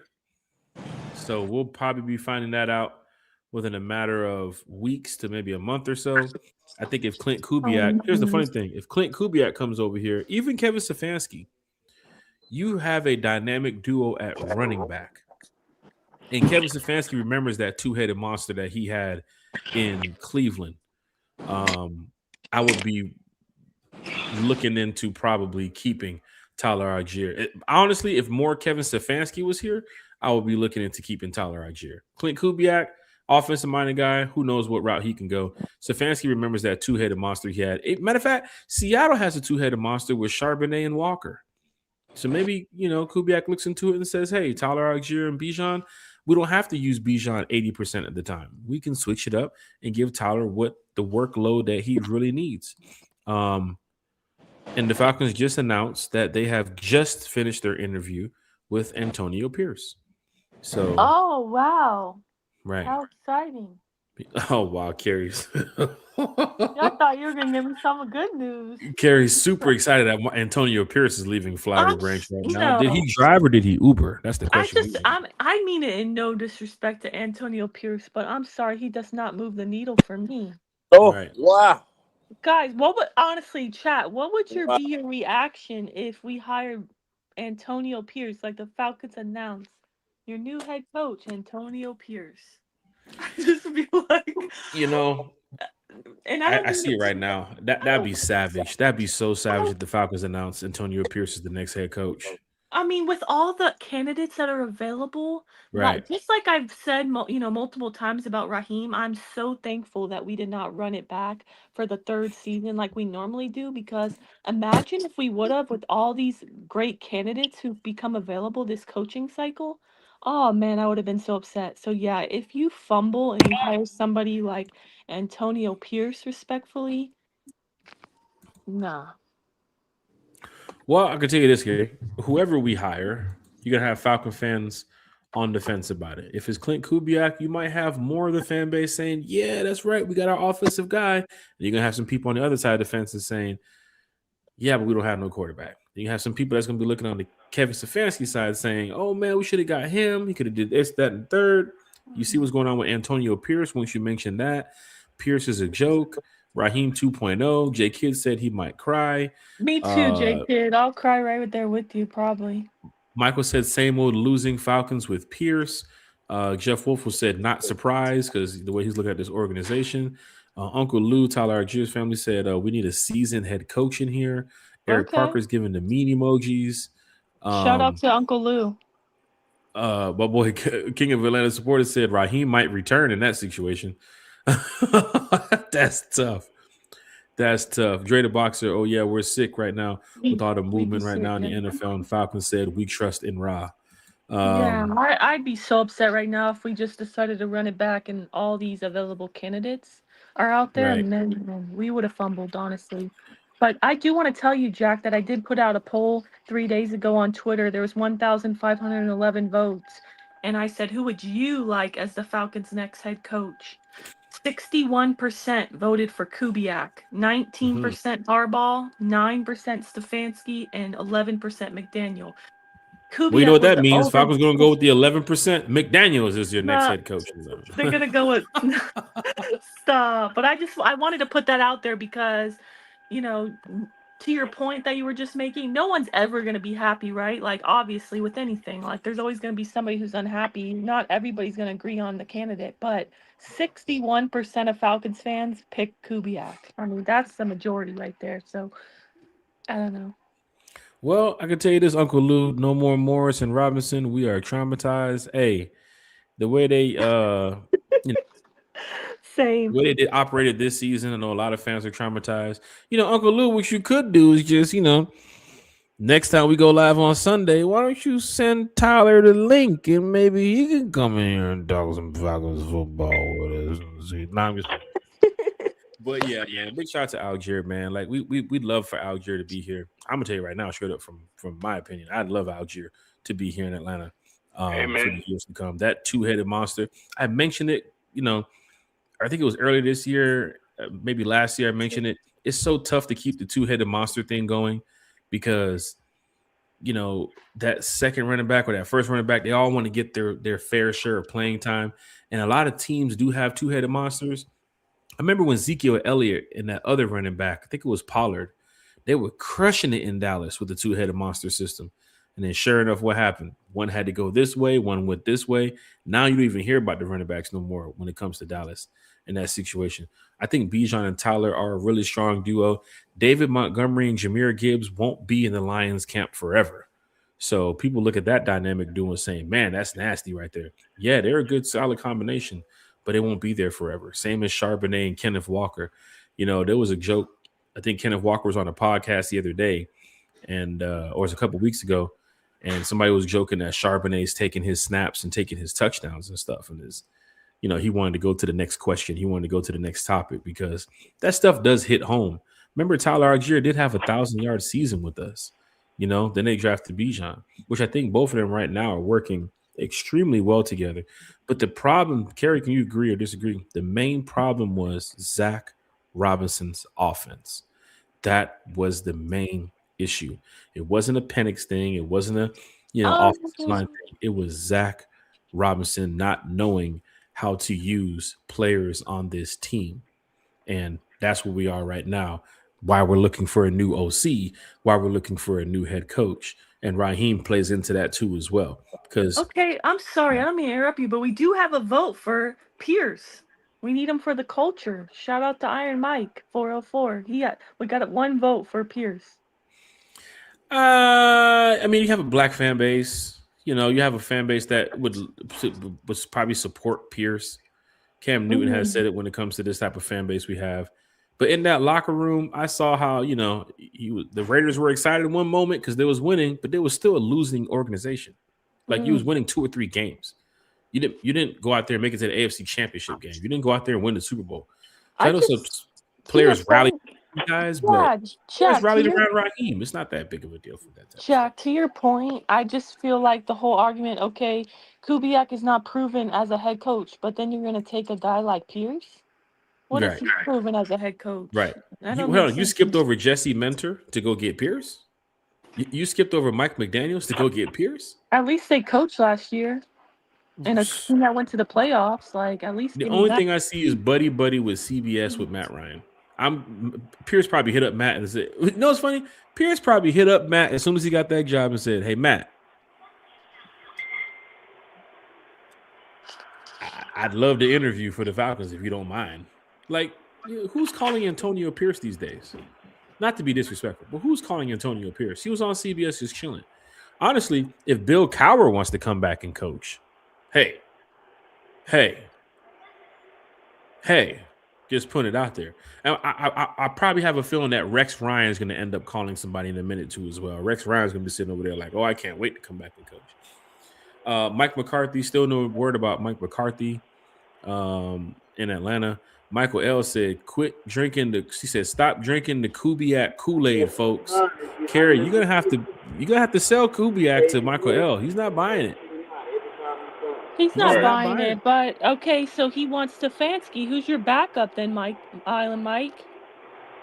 Because he said he wants a proven head coach. Okay, so outside Stefanski, who do you want? Because Harbaugh's gone. So who do you want?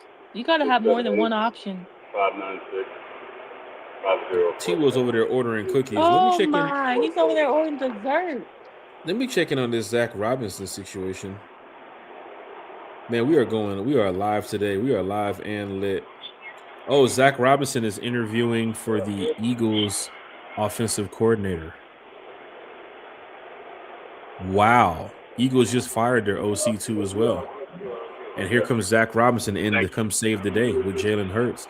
Matter of fact, the way that the Eagles offense is, Kerry, how they're not that good, they would fit with Zach Robinson because Zach Robinson has troubles where I think the Falcons fan base was like, bro, get up out of here. We need you gone. The Eagles fan base would be perfect. They would be perfect. But perfect in a way that they'll stay just the same as last season. Not that good. Right. Underperforming with the talent they have. Right. I mean, Zach Robinson, everybody loves Zach Robinson, right, Eagles fans? Please. Oh, wow. The comments, nobody wants them. They all know what's up. Right. Michael said he would go with Mike McDaniels. That's his guy. Mike McDaniel. Okay. Right. Well, drive-through shouted. T-Will's back in the drive-through again. Don't know what he's ordering now, but we will find it. And apparently they have there's a strobe light in there too. What T-Will? I'm going through the car wash. Does Magic City have a drive-through? I'm going through the car wash. Drive-through to get food, followed up with a drive-through strip club. No, I'm going through the car wash. What is this? What is T-Will, this? I ain't never seen no car wash like. Oh my gosh! Crazy. This is like COVID time where they had to have the drive-through strip club. Oh I'm going through the car wash. T-Will is taking care of all his chores today, and I'm just sitting here talking. I'm completing the honey-do list. Right. Hey, Falcon fans, look, He's at Magic City. That boy's at Magic City for real, for real. Magic Drive-Through City. It's going on. It's going down in a major way. FF Will said Atlanta is a wild place. Drive-through strip club? Sheesh. That'd be tough. Hey, Falcon fans, look, we had this shout out on the screen for about an hour and a half now. So let's get to some shout outs and let's get up out of here so we can enjoy our Friday. I'm just glad that everybody loves talking Falcons football with us. Because, you know, like I said, T-Will, we've been here, Kerry, we've been here since what, 9:30? Right? And I'm hungry as a motherfucker. I'm telling you kind of right now, I'm mad finna get that this up. low key, Jack, between you and I'm kind of mad that I'm not like multitasking like T-Will. He's podcasting, he's got the strip club, he's getting lunch, he's doing Look. Walmart shopping. Look, Eric I'm just said he's been sitting in here 2 talking different Falcons. drive-thrus in one show. I'm just sitting here talking Falcons. I should have been multitasking. Falcon Let me tell fans, you we're something. talking Falcons. T would have been to Walmart. T would have been to Steak and Shake. T would have dropped off a PS5. T would have picked Hey. up shoes. He'd have been to the mall. Hey. Now he's going through the car wash. Hey, if I ever go to strip, you won't see me in the strip club. You won't. That show will not air, sir. Hey. Let's just put it that way. Man, You this will is not great. see that one. This is great talking Falcons football with everybody here in the chat. FF Will, John Brooks, Dixon Way, Auntie Pam, Kristen Lewis. The list goes on. Dre, the boxer in here. Dre, the boxer, good to see you back in here too as well. I'm What cooking up, Dre? pasta right now and pudding is in the fridge chilling. Early birds. Hey, man. Shout out to boy Dre, the boxer in the chat. Nando's in here. Kubiak will be the next coach, and Cunningham will be the GM. He puts it in caps. The Bucks Skull Gang is back. After the Bucks announced that they've interviewed Mike McDaniel, here come Bucks Skull Gang. The Buccaneers fans back in the house. Came here to finish up talking some Falcons football with us. Bucks, bro, we've been going for 4 hours, bro. Bucks Skull Gang. 4 hours, bro. Yeah. Jay Kidd said he went to go watch the car because he's interviewing with Matt Ryan next. T-Will, you on the way to Flowery Branch? Hey, man, don't tell anybody, all right? We got to keep it on the hush. Hey, look, but if I get it, though, you and Kerry, anywhere you want to sit, anywhere you want to go, man. Comp for the season. All good. I got you. Can't beat that. I got you. I just Can't want beat to that. say shout out to Jurassic like Jurassic. Jurassic because he commented under my post saying, you know, Falcons fam, do you want Saleh as our next head coach? And then he said, tired of because somebody said to him, what if there's, you know, no good OCs available during Saleh's time in New York, because he essentially said, yeah, okay, he's good defensive mind, but he didn't pick a good OC. And then imagine he comes here and we have the same problem, still no good OC. So somebody said, you know, what if he just didn't have any good ones available, you know, and at least our defense will be A1. But I feel like our defense is already good enough. We just need a run stopper to help the run game because we couldn't stop the run. But other than that, our defense was good enough to win football games. Right. It was, in my opinion, the offensive play calling holding us back, as well as special teams. So for me, that's why I'm so adamant about getting a offensive-minded head coach. But I just want to shout out Jurassic like Jurassic Scott, because he said, I'm tired of if only we get the right OC. Give me a guy who's actually good at offense and have the right DC. That's easier. Shout That's out to Jurassic like Jurassic. I mean, Jack, Jurassic. Yeah. to add on to Scott's comment, I don't want to be like the Bucks, searching for my 5th OC in 5 seasons. I don't. Or the Eagles too as well. I rather get an offensive-minded coach who will stay here longer term. Right. I feel like OCs, once your offense is looking real good, they're going to be gone the season after, just like how Kubiak. He's We getting need some the Andy hottest- Reids and some Sean McVays up in here. Yeah. This is what we need. Yeah. Get this thing going. Dixon Way said, the great blue chew of podcasts, 4 hours strong. Oh, wow. Oh, he deserves a wow for that. Big shout out to He Dixon Way, deserves man. a wow for that. They hit him with the wow, man. Big shout out to Dixon He Way with the deserves wow. a wow for that. Bob is streaming with a big Okay. vote of confidence. Right. She will even Bob. using the commercial voice for that. Buck Skull Gang said, "You think Zach is going? I think he's going to the Bucks or the Eagles. I think Zach is fit. He wants the Sunshine State. He wants a state that's can he can play golf in the winter. Florida's that type of vibe. Then again, he can go to Philadelphia and he can help out Jalen Hurts. Wherever Zach goes, he's going to do a great job. He's going to, right, Kerry? He's going to do an amazing job. So, Bucks go again. Amazing. Zach Robinson. You know what's interesting, Jack? Back up the brink. Carrie really said something. She really did. When she said that, there are a lot of, offensive or defensive coach who get to the head coaching position and they can't keep a good coordinator. And it just goes to prove that, you can be over an offense or defense and be really good, but if you're going to have any longevity in the head coaching position, you got to have contacts. Mm-hmm.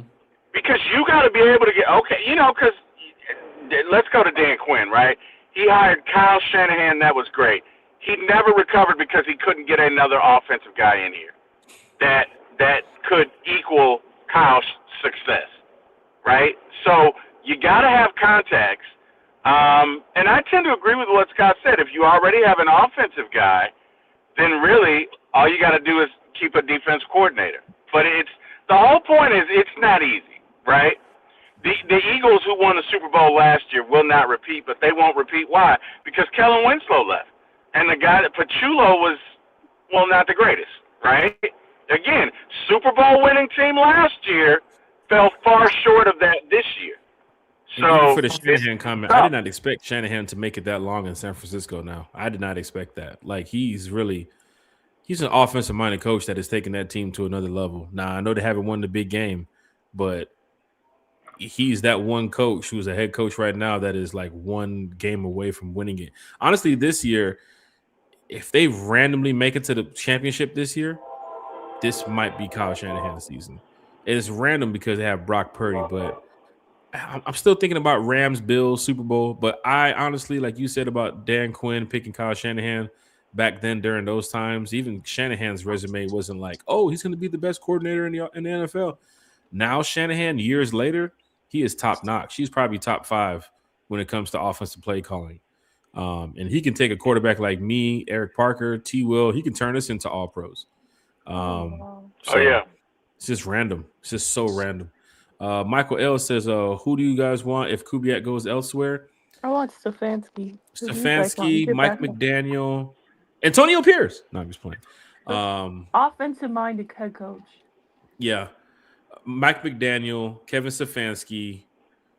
I'll just keep those 2 right there. But then again, like you said, there's 8 positions open, and there's how many people getting interviewed right now? Like, somebody's going to be taking jobs coming up this week. Ain't nobody waiting until no Super Bowl to pick their head coach. Somebody's finna get hired real soon. That's finna happen. Mm-hmm. Nobody ain't waiting until no February 9th, 10th, 11th. We're January 16th. They're not doing that because somebody's finna miss out. So we finna find out what is all going I on. know is that I really don't care where Zach Robinson goes. I would like him to go to the Tampa Bay Bucks. But if he doesn't go there, for all I care, he could go back to the Rams. You said he wants sunny weather. He can go back to the Rams like his boy Jimmy Lake did. Right. And as a matter of fact, Raheem looking for a job. He can head back over there too. Yeah. But Jimmy Lake, he went back to the Rams after he got fired. Right. Falcon fans, hit that like, hit that share, hit that subscribe button. Wouldn't be mad if Grady Jarrett got himself a ring. Hey, I'm all for Grady Jarrett getting a ring, man. I'm all for it. Big shout out to the Grady family. They've done a great job, just being there, supporting him through everything. Everybody. Big shout out to Mama Jarrett, too, as well. Big shout out to the whole fam. J Kid said Kubiak announced on Monday. I'm stamping it. Well, we might have to go live on Monday. Just to see what's going on. We're going live. Whenever our head coach is announced, we got to go live. Definitely do. Falcon fans, hit that like, share, and subscribe button. Let's get to some shout outs, and then we're going to wrap this up. I'm going to go ahead and order me some wings, sit back. Ain't no football games on today. Probably watch some basketball. Probably hit the Alford up, see if he wants to get smacked in Madden. If not, 2K. And we'll get it. A lot more in the past 2 hours due to Connor J. Hughes. A lot more reports are coming out that that Kevin Stefanski is going to be the head coach. So let's I don't know who this guy, this Giants guy, this Jets guy is he's talking up a lot in New York. You know, New York media gets a little chirpy, and obviously, whatever he's thinking, whatever he's saying, they're picking it up right now, and a couple of reporter sites that kind of retweet have a big following, put it out there. Sleeper app has put it out there. Underdog NFL has put it out there, and a couple other platforms have put it out that Kevin Stefanski might be our next head coach.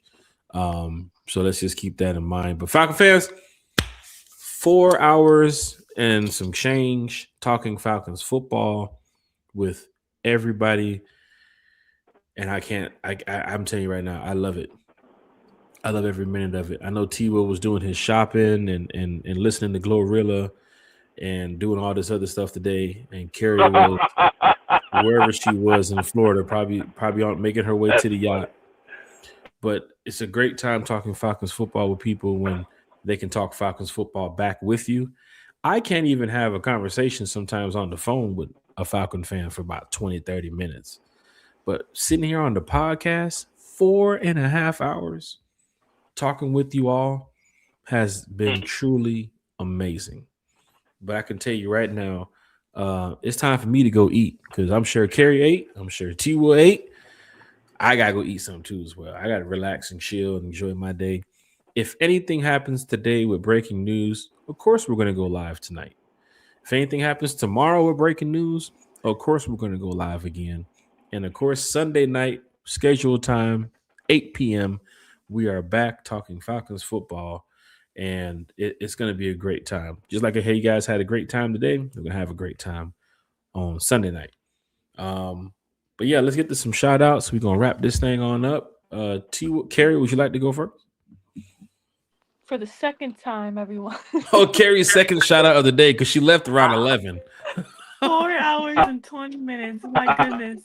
Wow. Yeah, but no, shout out to Jack, T-Will, Bodie, everyone in the chat. I truly appreciate you guys all coming and joining us, talking Falcons with us. It's always a pleasure and always a great time. You know, we eat, sleep, and breathe Falcons football. And it's really nice to talk to other fans about Falcons football. I do have faith that Matt Ryan's going to get it right. I am a little nervous with this reports that are coming out. I just really, man, I wholeheartedly believe we have to go offensive-minded head coach. So I just hope we don't mess this up, man. But, we will definitely be back as soon as breaking news hits, guys. So hopefully that's very soon. And I hope everyone has a great Falcons Friday and enjoy your weekend. Stay safe. And listen to T-Will getting alerts. Notification after notification. No, it's not Matt Ryan. It's Timberland Wood. And you guys can see me at For My ATL Sports 1 and For My ATL Movies 1. Jack, Carrie, thank you guys as always. Love doing shows with you guys. And, hey, man, thank God for waking me up. Thank God for sending you guys my path. And last but not least, it's Jack Spade and Eric Parker. Thank you for getting my shot in this business. You guys have an amazing day. I'm out. Falcon fans, and of course, Falcon fans, hit that like, share, and subscribe button. I think you all enjoyed this podcast today because we're in here for 4 hours. I didn't expect to be here for 4 hours. I know Carrie didn't expect to be here for 4 hours. But when the chat is just chatty about the Falcons and so much entertaining information coming from fans who support this team and this organization, people leaving the podcast and coming back and going to work if you have to and taking your break and we're still live and cooking your breakfast or going to the gym, wherever it is. We definitely appreciate everything that you guys do here at One Time for the Fan, all the support. And I just love it. I know Carrie loves it. I know T will love it. One thing y'all can do until we get effing set or get Falcon set, you guys can just drop a rise up in the chat. I know a lot of people enjoyed it until we change the slogan. You know, I know Michael L is going to say, I don't do slogans. I just want to win. That is perfectly fine with you, sir, because I'm in the same boat as you. I just want to win too as well. But just drop a rise up in the chat or hashtag one time for the fan, or, you know, you can use the emoji with the one finger and the clock in the chat for the one time. You know, we're all in this together. I'm sure everybody put valid points on the screen, put the comments in the chat about the coaches, quarterback, Drake London, Bijan, Tyler, the cheerleader is Frey the Falcon. Anything that we talked about today, we all had a good time discussing it. So continue, you know, talking amongst your friends and your family about one time and the Falcons, and, you know, how we're here. Look at Leandro in the chat. How we're here, you know, doing this together. There's a lot of Falcon fans that probably listened to the show and didn't comment, or, you know, watch the show and didn't say nothing.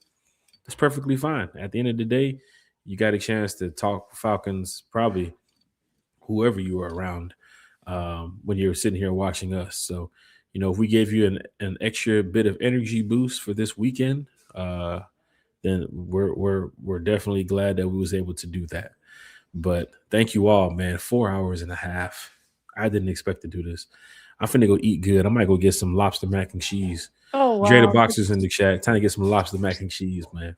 Jack, we're preparing for that day. We talk about when the Falcons win a Super Bowl, we're doing a 24-hour lit stream. We are. On our Kai Sinai. We would have been 20 hours left. We would have had 20 hours left. We might have to do shifts, but we are sticking to our word. When the Falcons win a Super Bowl, we're going to be on stream 24 hours, partying it up, enjoying that win. So we got to, like, you know, kind of prepare ourselves for that day. You know, 4 hours here, 6 hours there, 3 hours. Carrie is right.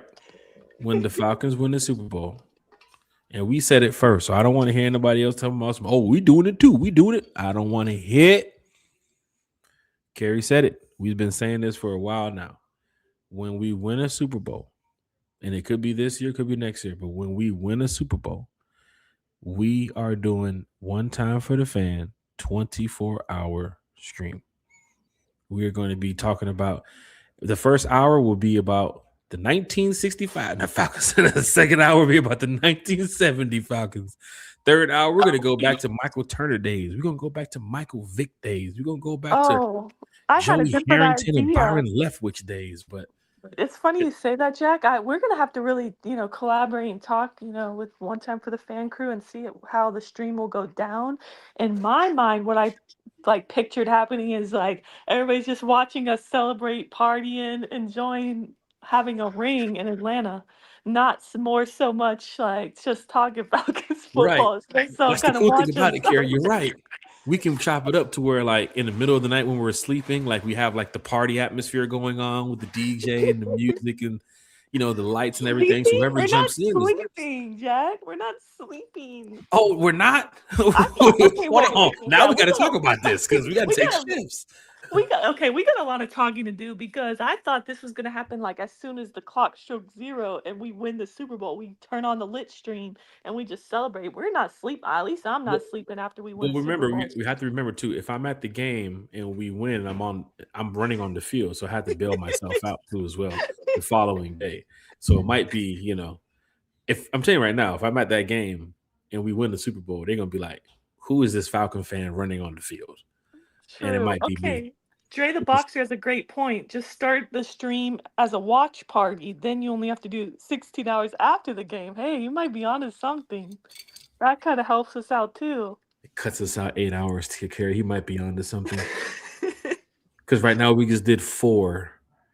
16, 4, 12. Yeah, he might be onto something. We can do a party hour with Jay Envy. We can get Jay Envy for like 2 hours. Let him play music, and then we'll sleep. We'll let Jay Envy just play music. Yeah. That'll be awesome. Oh, man. We'll let I Jay don't know how Envy. I'm gonna sleep though, Jack. I really don't, because No. It's great because we stream the game first. So everybody's watching the Super Bowl. Then we win. Then we party and we talk for about 3-4 hours, right? So now we're at like 7-8 hours. Then we let Jay Envy come in there, right? And Jay Envy plays music for about 2-3 hours. Then we sleep. We take a little quick nap. So when we wake up, Jay Envy's done playing music. Jay Envy be at the club for 5-6 hours. He can do 2 hours on the stream playing music. Big shout out to Jay Envy, Falcons DJ. We get Jay Envy in here. him do that. Then we wake up around like 2, 3 in the morning, and then we just finish the podcast. Maybe I'll wake up from like 3 to 7, and then Carrie jumps in, and then I'll step away, and then Carrie will have special guests, and then T will jump in, and then we'll just all finish. You know what? Boy, hey, Jay the Boxer, man, you on to something. Boy, Boxer. Shout out to you, man. But hey, Carrie, we got to plan this because we can't do this no NFC Championship game. We can't be sitting there like, who's doing this, that, and the third? And Carrie's like, well, I'm going to a party. No. And then I'm going on a cruise the next day. Well, Carrie, we talked about this. We got a lot of talking to do because when the Falcons go to the Super Bowl again, I got to decide, like, am I going to go to the Super Bowl? Am I going to come to Atlanta? Because I've told you guys I want to be in Atlanta to celebrate the win with my Falcons family because I don't have any Falcons family down here. So it's like it's not going to be the same celebrating it with Bucks fans and Dolphins fans, and I want to the be with Boxer said it Falcons correctly, Carrie. We just put the link up and we let the fans from One Time for the Fan host the show. That's cool. There it is right there. Yeah, we're doing a 24-hour stream, Dixon Way. Yeah, we're doing a 24-hour stream. We already said we've been saying it. Yeah, the Falcons win the Super Bowl. Yeah, the Falcons win the Super Bowl. 24-hour stream is happening for One Time for the Fan. We've been saying it. Y'all hear this live. We're not bullshit. Carrie, tell them we're not bullshit. No, we're not. We're dead ass. With you. We're so serious. I think how this came up was after that Eagles game. Was that Sunday night or Monday Night Football? Well, you were at the game last year. I remember that game. Remember, we were so hype off that win because everybody said we were going to lose, and that was such a big win. And little did we know, we thought we were going to be going to the playoffs that last year. But all that to say, I was so happy with that win that we were all hyped, right? On that, we were on the podcast, and we're like, yeah, like I cannot sleep. Like I'm so just laying there, like all happy, with the win, and it's just a little adrenaline rush. So. I think that's when we started talking about, man, when we win a Super Bowl, imagine we get to 24-hour stream. It's going to happen. It's going to happen. Yuri's in the chat. He said 4-hour stream? Sheesh. What's good, y'all? Big shout out to Yuri in the chat. Hey, Yuri. Yuri, that Rolling Loud lineup is ass cheeks. I'm so disappointed, Yuri. Are outside you of Saturday, and I rock with Don Tolliver. Not a problem with Don. But that Rolling Loud lineup is cheeks. I can't do it, man. I'm doing just the Saturday. I'm waiting for the single day tickets. Mm-hmm. I know Yuri covers a lot of these artists in the media world, and he's interviewed these people. I'm sorry, Yuri. These people ain't selling out no Rolling Loud show, bro. They're forcing people to come see these folks at different stages. Like, you don't have the big time artists like you did in the past. I know he said it's generational because there's going to be a lot of young underground folks there. That is perfectly fine. But nobody is sitting there listening to 20, 30 minutes of Laser Dim, dog. It's just not happening. It's not happening. I don't care what song he got, bro. That shit ain't happening, bro. There's a couple artists on Saturday that I definitely want to go see. So I'll probably just do the Saturday and that's it. But I'm not there Sunday night for Young Boy. I'm not going to be there Friday for Don Tolliver. I saw Don Tolliver last time at Rolling Loud. It was 6 o'clock in the afternoon. Come on. Like, either Tyreek is losing it when it comes to the money, or he's just losing it when it comes to the friendships with some of these artists. But some of your big time folk, I just saw an interview the other day where he said to academics that Yeet is not a headliner. Has he not seen Yeet perform? Yeet cranked over 70,000 at the Wireless Festival in the UK. He destroyed that set. Yeet is on a world tour internationally right now. He didn't have to do nothing in the States. Yeet is killing shit right now. But Yeet is not a headliner. Kodak Black. Boy, stop. These boys out here making noise, man. But hey, that's another podcast to talk about. Yeah, I'd love to know what Yuri's thoughts are on the lineups. Like Yuri, he covers these people. He's gonna say this lineup is fire. This lineup is fire. Well, he's media. He's gonna be down there covering them. Yeah, okay. But that lineup is cheeks, Yuri. Cheeks. I'm disappointed with the lineup. A shout out to the Nerd King. He said, "Who knows, Carrie? You could be celebrating the Super Bowl win while the Falcons actually host it." Don't make me smile like that. We do host it in 2028. Okay. I can't wait till 2028 though. That's 2 years away. I need it this year. I know, but being realistic, we're going from a losing season to Super Bowl the next year. Does that ever happen? The Bears are 2 games away. They had a losing season last year? They wasn't that good. I'm just curious if that's ever happened, but I'm not saying it can't happen. It's just The realistically. Jags was almost 3 Okay. games away.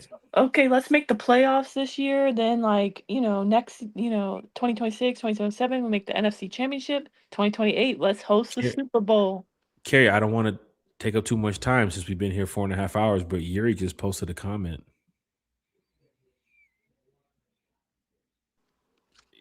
Kevin Stefanski is the favorite to be the head coach, and Yuri's with it. He's with it. Yuri, what about Saleh? How do you feel about Saleh? We just talked about this. Saleh is also a rumored pick.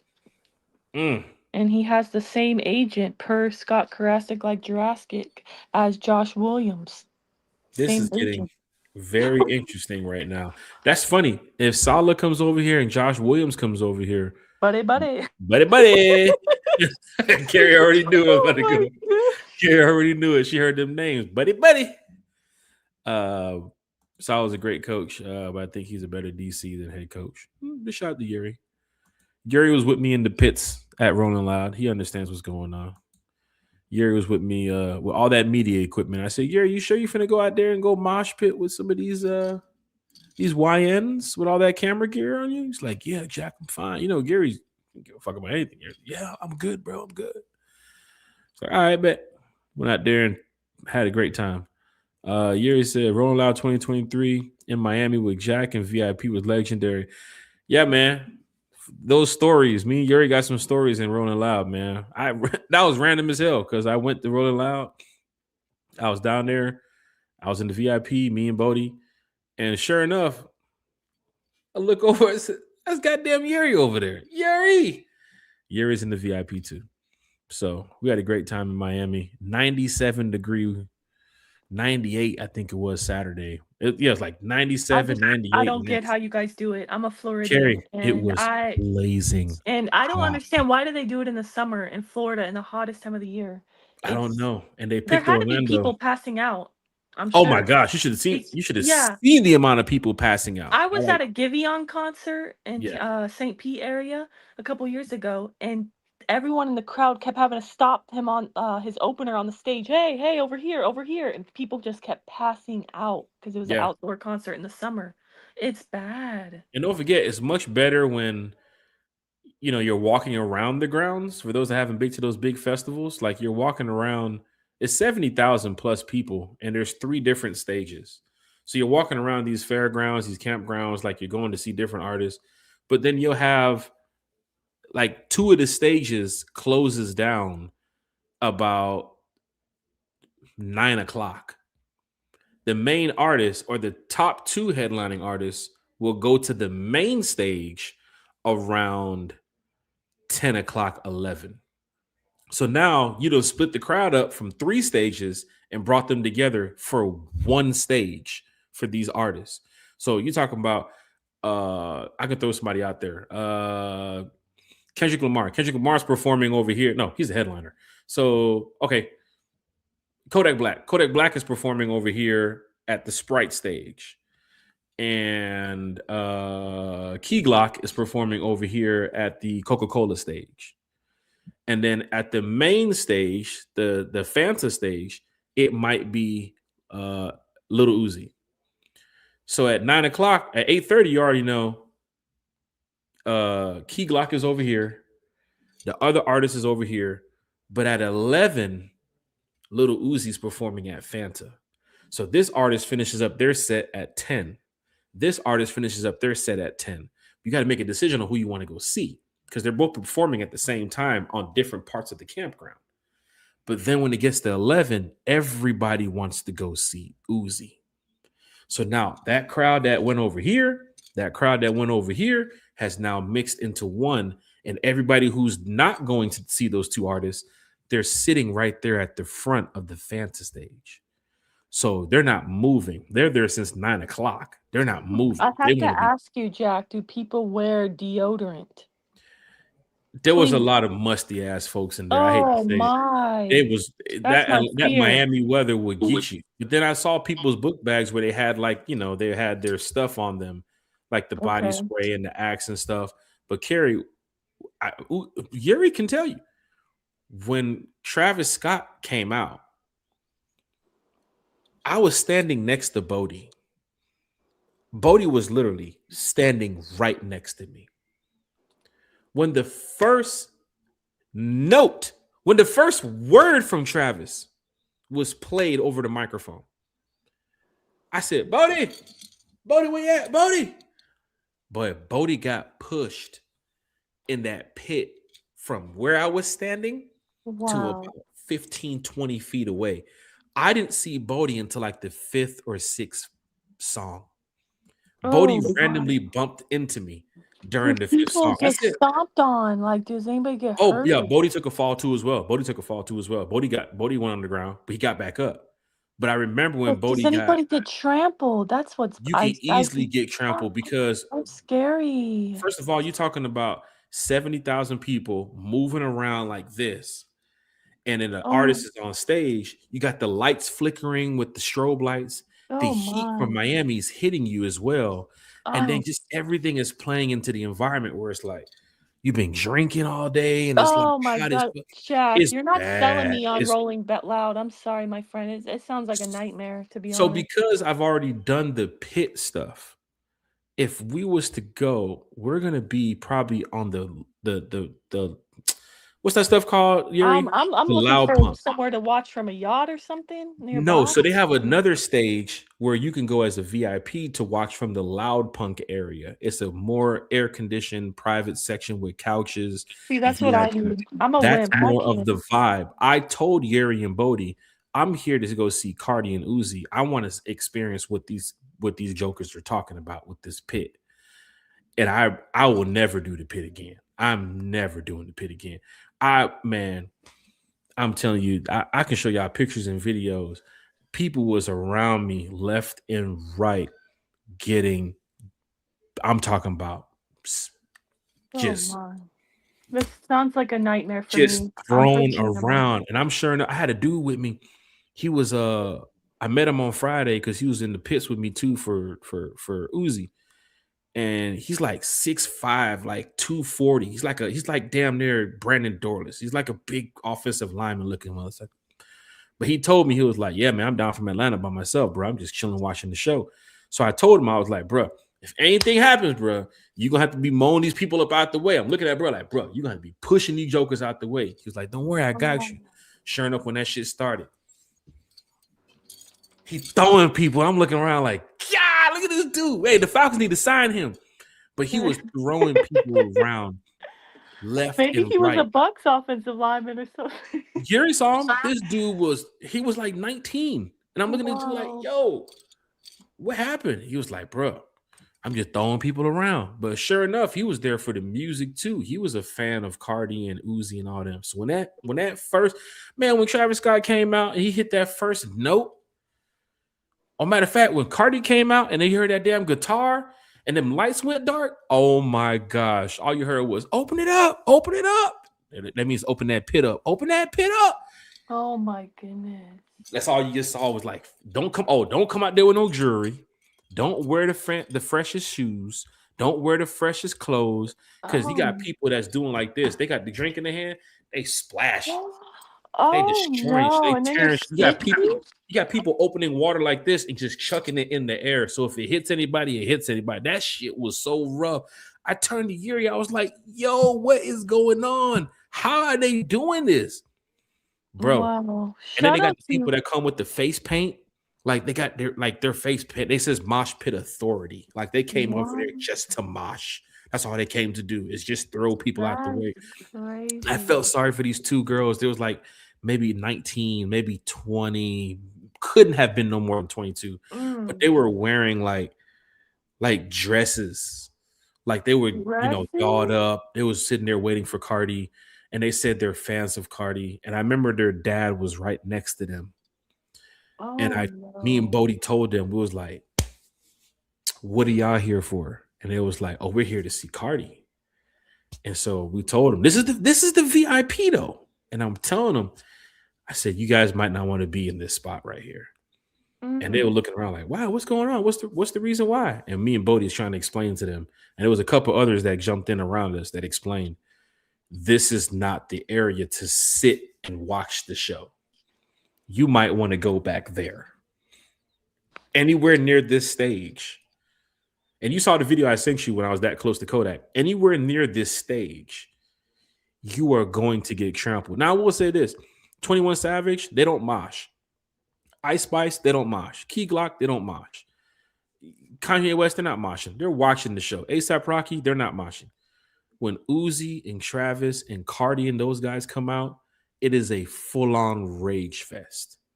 So, you're looking down at your shoes. Shoes are destroyed. If you drop your phone, that's it. That's it. You might as well just pray that you can get your phone back. Once your phone drops, that is it. And you're trying to hold your phone while people are doing what? They're just pushing you. They're just knocking you out the way. You're just trying to watch the show. They're not doing that. I just felt bad for so many people in there. I'm gonna pass. I don't think me, Yuri, and Bodie made it out. Bodie took a shot. Bodie was drinking. He was drinking a little bit. Drinking Douce lemonades. Wow. In 97-degree weather. You guys are real ones for doing that. I don't think I could do that. Yuri was right there when I turned to Bodie. I said, Bodie, are you sure you want to do this? But hey, man, Jack, shut the fuck up. Jack, come on, we shoot out. Jack, come on, let's go.